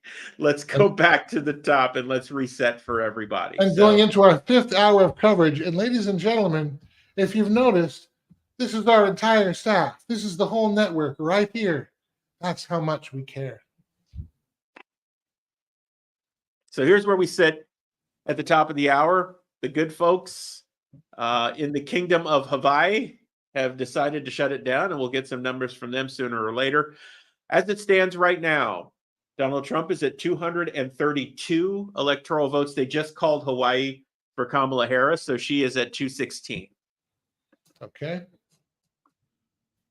That's not a surprise. Yep. Here's how your war board looks right now. So as night turns into morning, where are we at? Andrew, you had done some math on this. Right now, the path for Trump, Pennsylvania. Go ahead. I'm sorry. Yeah, the most likely path for Trump, in my view, is Georgia, Pennsylvania, and Wisconsin. Georgia has 16 electoral votes. They have 93% right now in. Trump is ahead by just about 2 percentage points, 50.8 to 48.5. That's considerable. And at the bottom of the last hour, we just went through the counties. We'll do it again this hour, coming up a little later on. But we want, obviously, he needs to carry that. Pennsylvania, 83% in, excuse me. Trump, a comfortable lead right now. I say comfortable relatively, 51.4 to 47.7. Let me add my piece up here so you can see what I'm looking at. Here's the, get over here. Here's the Georgia numbers I was talking about, 93% in, 50.8, 48.5. Pennsylvania right now, 83% in, 51.4 to 47.7. It is important to note here that for about the past 2 hours, Trump has been over 51% steadily in Pennsylvania. It really hasn't moved all that much. That's encouraging. We're going to look at county level and see how many more Democrat votes are left. And as we go through the next hour or so, Wisconsin is the next one. If Trump wins Georgia, Pennsylvania, and Wisconsin, he will have 275 votes by my count, which is the AP Associated Press count, and that is President Trump. The reason I'm looking at those 3 states, I'm less confident in Michigan. Why? Michigan has 45% reporting, as you can see. Trump looks like he's in the lead pretty healthily, 51.6 to 46.7. But you look at the vote count, that's really only about 130 or 129,000 point lead. And Wayne County, which is Detroit, is only is not even 20% done by last count. We'll check that out. But Wayne County, Detroit, heavily Democratic. That's probably going to flip Michigan back into the Harris column. That's what happened in Minnesota. Trump was leading in the first 15% of the vote count. But once they hit about 38, a huge number in Minnesota came in, vote dump that is, and Harris took the lead. She really hasn't looked back. Trump has made up a little bit of ground, but I'm not confident that he'll come all the way back. So then that puts us at Wisconsin, 76% in, 51.2 to 47.3, Trump over Harris, a difference of 101,000 votes. That just changed before our eyes. Yep. 51.2 to 47.3. So that would be a 220 to 320 is 110, 112. So Trump gained about 10,000 votes right there in that last second. Arizona also, I'm less confident because it has been stuck at 50 for a long time. That tells you they're counting, they're waiting, they're doing something. We're not sure what county that is exactly. We'll look at some of those counties and maybe RC, that might be good to do next. Let's see where we're stalled in Arizona, county by county. And maybe start with Maricopa, since they are the ones that were under litigation and have been the source of all kinds of shenanigans and tomfoolery. Sure, let's do it. So let's switch back over. Yep. Back on the Sherlock Big Board, powered by Fox News. I mean, here you go, right? We've been sitting, as you said, for the last hour. Trump just ahead, just slightly. It looks like about 7,000 votes right now. Still got almost 2 million remaining, so they're 50% of the way through. What we were keying on, Andrew, is Maricopa County, right? So Maricopa County is currently at 54%. It looks like they may have started counting again. Okay. So it looks like there's some progress there. Trump is he's a bit behind there. Pinell County, so Trump is ahead there. And then, so there's Maricopa. Maricopa is the place where we had all the legal issues, right? We kind of expected that there would be something going on there, slowing it down. Pima County. So Pima County, you can see kind of blue. This area is like Tucson and the like. So pretty much expectation. Yuma County, that's Trump territory. La Paz, so Mojave. So with Arizona, it's interesting, right? There aren't a ton of counties, and the majority of the votes are concentrated in around the Phoenix metro in Maricopa County. So we can look at these outliers, and that's great, right? And they're all at some level of counting, 40%, 50%, whatever, right? Smaller vote numbers that need to be tracked. But ultimately, this is the one that we're waiting on. And so you now start to wonder, if you got this far, what would keep you from getting the rest of the way at a decent clip? Right. And that's what we'll have to find. And, we've been told over the past couple of weeks, prepare to count for 3 days, prepare to count for 3 weeks. I actually don't think that is going to happen this time because we are getting pretty consistent counts through the night. And it looks like, I think, what it needs to look like. But again, Arizona, and the reason Arizona is we're looking at that first. If Trump were to win Arizona, as Republicans used to, he wouldn't need a Wisconsin, for example, because Arizona has 11 votes, Wisconsin has 10. There could be a trade there. He could pick them both up, but the most likely path is Wisconsin, Pennsylvania, and Georgia. So that's what we're looking at, and we're going to be focusing in these hours on those counties. So because that's going to tell us, again, what vote count is left. Let's look up in Wisconsin. We haven't looked at the county breakdown of Wisconsin yet. 76%. While you change over there, let me bring up my map again, then you can put yours back on in just a second. Wisconsin, again, 76% in, still coming in pretty well.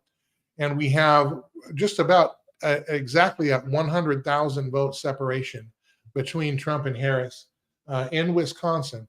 Now, once again, for the past about hour and a half, Trump has been steadily at 51% or above in Wisconsin. That's encouraging, and especially with 3/4 of the votes in. What we're going to look for now is the blue counties, and are there enough blue votes left to flip this state back to Harris, or would it stay in the Trump camp? And we'll go across the Rust Belt here. We'll start with Wisconsin. As we do this, I want to remind you, Wisconsin, Michigan, and Pennsylvania that you see there, that's the Rust Belt. Those 3 states have voted together election cycle after election cycle after election cycle. So it'll be interesting if Trump were to carry Wisconsin and Pennsylvania, but not Michigan. Wouldn't be surprising, but that would be interesting because those 3 states haven't broken their lockstep in at least 30 years. So we're watching that closely. We're going to start with Wisconsin, RC. What are we seeing in the counties that are still outstanding? 77% now in, and in terms of the Harris vote that might be left in Wisconsin. Yeah, so let's start with Milwaukee County. Obviously, this is the city of Milwaukee, one of the larger population centers, traditionally Democrat. So at this point, we've got about 60% of the vote counted in Milwaukee County. That's one to keep an eye on. Trump has an okay lead here. You wonder how this is going to end up. There was discussion there may have been potential problems. Sorry, I'm on Milwaukee County here. There we go. In Milwaukee County, we'll see how it turns out. I'm going to look up some news just to see if there's anything going on in these particular counties. Waukesha, so, Republican, more Republican stronghold, they're almost done counting. And then as we get up into, forgive me here for a second, I want to make sure I'm giving you guys the right county. Let's see. As you're doing that over on the Blaze Network, they just called Hawaii and Virginia. We've had those called for some time now as states that go to Harris. I'm looking for their count. Everybody's kind of off by about 1 or 2, depending on what they've counted and what they've already called. Fox has called some, AP has called some, and other networks. The AP right now has Trump at 230 electoral votes, Harris at 210. We'll check Fox in a second. But anyway, you were looking at another county here in Wisconsin. Yeah, so I wanted to make sure I have my county right. So Brown County, this is Green Bay. Obviously skewed towards Trump. They've got about 34% of the vote in. So, we're on a So is decent. that an early Republican advantage because of early voting and the Democrats are coming later, or is that a reliably, red county for this cycle? That'd be the That's question. one I'd have to look up. Let's see. Let me check on that. Let's look at, if you want to bring up Michigan, I'll look at Brown County's history here, and then you can walk us through some of the Michigan counties. Sure. And see what votes are left. And then as soon as I find the Brown County history, I'll let you know. Yeah, so as we're looking at Michigan, what we've been keying on is Wayne County. So Wayne County, why Wayne County? Wayne County is where Detroit is. If you look it up on a map, if you go to the NSA search engine and you type in Wayne County, Michigan, Google will pull up a map for you and you will see that Detroit is smack dab in the middle. So why are we watching this? It's obviously a heavily Democratic county. There are a ton of votes there. Our concern has been the pace of the count. They're just under 15%. And so, like, for instance, if you look, Oakland County's adjacent, that's a suburb, right? They're almost 80% of the way through. Ouachita, this is Ann Arbor. They're almost 70% of the way through, right? So you wonder what's going on in Wayne County. Here's the thing. Trump is ahead right now, but this in a way is an illusion. Here's why. There are still 3 million votes that need to be counted in Michigan, right? They're 48% of the way through, but you still got 3 million votes to go. The majority of those votes are going to come from Wayne County. I think we know how this ends, right? Which is why Andrew has said he is not confident with Michigan. So that's presidential, but I think that even carries over to the Senate, Andrew. So I'm going to go down and look at that because right now Mike Rogers is ahead, right? And it looks like comfortably, but there's your challenge again. Yeah, Wayne County, waiting on Wayne County. And we were talking about Brown County in Wisconsin. Brown County in 2020 did go for Trump, 52 to 45.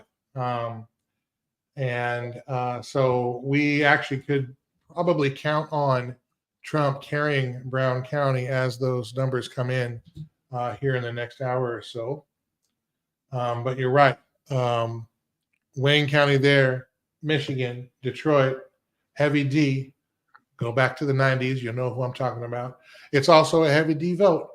That's why we're not confident in Trump carrying Michigan right now. Again, Wisconsin, Pennsylvania, Georgia, that's what we're looking at him taking. Georgia's been stuck at 93 for a little while. Let's look over at Pennsylvania. Trump has gained a little bit in Pennsylvania. He's crossed the 3 million mark. While you get there, let me bring the board back up. Here's Pennsylvania. You can see here 85% in now, 50.9% to 48.1%. I repeat, Trump has had a steady lead over 50% for quite some time. We're going to look at a few counties here and try to decipher what we can expect as the counting continues. RC? Yeah, let me pop the board back up here. So here we are. We're looking at state of Pennsylvania. Keys, big keys, right? So Philadelphia County. This is obviously Philadelphia proper. 77% counted. You don't expect Trump to win this county, but what you want to see is those count numbers up high like that. They have been in the 70s for a while, so something is obviously slowed down. And then as you look adjacent, right, Montgomery County, we're seeing 78, 83. So we're seeing a lot of these counties, 97% that are in. The other one that's going to be of a lot of interest is going to be Allegheny County, right? That's Pittsburgh. And so they are just about done counting. These indicators, there's still 1 million votes out there. And it's still pretty close. But in Pennsylvania's case, it's good to see the count continuing. And it's good to see a chunk of these actually finishing up. If we continue on this trend and Philly doesn't get slowed down too much, we may be onto something. So Yeah. Let's look down at Georgia. They've been stalled at 93%. Let me bring them up here. Here's Georgia at the there on the map. Here's the Georgia numbers. 93%. They've been here for a while. 50.8 to 48.5. What counties do you see that Harris could make up the ground with? Now, the vote difference is not a lot. It's only about 120,000 vote difference in Georgia right now in favor of Trump. What counties might have that difference for Harris? yeah, Andrew, I think this one's pretty straightforward. So when you look at the state of Georgia, you've got stuff going on here, right? But all the action, in all honesty, is right here. And here's why, right? So Fulton, Cobb, DeKalb, Gwinnett, these are all Atlanta metro. If the votes are to be had, the majority of them are going to come from here. So with that said, like Fulton County now is over 90% reported. Cobb County, just about 90%. DeKalb, almost 90%. Gwinnett, 93%. There could still be votes to be had in there that could tip the scales. But seeing them counted so quickly is a plus. And with Cobb County, we mentioned a little while ago that the Georgia Supreme Court ruled that they weren't going to be able to count any more absentee ballots. That is a tactical advantage, I think, for Trump, because in 2020, Biden, it was advantageous. I think, Andrew, you said he got 100,000 votes from that process, right? So as it stands now, if they keep counting at the pace and the logic that they're counting, Trump comes out with enough votes to win Georgia. Let's turn now for a few minutes. Let's look at the Senate races. We've picked up a few seats. Yes, it's been a good night. It's been a good night for the Senate, and it looks to be like a night that might get better. Let's start in Montana. We haven't opened up Montana yet, but Tim Sheehy there. Right now, only 15% reporting, but he is way ahead, and he is expected to defeat John Tester there. So that would be a flip and a Republican pickup. What are we seeing there in the numbers? Now, the Republicans have the Senate majority right now. So now we're just talking about how big the majority is in the Senate. Correct. Did you want me to go into Montana? Yes. Andrew? Yeah. Okay, let's do that. Let's see here. All right. So we're going to check on Montana, even though the reporting is still early, but Tim Sheehy, the Republican, is expected to unseat John Tester. And we would still expect that. Let's look and see some of these counties that are blue. Where are they in terms of their reporting?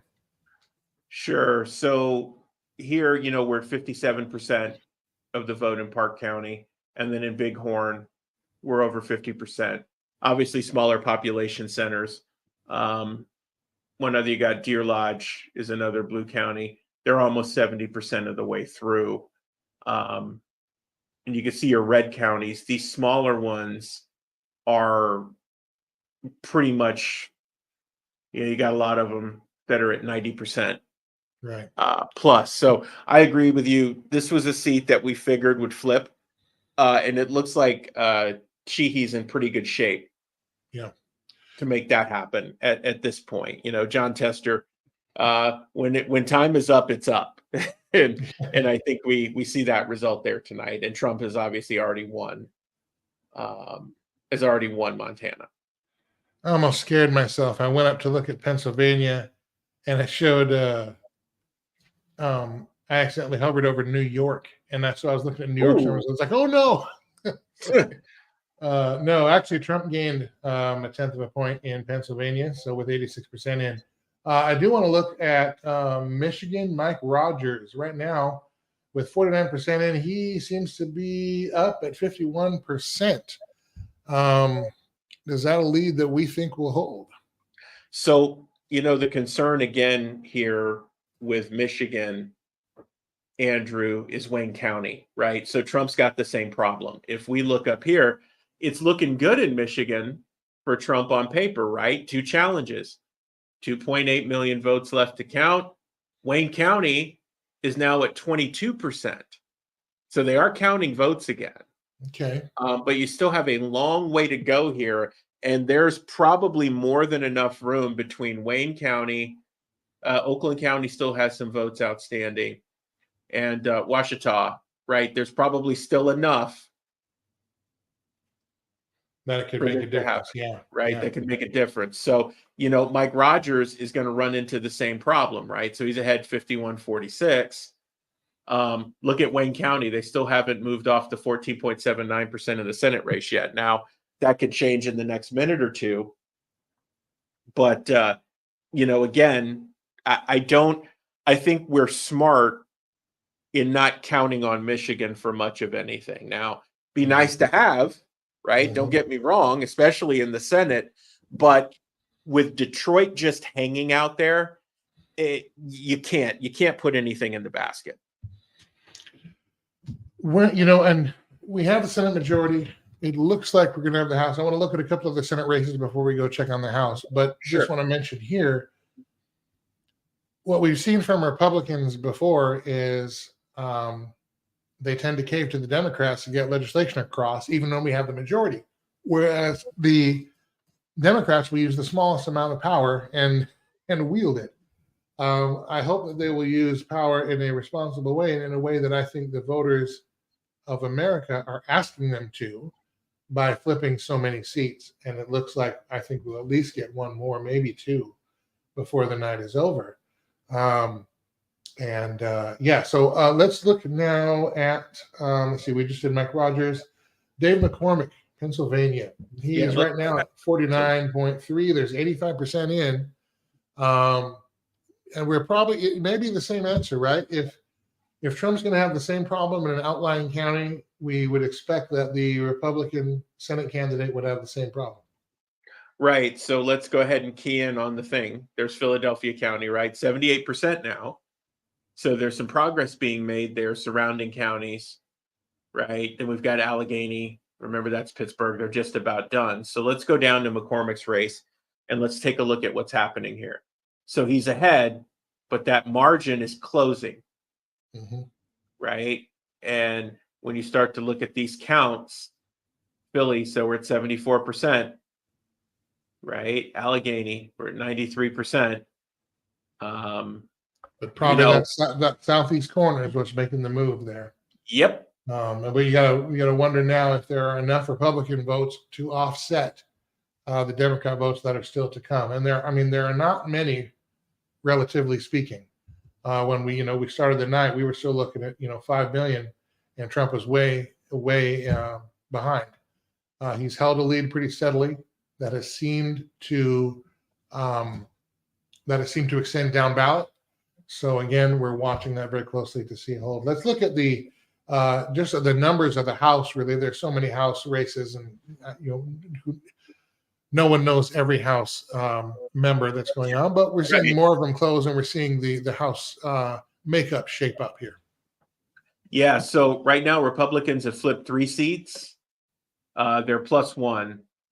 You can kind of see the map here, right? When it comes to the lower house, the people's representation, right? Because your number of House reps is proportionate to your population versus the Senate, where every state gets 2. Right. So we kind of see what's going on here and where the representation lies. We need 218 to hold a majority. There were many people that thought that the House would turn, and I was one of them. Not that I want Speaker Hakeem Jeffries, but I'm like, Republicans are doing such a bad job with all of this stuff that the House probably does turn. And then if you end up with a Trump presidency, he's blocked. Right now, it looks like they may gain a couple of seats. And so, without getting too far ahead of ourselves, Andrew, then you start to ask the question, if the Senate continues to grow, we won't get to a supermajority, obviously, but, let's say that the Senate lead is comfortable. And then the House, let's say that we get 7 or 8 seats to play with, right? And then let's say Trump actually gets elected. and gets to inauguration without any problems. Well, now you've got all the levers in your favor. I want to go back to something you said earlier tonight. What will we do with them in that period? And that has to be something that is thought about by folks watching this or that will watch this later, is as we're a self-governing society in the United States. And one of the things that we talked about on the Sunday show with Trump is, are you actually going to hold him accountable for all that stuff he said he's going to do? This is that part of self-government. This is the self part. So should you be given a gift like this, what are you going to do with it? Or are you just going to let it wane because the clock is ticking? You know, what are you going to do if you're given that gift? You got to get something done. And these Senate wins that we've had tonight, both the holds and the flips, to get the Senate back. I mean, it tells you America doesn't like how America was being run. Clearly, we don't like endless inflation. We don't like everybody transing our kids. Apparently, we do like abortion. That is the one. That's the one mark that I think is the most concerning. But here we are. You know, we don't like wars everywhere. I don't think we like our borders open for everybody to come in just unchecked.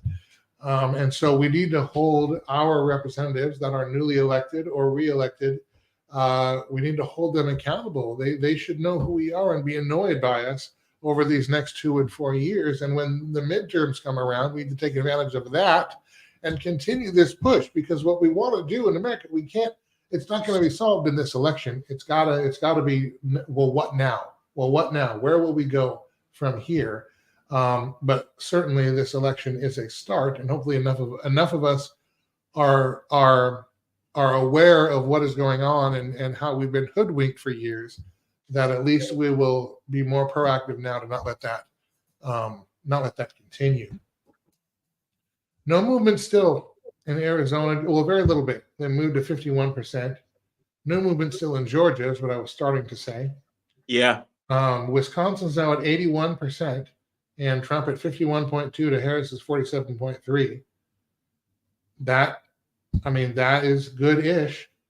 Michigan at 53%. Trump has gotten to 52.2. Pennsylvania 86, Trump still 50.9. So that's where it was last time when we checked it out. I've got a couple of notes in. I have a couple of guests that we're trying to get. One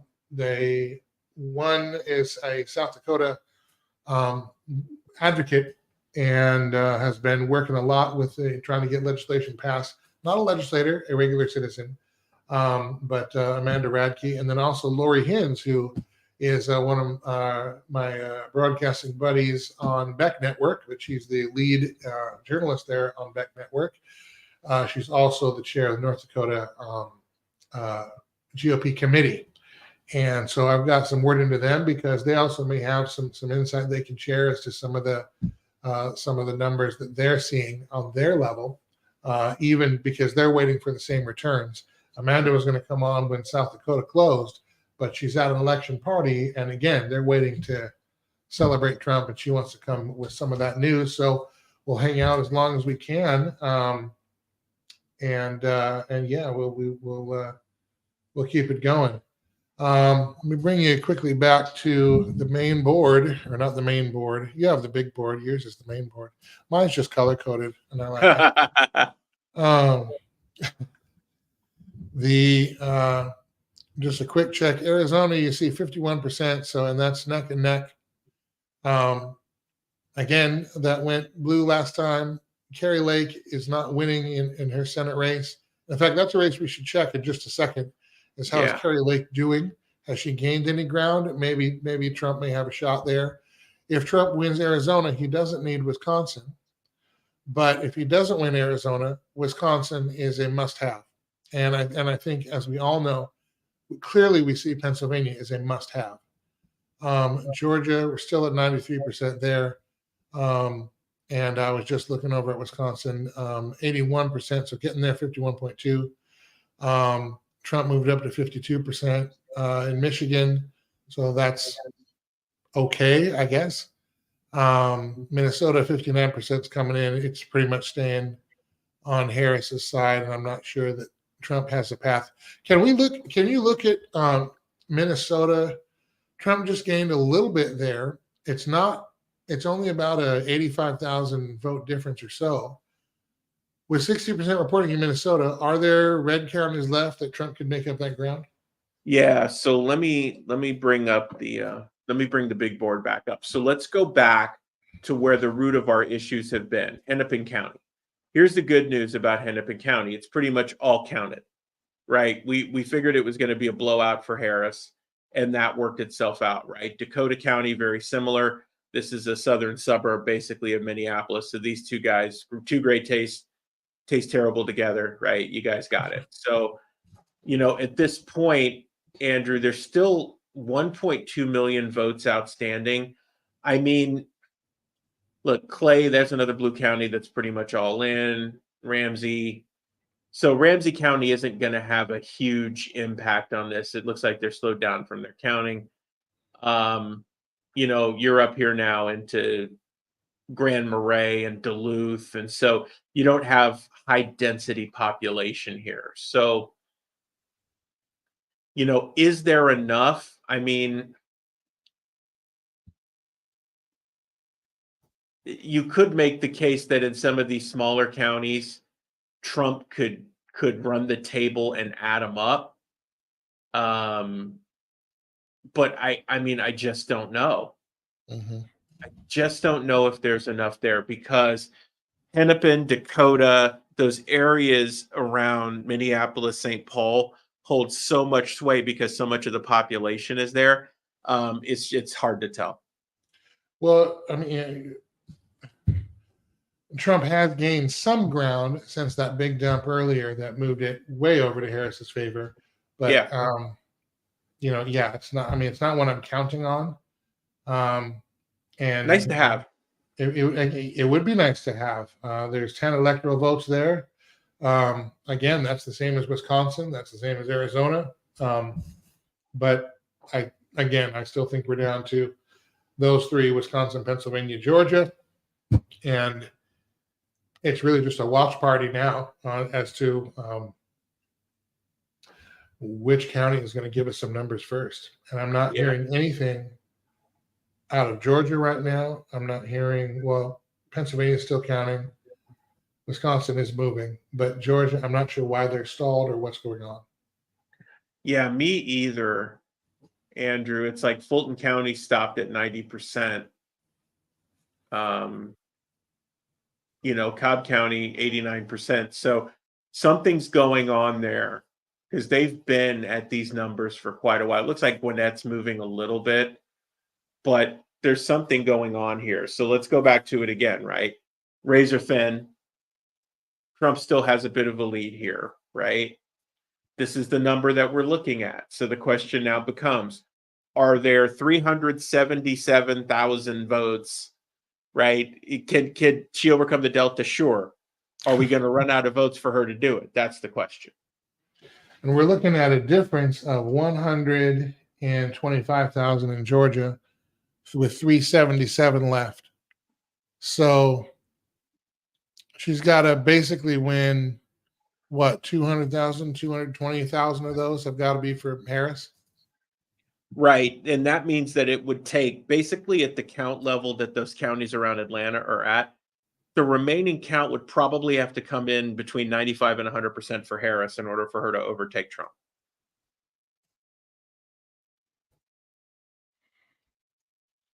Sorry, just a second there. So you'd feel okay. But I don't know. We'll see. It's Andrew, it's interesting to me because in a time where it's gotten so bad to do something simple as count votes with all the technology and all the stuff that we can supposedly do, we're at a point where it could be refreshingly realistic that we get a determination this evening.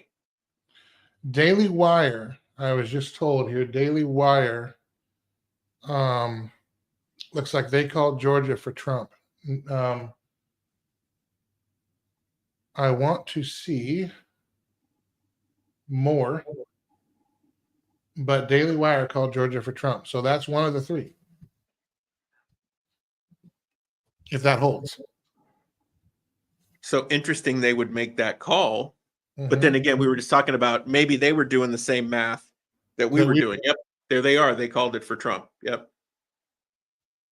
I don't, yeah, but that's why we're being nerds here at this late hour looking at these counties, because that's where the difference is now. The direction of America is down to a few counties, and whether or not they have enough Harris votes to overtake the current Trump lead in the 3 states he needs to win the election. If Daily Wire's projection is correct, and we should see then, if they're going to make that projection, we should see that in the AP, we should see it in Fox, we should see it in other places shortly. If that is correct, then you can mark Georgia for Trump. Daily Wire called Georgia for Trump as of just a few minutes ago, and got a viewer tip on that. So thank you for that. I do not have Daily Wire, but we're running on we're running on the big board, and then what we get the tips from our yes, dear friends that are putting up with us tonight. And yes. I should say thanks to everybody that's put up with us tonight. It's a long night, isn't it? We've been going for 5.5 hours, jibber jabbering, but it's important enough to do that. So, and those of you who are new jumping on, we are going through the election here. Now we're at the county by county, looking at in specific counties in Georgia and Pennsylvania and Wisconsin, because we believe Georgia, Pennsylvania, Wisconsin is Trump's path to the White House. He is currently leading in Arizona, Wisconsin, Michigan, Pennsylvania, and Georgia. However, we are not confident in Michigan or Arizona.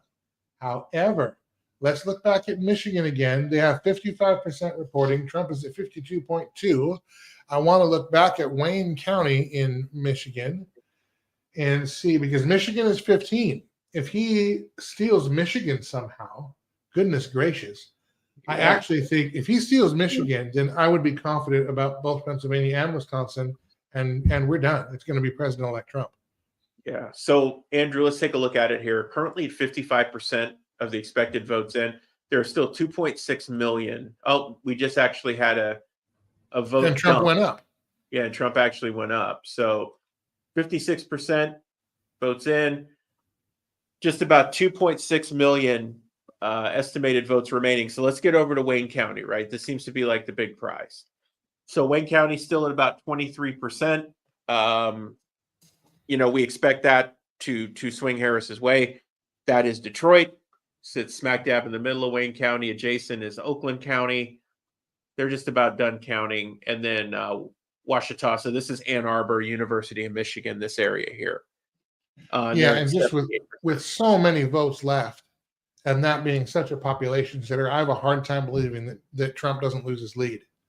But we live in the twilight zone. We'll see. Yeah. Let's however, take a look at Mike Rogers again. Yeah. He's in a similar situation, right? That number hasn't really changed. They're at 22% now in Wayne County, Ouachita. So, he's in a similar boat.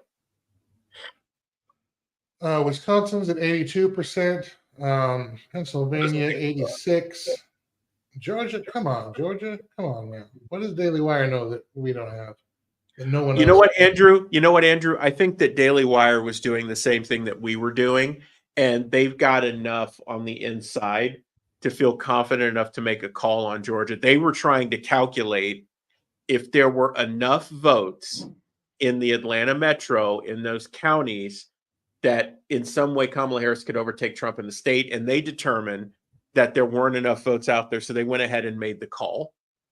But it's like you keep saying, this is why we go county by county, right? So we're back in Wisconsin, Milwaukee County. So Milwaukee County is moving along slowly. They're at about 60% now. And then we get up to Brown County. So remember, this is Green Bay. They're 60% in. Door County, not a huge deal, but you look at some of these blue counties. Dane County, 92% in. Rock County is 99% counted, 99% counted in Greene County, Iowa County. So do we think, go back to Brown County and the other one, which was right by it that we were looking at? Oh, so here's Brown County.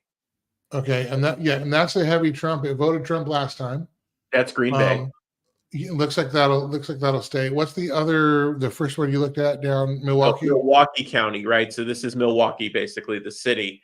And they're at 59% by that reported? Correct.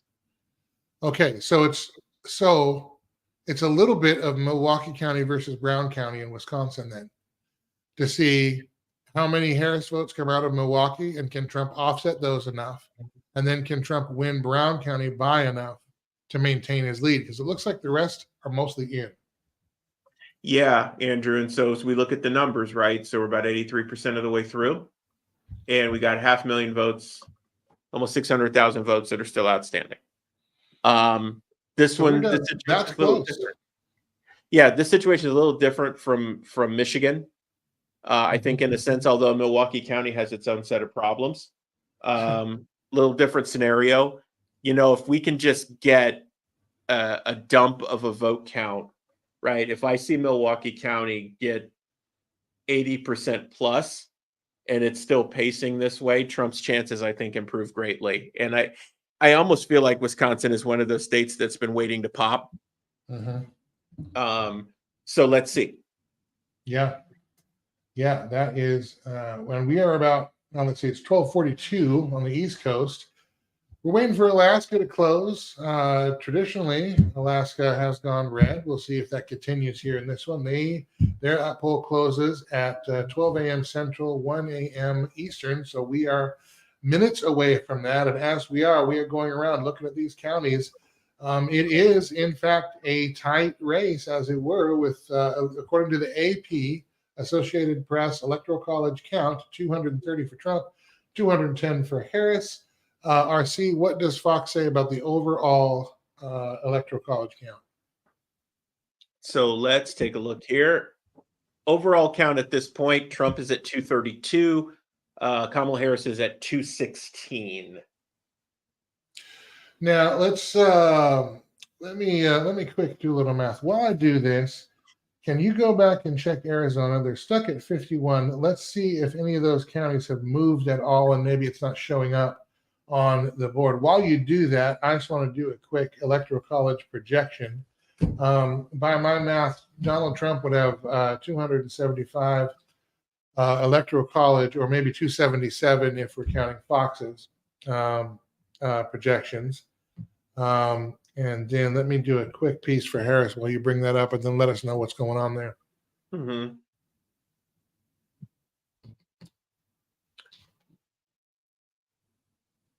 So as I'm looking at this, Andrew, as you're doing your calculations, not much has changed here. Maricopa is obviously still an issue. They're stuck at 54.2%. Pima County, 49%. You know, we've got just over half the votes that were expected in, and we've still got 1.8 million outstanding. As it stands right now, Trump's lead is roughly 13,000 and change in the vote count. So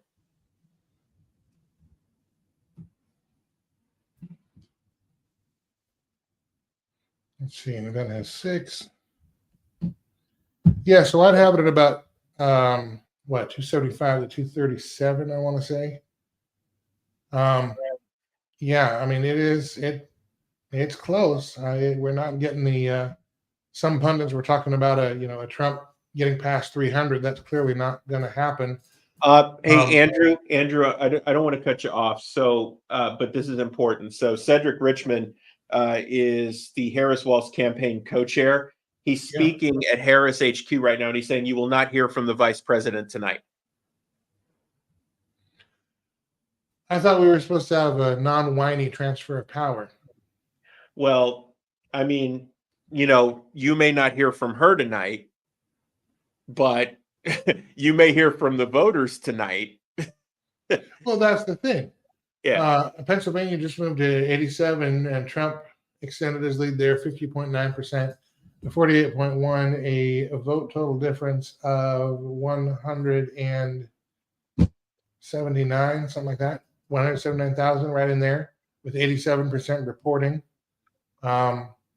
Wisconsin at 83%, still solidly Trump. Michigan at 57, still solidly Trump. Again, we're waiting on some of those. Daily Wire called Georgia. No one else has, so we're going to be switching on that for now. Arizona seems stuck. Did her campaign headquarters say why they're waiting? Or it was one of those things. Well, there's just too much to count, and we're going to go to sleep, wake up tomorrow.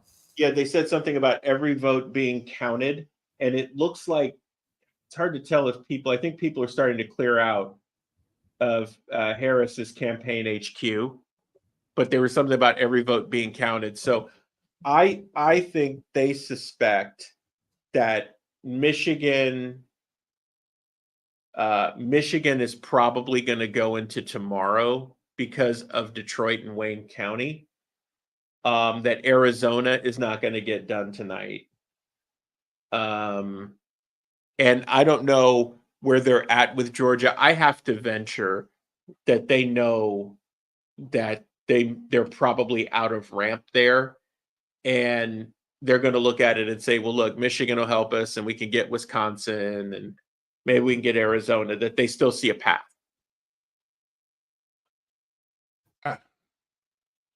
Well, they would have to be counting on Pennsylvania not being done tonight then. Yeah, and I don't know that that's the case. I mean, we're almost there. So, I mean, Right. I'm looking at it's almost 87% now. So, and Trump's lead has been static in that sense. That's the stuff that raises your eyebrow, though, right? I mean, now So I know. Now, in a more innocent time, if you remember Bush Kerry in 2004, they did the same thing. In fact, it was Kerry. They came out and said, hey, we're not going to know that. We're going to sleep. We'll tell you tomorrow. And we knew the next day. There are some pundits today leading up to the start of the vote count that said we're probably not going to know until tomorrow. I really don't. Again, Florida is the third most populous state in the union. We were done in about an hour. Yep. I don't understand how that can happen and not happen in other states that have less people. So Andrew, there's an interesting contrast happening on Fox right now. So they've got two pictures up. They've got the Harris HQ, which is clearing out and looks like a garbage parking lot. And then you've got Trump HQ, and no one has moved. It is still a packed house in there. Right? Well, they're not leaving. They're clearly seeing the same things we are. Yeah. Pennsylvania is close to being done. Wisconsin is close to being done. Georgia is at 94% now and should be done. Yeah. And that's the ball game. That is it. Wisconsin, Pennsylvania, Georgia, president-elect. And he's ahead in all of them. Well, it looks like Fox News has called Georgia for Donald Trump. Okay. 1 down, 2 to go. So that puts him at 248. 22. Yep. AP has not called Georgia, but I'm sure they're about to. Hats off to the Daily Wire. You know what? Yeah. Hats off to Culture Crossroads and our coverage, because we saw it coming too. Did we not, RC? I'm not trying to pat ourselves on the back. I'm giving you props for digging into those counties, but we were seeing those trends. Daily Wire saw those trends, and finally now it's being admitted. Andrew, we've got the best viewers and fans of the show, right? They'll drop us a line and let us know what's going on. And it's like nothing like the grassroots style. It's like you can watch, and it's like, so now Fox is announcing Georgia just called for Trump. But I think the beauty in us doing this tonight is people see this on TV and they don't quite understand it. I think it's been wonderful for us to be able to give this some context, right? And help people understand, why is it that these things happen so slowly? Well, now, if people take away nothing else from us tonight, Andrew, they know exactly where Wayne County, Michigan is and what's in it. Right. Right? They know that Detroit is in Wayne County. They know Green Bay is in Brown County, right? They know Milwaukee is in Milwaukee County. And they know that those are the counties that make a difference with those states. right? Philadelphia County, and count as fast as you can, please. Right? Please. Yeah. Please. Yeah. It's good in that sense that we're able to do this and really help people understand, right? Because in future races, I think this reinforces how important your civic work at the local level is. You know, it's a big part of what we do with Watchman Action and the book is you can see now, and I've talked about Scott Pressler a couple of times tonight and the work that he's done in Pennsylvania with registering people to vote and really being kind of boots on the ground. Like he moved there and he did the whole thing. It makes a difference in that hand-to-hand combat. You don't realize how much of an impact it has until you're awake at 1 o'clock in the morning, going through county by county and saying, well, wait a minute, they were plus Democrat 25 and now they're plus Democrat 15. Somebody closed the gap 10%. That could be the difference in an election when you start adding up these numbers. It's so important that people understand this and how important it is that they're engaged within the 10-block radius from where they live, and they're engaged civically at the local level and at the state level, because if you do those parts right, then you have a national impact on the outcome. Now, those of you watching, we're 8 minutes away from 1 a.m. on the East Coast. For us, we are going to go back around the horn at 1 a.m. But we're wrapping up the hour here. I want to take a quick look. And when we do that, we'll give you the updates for all the states that are outstanding that we have numbers for. Alaska should come in those minutes. Nevada, we have no numbers for. We're waiting on Nevada. Arizona has been stalled. We're waiting on Arizona. Minnesota looks like it's going Harris's way, but then Wisconsin, Michigan, Pennsylvania all look like they're going Trump's way for now. Georgia has been called by 2 outlets that we know of for Donald Trump, so we will count that in Trump's vote total here in just a few minutes. I want to take a quick look right now at a couple of the Senate races that we are watching, see if we've got any movement that we like, although my suspicion is the senators are closely tied to the senators' success in these states are tied to Trump's success in these states because of how close they are in the states that they are. I mean, literally, we're looking at the Wisconsin senator, the Pennsylvania senator, the Michigan senator, which is Mike Rogers, McCormick, and Eric Hovde in reverse. Let's go back to Wisconsin really quick. Let's look at Eric Hovde and see they've got 84% reporting now in Wisconsin. Do you see any? I mean, probably there's not much yet, but Eric Hovde is maintaining a lead. He's above 50%. That's a good thing. If you're above 50%, that means you have more than half. That means you win. Yeah, I mean, let's dig in, right? So we've been monitoring this, right? And we continue to watch this number, right? How many votes are out there? How many of the expected votes are in? We're at 84%. You guys remember, we're watching Milwaukee County, which is now pushing 60%. We're also watching Brown County, which is at 60%, right? That's Green Bay. This is Milwaukee. So let's go down. Now, as you do that, I want to explain again. Milwaukee County, Brown County, those are the population centers in Wisconsin. Brown County is a Trump county. Milwaukee County is a Harris County. If Trump doesn't have to win Milwaukee County. He has to get enough votes. He has to overperform there and maintain his performance in Brown County, and he can win Wisconsin. And that should have a down ballot effect for Eric Hovde, which we're looking at now. Yeah, so Hovde's situation, Milwaukee County, 66 to 30%, they're at 60% there. If we go up and take a look at Brown County, he's winning 54 to 42, right? So you're right. There's this similar pace with down ballot activity where Trump is having an impact, right? Because he's at 50.1%, where Trump is at 51.4%. And I'll say another thing, too. This election is much more like the elections we have had outside of 2020, is it not?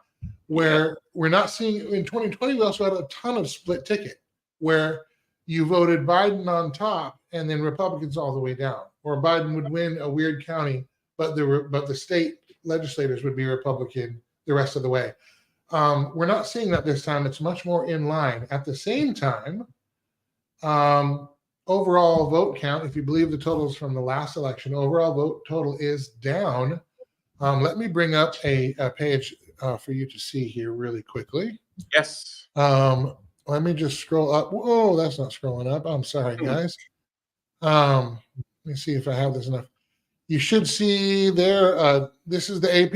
AP still hasn't called Georgia, but Trump with 230, Harris with 210. But look at the popular vote. Trump's winning that. 64, Yes, he is. 690 to 59.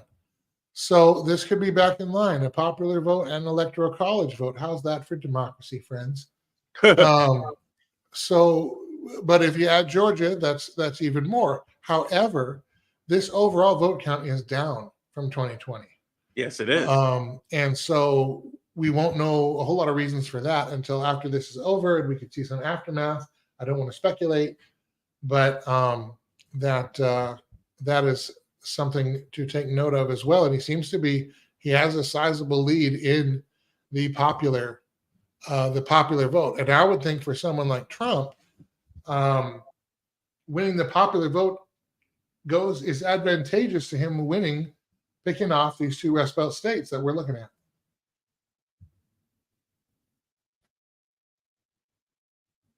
And Nevada just started reporting. They're alive there. Yeah, I'll just show this real quick. I don't know if you can see it or if I can see it. 5% is in right now. Trump's up, but it's 5%. So, well, I mean, yeah, it's like if I look at it, so I just kind of zoomed in on, let me see if I can do this. So hang on one sec, Andrew, and then we can switch to my map if you want. Yeah. Waiting on Alaska here in a few minutes. Alaska will close in about 3 minutes. And again, we are watching closely Wisconsin, Pennsylvania, and Georgia.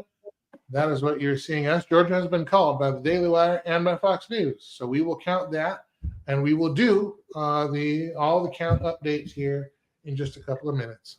Yeah. Andrew, if I can switch, I just wanted to go real quick to Nevada so that people get a lay of the land if you've never been. The majority of the activity happens in Clark County. That's where Las Vegas is. Obviously, we don't have any data in yet. And then if you come over this way, Washoe County, Douglas, so now you're getting in the area of like Reno and stuff like that. So smaller population. The bulk of your activity is going to happen in Clark County. Trump is out early because some of these smaller counties have started to count votes. And obviously, they're overwhelmingly Trump. I mean, like 70% worth, but you've got some that haven't even started counting yet. So that's why you saw the explosion come out. And we'll see how that balances out. It's not to say that Trump can't win Nevada. I think his chances are as good as any. It's just a matter of how soon we can get those additional results. So I know we're coming up on 1 a.m. I'll let you go ahead and reset for us. Great. Well, before I do that, I want you to jump into Minnesota. Trump has gained a little bit of ground, not great, but a little bit. There's 63% reporting. Harris is at 50.3, Trump at 47.7. The vote count is separated by about 54,000 votes. So he's made up a lot of ground over the past little bit. There's Georgia, finally the AP calling it for Trump. We will get to that in just a second. Actually, well, no, go ahead. Let's look at some of, is there, again, anywhere where you see Trump can continue to make up ground with what's left? Are we expecting, are there blue counties that we see that are at, 14% or 20% or something like that? I mean, it's interesting to me, right? So we've got a county here that's got 16% in, right? Just jumped to 31%, right? So this is Trump gaining more ground here. So you could have something in St. Louis County. Remember Hennepin and Dakota, that's Minneapolis. So those are covered. How much have they reported? Are they over 90% like in Hennepin? Yeah. So Hennepin's 95%. Mhm. and then Dakota's 99%. So there should be no more votes coming out of there. What's interesting, though, Andrew, is we're seeing these groups kind of filled in lower ones. Here's what's got me. The estimated votes remaining is almost 1.2 million. So wherever they're going to come from that I can't see yet, because I'm seeing there's some zeros here that we haven't gotten Right. data Well, on. and there's the red county that's only at 16 or just at 31. Yeah. So does that portend that Trump can make up some of this ground? Maybe it does. Again, I'm not confident, but Potentially.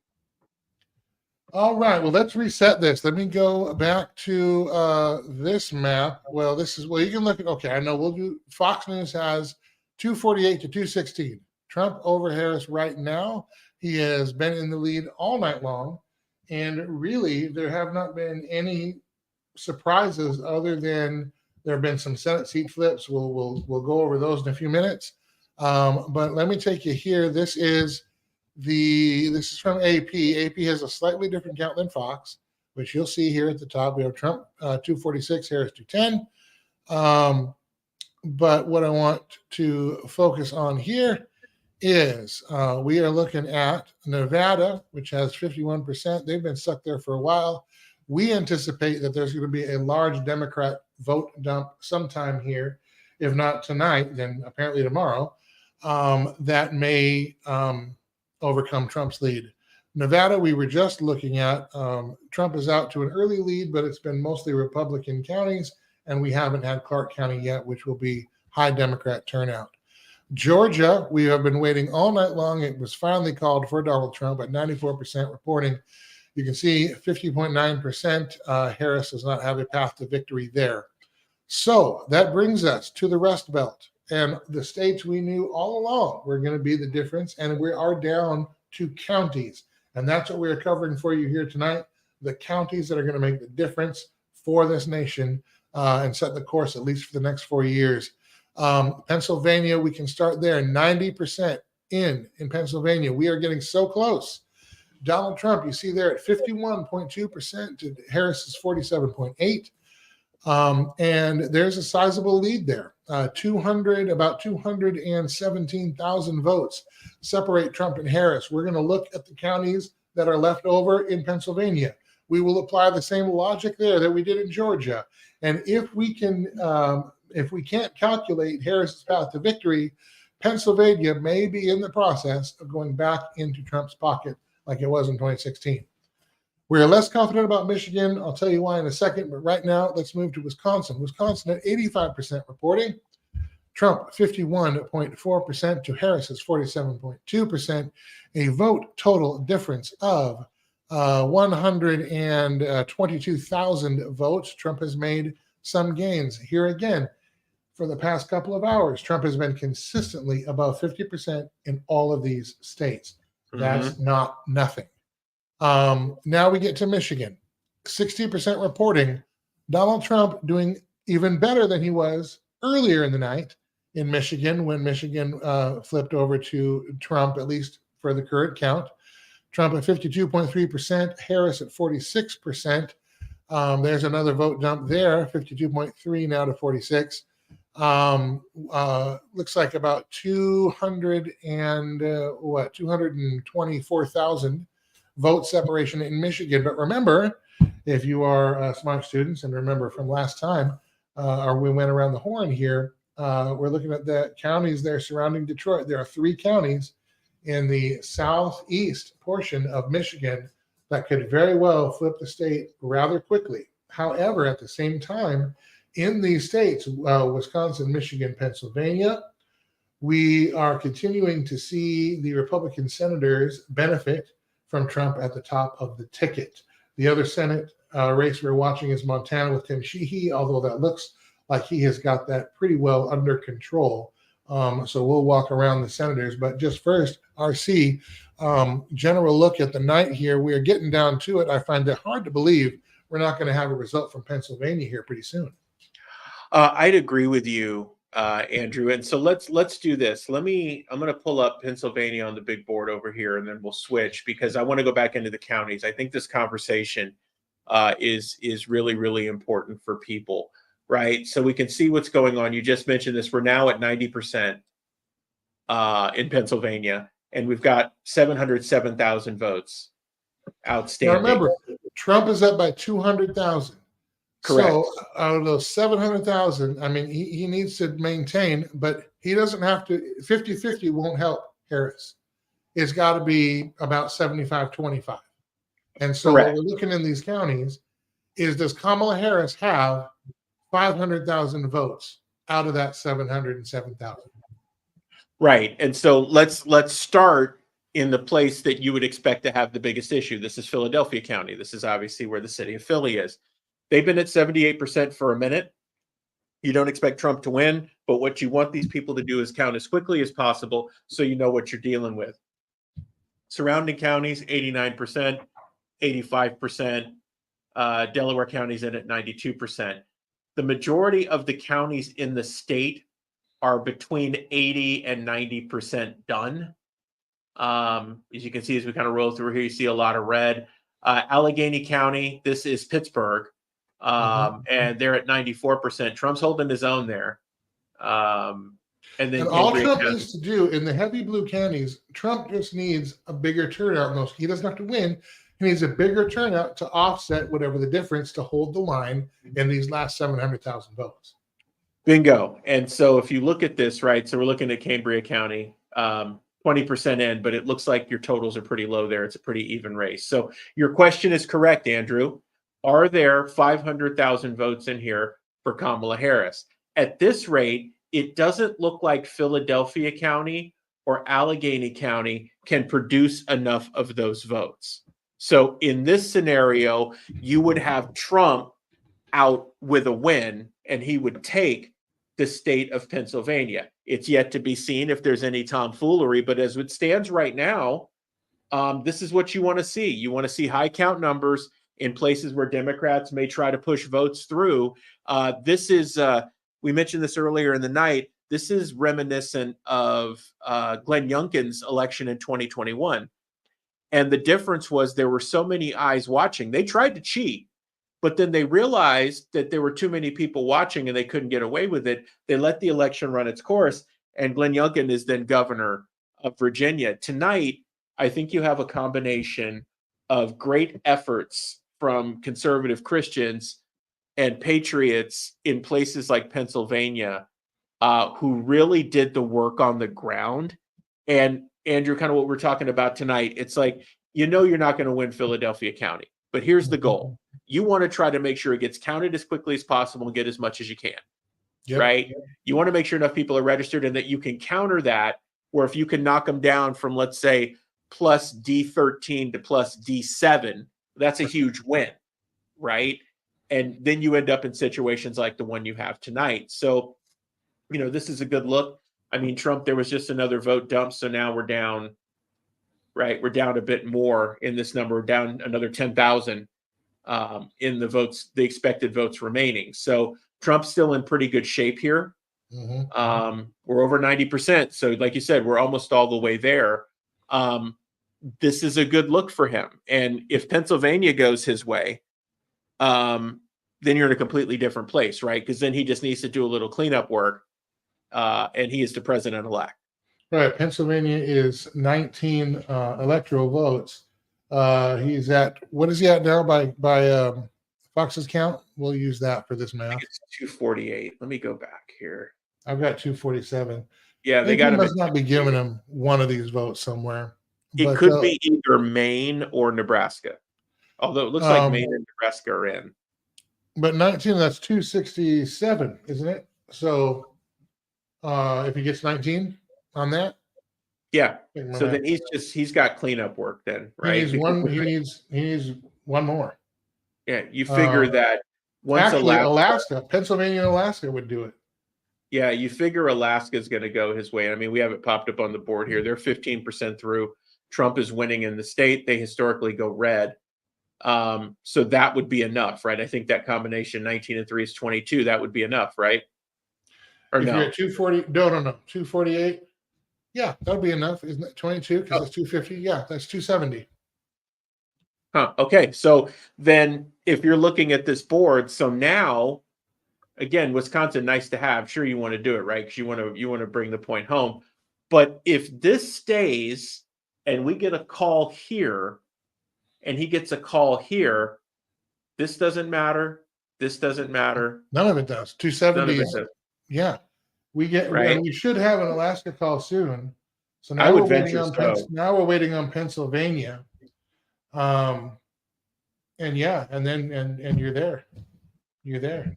And I mean, I'm not going to say anything, but I've been through some elections. I know you have. Yeah. Us Gen Xers are now in the, we're used to the thing, which just means we're old, by the way. But the numbers are holding. It looks good-ish, and when we walk through the counties, you just went through them.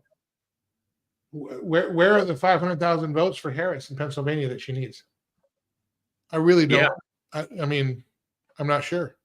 Me either. I don't know that they're there, Andrew, because her biggest vote places are already sucked dry, right? Right. Unless 500,000 or so people who don't exist are going to show up. Well, don't put that past them.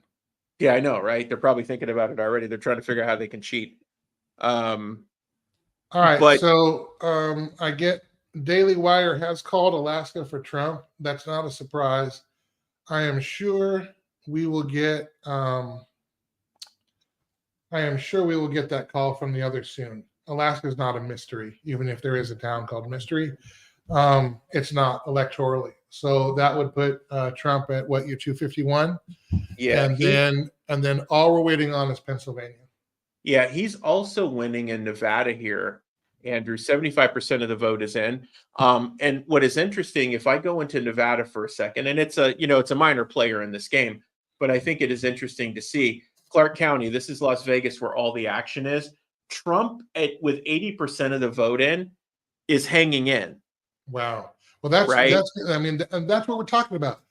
If he eats in to a Democrat advantage in the Democrat states, not only does he maintain the popular vote, but then his advantage in the rural areas and in some of the suburban areas where there's heavier GOP turnout, that advantage is greater. That flips the state. Yeah, you're right. I was trying to look for some numbers here.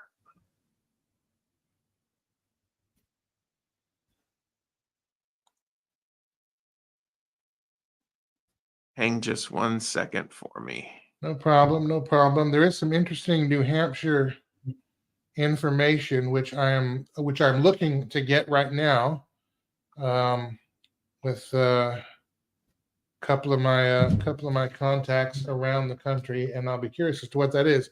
New Hampshire was called for Trump, but apparently there is some news. So as soon as I get that, I'll pass it along to you. Yeah. So Andrew, Daily Wire called Alaska, so I would assume it's got to be called by probably Fox soon, and then AP if it goes that way. But I'm sorry, I cut you off there. No, you're good. So Andrew, with Clark County, like we said, that's Las Vegas. This town tends to lean heavy union-wise because of the casinos, right? So historically, blue Democrat, they used to call it the Harry Reid Wall. Harry Weed. I love that. I wish I had nicknamed him that while he was alive. Oh my goodness, this is what happens at 1:15 in the morning. So Harry Reid Wall, right? Las Vegas, Clark County. For Trump to be even here is interesting to see. And I think that if you look at the microcosm, you have a good-sized Hispanic population in Las Vegas, and a lot of those people work in the service business. That equals unions. That generally equals Democratic votes. I think this is a sample of the people expressing themselves, saying enough, right? Where you end up in a situation like this, and then if you zoom out and you look at the state as a whole, Trump is ahead. So, again, not necessary to the puzzle, but interesting nonetheless to see where people thought it was going to go Democrat. It looks like it may actually go the other way. Here's something else. Could you go to the state of New Hampshire, we haven't talked about New Hampshire at all because it went for Harris for Yeah. president. I thought it was And- called already. It was called, and we didn't, and the New Hampshire Congress was lost, but the state house remained in solid red. They added seats then to their state house and Senate, and big win. Their governor, Kelly Ayotte, the Republican, we picked up the governorship there, and so Oh, yeah, she did. or I should say we won. So that is at the state level strong red, even though they went nationally blue. That's a good thing on the ground. We'll have to look at some of their ballot initiatives and see if that's really the what the people are saying or what kind of republicanism that is. But nonetheless, that's a good thing on the ground. That's a good sign overall. Andrew, if I can, I'll tell you how good of a sign that is. With the work we did with the Sound Money Act in the last legislative cycle here in Florida, there was also a bill running in New Hampshire. New Hampshire's slogan is "Live Free or Die." They are originalist, more libertarian than anything else. But it is interesting because they're kind of also, they have this granola tree hugger kind of feel to them, right? And so for a Republican governor to win in a place where the New Hampshire legislature generally does not care for that says a lot about where the people are versus where their representatives are. And there's a ton. I think there are like 400 people in the New Hampshire House of Representatives. It's insane, right? But I think it says a lot about where people are at right now. And so to see a Republican governor win in a state that went for a Democrat for president and their state house is pretty telling. Yeah. Yep. That's huge. Let's dig into Wisconsin a little bit. They're reporting at 86%, and Trump at 51.4. Let's look for how many votes are left? Let me see what the difference is. 1,505 to 1,380, so that's 125. 125,000 votes need to swing to Harris. How many votes are left? Do we see enough? 450 something, 466? 466,000. So 125 of those need to swing, which means she needs, because again, they can't go, they can go, no, if they go 50-50, it stays the same. So again, she's got to go about 70-30. So she needs, what's 466 minus 125? See, now I'm doing math live, and this is not good. I can do it a little bit, but not really. Let's get the calculator up. And that would be a tie. So really it's 341,000. Okay, so she probably needs to win 360,000 of those votes. So now we're looking in Wisconsin. Do we see 360,000 votes for Kamala Harris? I mean, look, Milwaukee County is about 60% of the way through, Andrew. If I go up to Brown County, so we're just focused on population centers for now. 73% of the vote in, Trump is still winning that battle. If I look around, I'm seeing a lot of 90s in, so Racine County, Kenosha's at 94%. You guys will remember Kenosha with Kyle Rittenhouse and the whole thing, right? Mm-hmm. So Racine County, 54% in, Trump is winning there. I mean, as you look at this, Andrew, we're in a similar situation, right? Monroe County probably doesn't have enough votes, even though they're 62% of the way through. There probably aren't enough votes there. Most of these folks are 99%, or they're dealing in smaller numbers. I have to be honest with you. I don't know that there are enough votes here for her. Just the way it's going right now. I mean, Milwaukee County, it could come up something different, but I don't know. Yeah, I mean that's really what we're looking at. So again, we've looked at Pennsylvania. She needs 500,000 votes. Wisconsin, she needs. They just called Pennsylvania for Trump. Did they really? Yes, they did. Then he's going to be the president. Well, I'm not, So Fox News just called it. So Fox just called it. Wow. Okay. He's going to be president then, wow. because he's going to win Alaska. He's going to win Alaska, and we're done.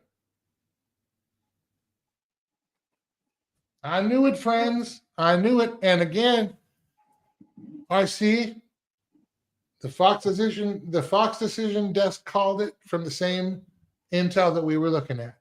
Are there 500,000 votes left for Harris to get in Pennsylvania? There are not. Trump wins.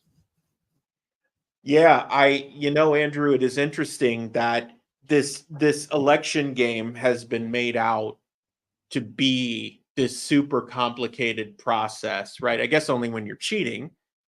But isn't it interesting that all you have to do is get inside the numbers and figure out if there are enough votes there? And what did we do tonight? Right? We just kept running the numbers and saying, okay, counties, are there enough votes there? So we saw Pennsylvania play out in a way that we expected. We said, look, she ain't got enough votes with all these people have already having counted. I'm thinking Wisconsin will probably end up the same way. Not that Trump needs it. Once Alaska is announced, then he's at 270 and this thing is over, right? So now we're just waiting for them to call Alaska. That's it. Yep. And that's game over, right? So, and you can verify that. If you scroll up, you should be at 267. Yep, there it is. Okay, so we're waiting on Alaska, friends, and pretty confident that Alaska is going to go Trump's way. But we're also, I would think, fairly confident that Wisconsin is going to go Trump's way too. So that becomes a Trump win. What's Nevada looking like? So Nevada is still they're at 75%. Trump is ahead. Trump wins Nevada, he's president. Yep. Any state, it doesn't matter. Yeah, it doesn't matter. Next one to come in, he's a winner. So, well, thank you, friends, for staying with us. Thank you, some people who are just probably who are looking for election coverage because you're tired of the mainstream and you stumbled around and found us. We appreciate that you did, that you're hanging out. R.C. Williams, there, Sherlock Exposes. You can find his work at SherlockExposes.com and wearethewatchmen.org. You can watch Culture Crossroads every Sunday on the Beck News Network. That is becknews.tv. You can find Culture Crossroads there. We also stream on demand on a variety of platforms, also in podcast form, wherever you get your podcast, as well as our own website, sodomediaproductions.com, SODO mediaproductions.com. So we hope if you've enjoyed some of the coverage or the few minutes that you wanted to stick around, maybe you'll sample out our other information, because we just want to tell it the way it is. And I guess that's a little bit Howard Cosell, isn't it? But as it were, see, I'm completely dating myself and like, but who? Anyway, as it were, with Fox News calling Pennsylvania for Trump, not a surprise. And it looks like that's way now. There's 91% in. Trump is still above 51. That's probably a good call. We are waiting really on Alaska, any state, but Alaska looks like the one that's going to get 270. At the same time, and what we will follow up on is the Senate races that follow Trump. I would imagine that the Senate race in Pennsylvania will go the same way. While we're waiting, McCormick still in the lead. Yeah, let's take a look at Pennsylvania's Senate race and let's see what happens there. So they're saying Trump is expected to speak. That's not a surprise. I think they're just waiting on Alaska or Nevada, one of these to check in, so that they can do their thing. So looks like Pennsylvania is also called a House race for the Republican candidate there as well. McCormick is still ahead. By a couple of points, too. It's late in the hour to make up that gap now.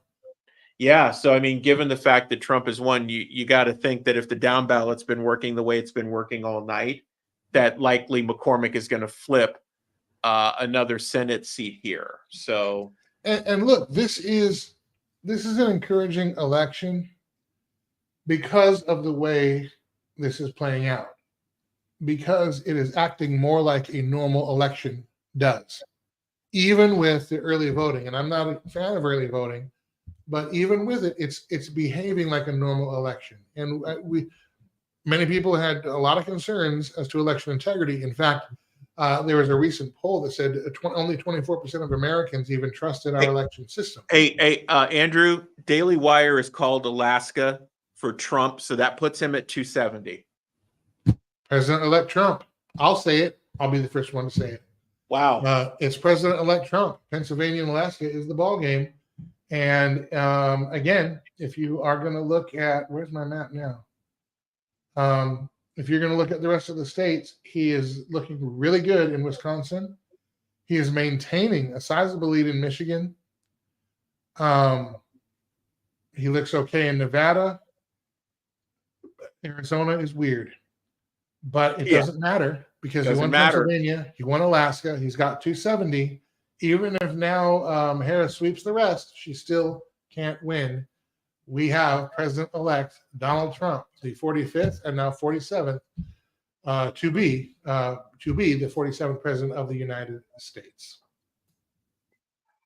And Kamala Harris, in all her grace, decided not to actually concede the way normal candidates do on the night they know they're going to lose.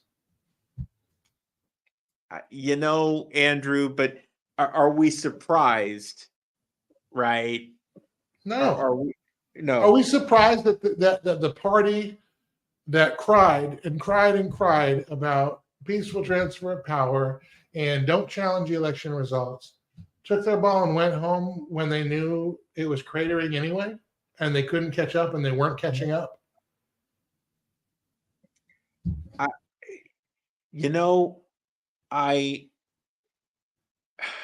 think now I'm thinking back in my head about what the last month or so has been like. You know what we should do? We should have some fun here, because one of the chief offenders in La La Land has been the Drudge Report. And I'm interested to see what their headline is. You'll appreciate this. Here's the headline from the Drudge Report.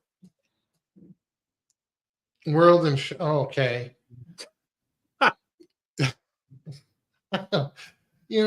World in shock. Drudge Report, yes. In shock about what? In shock about what? This is what should happen when America's on the wrong track and Americans feel like it's the wrong track. And when we know it's on the right track because we see it in our grocery bill, we see it in our gas bill, we see it in our energy bill, we're looking at our businesses. We talked to James Stockey earlier of Your American Flag Store, youramericanflagstore.com. Please check them out. But he said, listen, if Harris gets in, their economic policies are going to destroy what's left of our business. He's not the only business owner like that in America.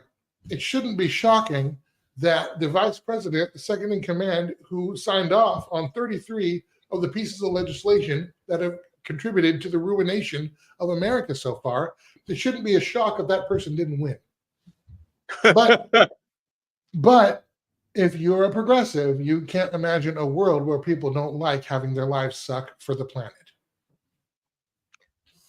So now we're just waiting on. We're waiting for the official call, but we are waiting for Fox and AP, right? Yeah, but now AP has not called Pennsylvania yet, and they have not called Arizona. Daily Wire called Alaska. Fox called Pennsylvania. I'm not surprised. I think we're going to get Wisconsin too. Yeah, I'd agree. Let's see what's going on with Wisconsin. And if Michigan gets into high 70s and Trump is still ahead, we're probably getting Michigan also, along with the senators in each state. Yeah, let's see. Let's take a look at Wisconsin first while we still got a little time here. So 417,000 outstanding. We're almost 90% of the way through. Milwaukee County, 61% in. Brown County, that's Green Bay, 75% in. There probably isn't enough bandwidth here for Kamala Harris, so you can probably etch in Trump for a win there. Yeah, the vote split or the vote difference is 128,000. How much is left? 417. Yeah. So they can't go 50-50. So from 50-50, she needs 128. She needs almost all those votes. Yeah. So that's Wisconsin. Let's take another look at Michigan and what we're really looking for at this point. So Trump is still ahead, and it looks like they're dumping more votes in right now. There's still 2 million outstanding. Now, guys, theoretically, this doesn't matter, but it is interesting to watch. All we're going to do is come on over to Wayne County. So notice Wayne County is stuck again. Oh, yeah. Mhm. Right. And fortunately, in this instance, it doesn't matter very much. But it tells you, right, if you want to identify where the problems are, here's a great place to start. Why is it taking so long to count? Right. Right. Now, again, to reset, those of you just hopping on, I can see numbers coming up a little bit. Fox News called Pennsylvania for Trump. Daily Wire called Alaska for Trump. With those two states, Trump has 270 electoral votes. That means he's President-elect Donald Trump. The problem is only Daily Wire called Alaska so far, and only Fox News has called Pennsylvania so far, and is at least in the maps that we are watching. I'm looking at the AP. AP hasn't called Pennsylvania or Alaska. I've also got Blazon over here. I'm watching NBC as well. Still waiting for these calls. Nobody has said the race is over yet, but that math can't be ignored. Pennsylvania and Alaska equal a Trump win, and both those have been called by certain outlets toward Trump. The way they look, and we have been looking at the county numbers to see if Kamala Harris has any path to victory with the votes that are left. You just saw us do that in Wisconsin. There's 417,000 votes left. She needs, she's down by 122,000. She can't go 50-50 on those. She's got to go 75 or 25, 80, 20 to be able to get the win. It doesn't look like those votes are in Wisconsin either. So both RC and I think that eventually Wisconsin will fall into the Trump camp as well.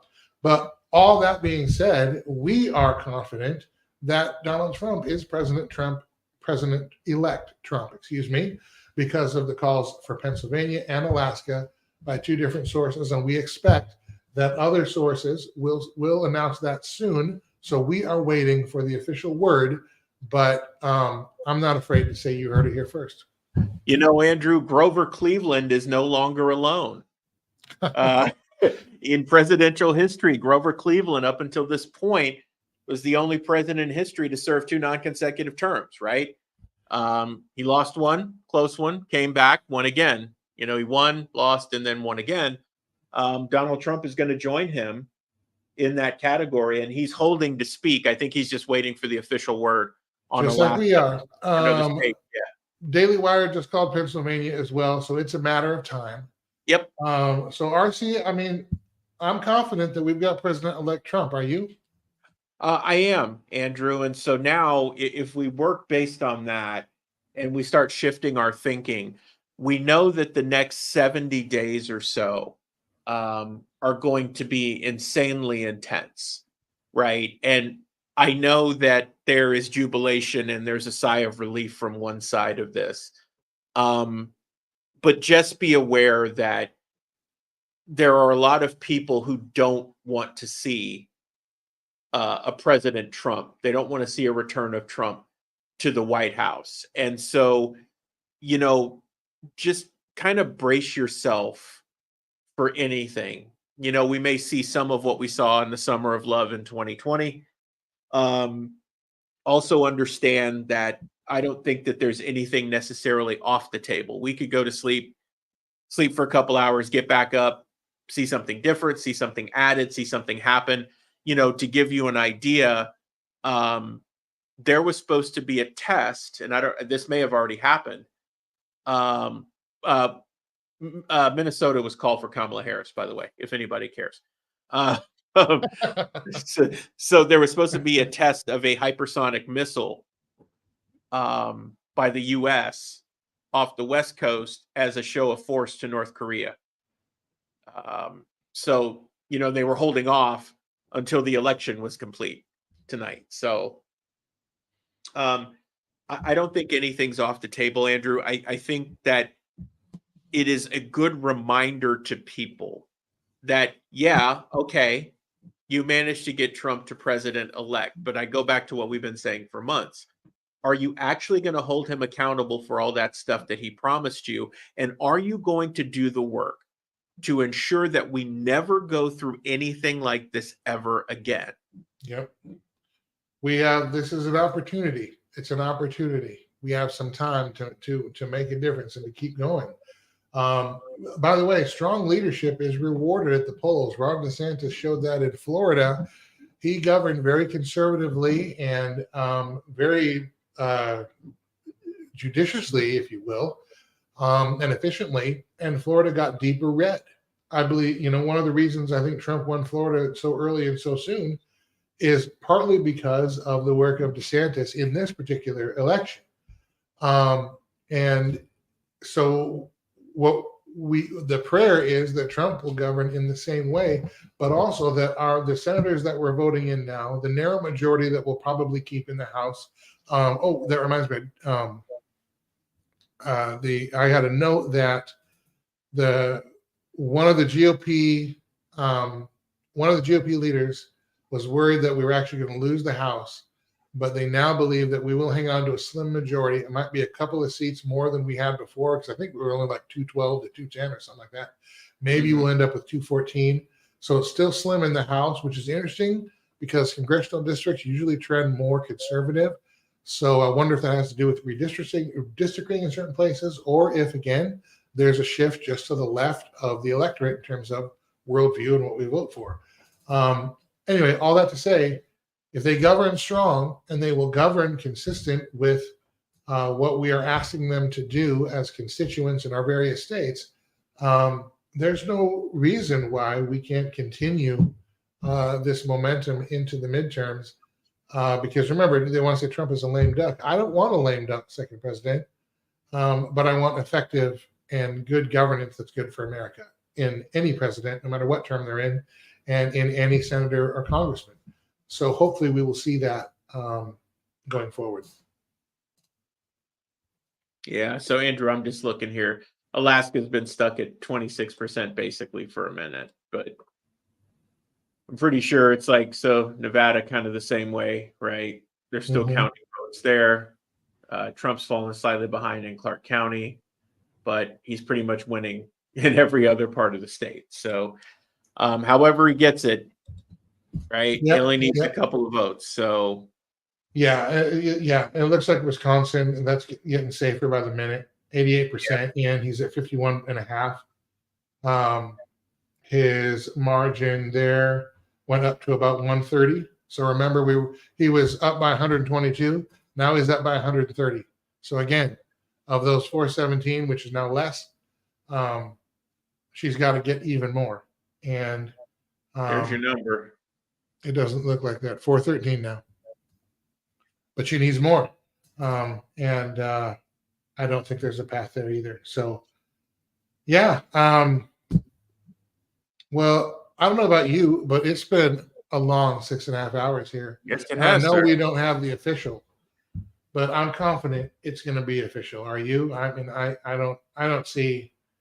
Now, look, I'm not going to put people beyond cheating, but we've been watching this in real time, and there are enough eyes on this, and enough eyes on Fox and eyes on Daily Wire, that if we wake up tomorrow and all of a sudden it's upside down, yeah, there are going to be some issues. Now, I did get a tip here that Portland, Oregon has boarded up the windows in their downtown area, anticipating riots upon an official call for Donald Trump. I bet you will see that in a lot of the liberal cities, and that is unfortunate. But I also would say that all the people worried about the riots from the right, I think if we had lost, we wouldn't be rioting, but we would certainly be banding together in our state to figure out what to do next. Fortunately, I don't think we're going to have to even worry about that part. We still need to know what to do next, but not from a losing end. But it is interesting how the progressives paint us to be exactly the people that they are, and that pockets of their constituents sometimes are as well, in terms of all these rioters. And the other crazy thing is, I would be willing to wager a sizable sum that if you ask those rioters, did they vote? How many of them? No. They're just there to destroy things because they have an opportunity and they're going to get away with it. But they're only going to do it in liberal cities, because if they're in a conservative city with a sheriff or a police force is not going to take that, they're not going to get away with it. So that should also tell you what happens when these corrupt progressives take over your cities and turn them into corrupt madness, you know? And Yeah. it's unfortunate because there's some beautiful cities that have been destroyed. I hope maybe we can bring them around and then also keep our other cities strong as well. But I'm encouraged by tonight. I'm encouraged because we didn't see the tomfoolery in 2020. We didn't see, I think, the red wave. I don't know that this is a red wave necessarily. It is in the Senate, it looks like. But just the strong red current. How about that? We did see that tonight. And I think in short order, we are going to see President-elect Donald Trump take the stage and let everybody know that he's won and he's coming soon. We're going to be looking for riots. We're going to be looking for maybe aggression overseas with the time they have left now that they know that Trump's coming in, and they're not going to have either a dementia patient or a dunce in the White House to fool around with. If they're going to make a move, wouldn't you do it before Trump gets in? You know, I'm not wishing that, but these are things we need to look at. I think we enter into a precarious time in these next couple of months as we wait for Inauguration Day on the world stage, for sure. I would also be praying for Donald Trump, just because they tried to assassinate him twice, remember, and he didn't win the election yet. I hope that doesn't happen again. But would you be surprised if there's another attempt on his life between now and Inauguration Day? Not at Would you all. be surprised if they haul him back to court and try to put him in jail so that he's being sworn in a jail cell on Inauguration Day? I wouldn't be surprised at that either. The work has just begun, but we have shown we can do it with a vote. And can you believe that 56 dead guys who are dead 250 years are still fighting for our freedom today? And a piece of paper that they wrote 250 years ago is still working today and still gives us the tools to do this peacefully and legally. Even though we have more fight to come, we still have those parameters. And I'm encouraged and grateful for that tonight. And I think we should enjoy that. There's a lot of problems we talk about. There's even problems with Trump. I have voiced those concerns, but this is encouraging. So I don't know. What are your thoughts? And then we should probably go to sleep because we got to do the Sunday show here, in a little while. Yeah. And Andrew, I think you covered it. Nights like tonight for people should serve as a reminder of the importance of vigilance. You mentioned the founders and the signers of the Declaration of Independence. Now we kick off the Spirit of 26 movement leading to America at 250 years old. People would be well served to go back and read the Declaration of Independence, but not just the beginning, the end, and what the framers committed to when they signed that document. In the eyes of Great Britain, they committed high treason, but they pledged their lives, fortunes, and sacred honor. You're going to have to bleed for this. Maybe not literally, but in some way, you're going to have to give up something. It's kind of like being a believer. Mm-hmm. You're going to have to give up something. There's sacrifice. Yeah, you're going to have to sacrifice in order for this to work. And you're not doing it for you. You likely won't see all the fruits of your work, just like they didn't. But you're doing it for people you'll never meet because you believe in the ideals, and your moral compass mandates it. Well, and you want your kids to see it. I mean, the founders, they fought and bled and died for a freedom that they never totally got to experience. Yep. That we get to. And that we let slip for a little while, and it's still, in a precarious spot. But we have a shot here to start turning that around. I want my kids to enjoy a free America, so you can bet your bottom dollar that and I know you are as well, and we are at Culture Crossroads, that we're going to be active and working to advance the cause of freedom in America. And to preserve it for the future. I just cut you off and preached again. Go ahead. Yeah. You should take the last word and sign off, because if I talk again, we're going to be here for another hour. Andrew, I think it really sums up, when you sum up tonight, is vigilance is required. Your work is required. this isn't the end of something. It isn't an opportunity for you to breathe a sigh of relief. It is a reminder, just like the other side of this equation, that your work starts now to take a gift that you've been given and to make something out of it. So yeah, we're going to rest for a little bit, but we're right back to work later today to make sure that we secure freedom and do the things that need to get done. Amen. Amen. All right. Well, where we leave off, Trump's at 267, Kamala at 266, according to Fox News. AP has Trump at 247 because they have not called Pennsylvania. They have not called Alaska. They have Harris at 214. What both have in common and what everything has in common is that Trump is not only winning the Electoral College, but also the popular vote as well. So there is no doubt, there is no question that he is, if not officially yet. I'm still waiting. Blaze hasn't even announced it officially. I'm not afraid because it looks like that's what we're seeing here by some of the other networks that have called these states that we'll be looking at President-elect Trump. For many of us when we wake up in the morning. For R.C. Williams, I want to remind you, check out his work, Watchman Action. We are, it's at watchmanaction.org, I'm sorry. Yes. Watchmanaction.org, and that is Watchman, M-E-N, action.org. You can, or SherlockExposes.com. That's Sherlock with no K. So SHERLOC, SherlockExposes.com. You can find his work there. You can find me at SODOMediaProductions.com. That is SODOMediaProductions.com. You can also watch Culture Crossroads every Sunday evening at 6 p.m. Central Time, 7 p.m. Eastern. We stream live on the Beck News Network. So go to becknews.tv and we stream live there, or you can catch us on demand wherever you get your podcasts and on a variety of streaming platforms as well, including SODOMediaProductions.com. We're going to sign off for now because I think we're just waiting for. Hey, Andrew, there you go. There it is. They called Wisconsin. Trump just called Trump. Wisconsin. They just called. Okay, well, there you have it. Donald Trump, president-elect. That's what Fox News is saying. So we will sign off with that. Thank you for being with us. Thank you for staying up late. But we got work to do tomorrow. We're gonna listen to the Trump speech still and all that. But I think right now all we're gonna be doing is staring at a screen. I don't think you want to watch us do that. So we're going to sign off. Culture Crossroads this Sunday, 6 p.m. We will be breaking down the election. We're going to now, where do we go from here? That's what we're looking at. But we are celebrating a president-elect Donald Trump and a wealth of Senate seats following him down the ballot. So for R.C. Williams, Juliana Ormond, we saw her earlier, hours ago by now. And I am Andrew Southwick. Remember, it's the truth that sets you free. It's the truth that will keep you free. Until next time, so long.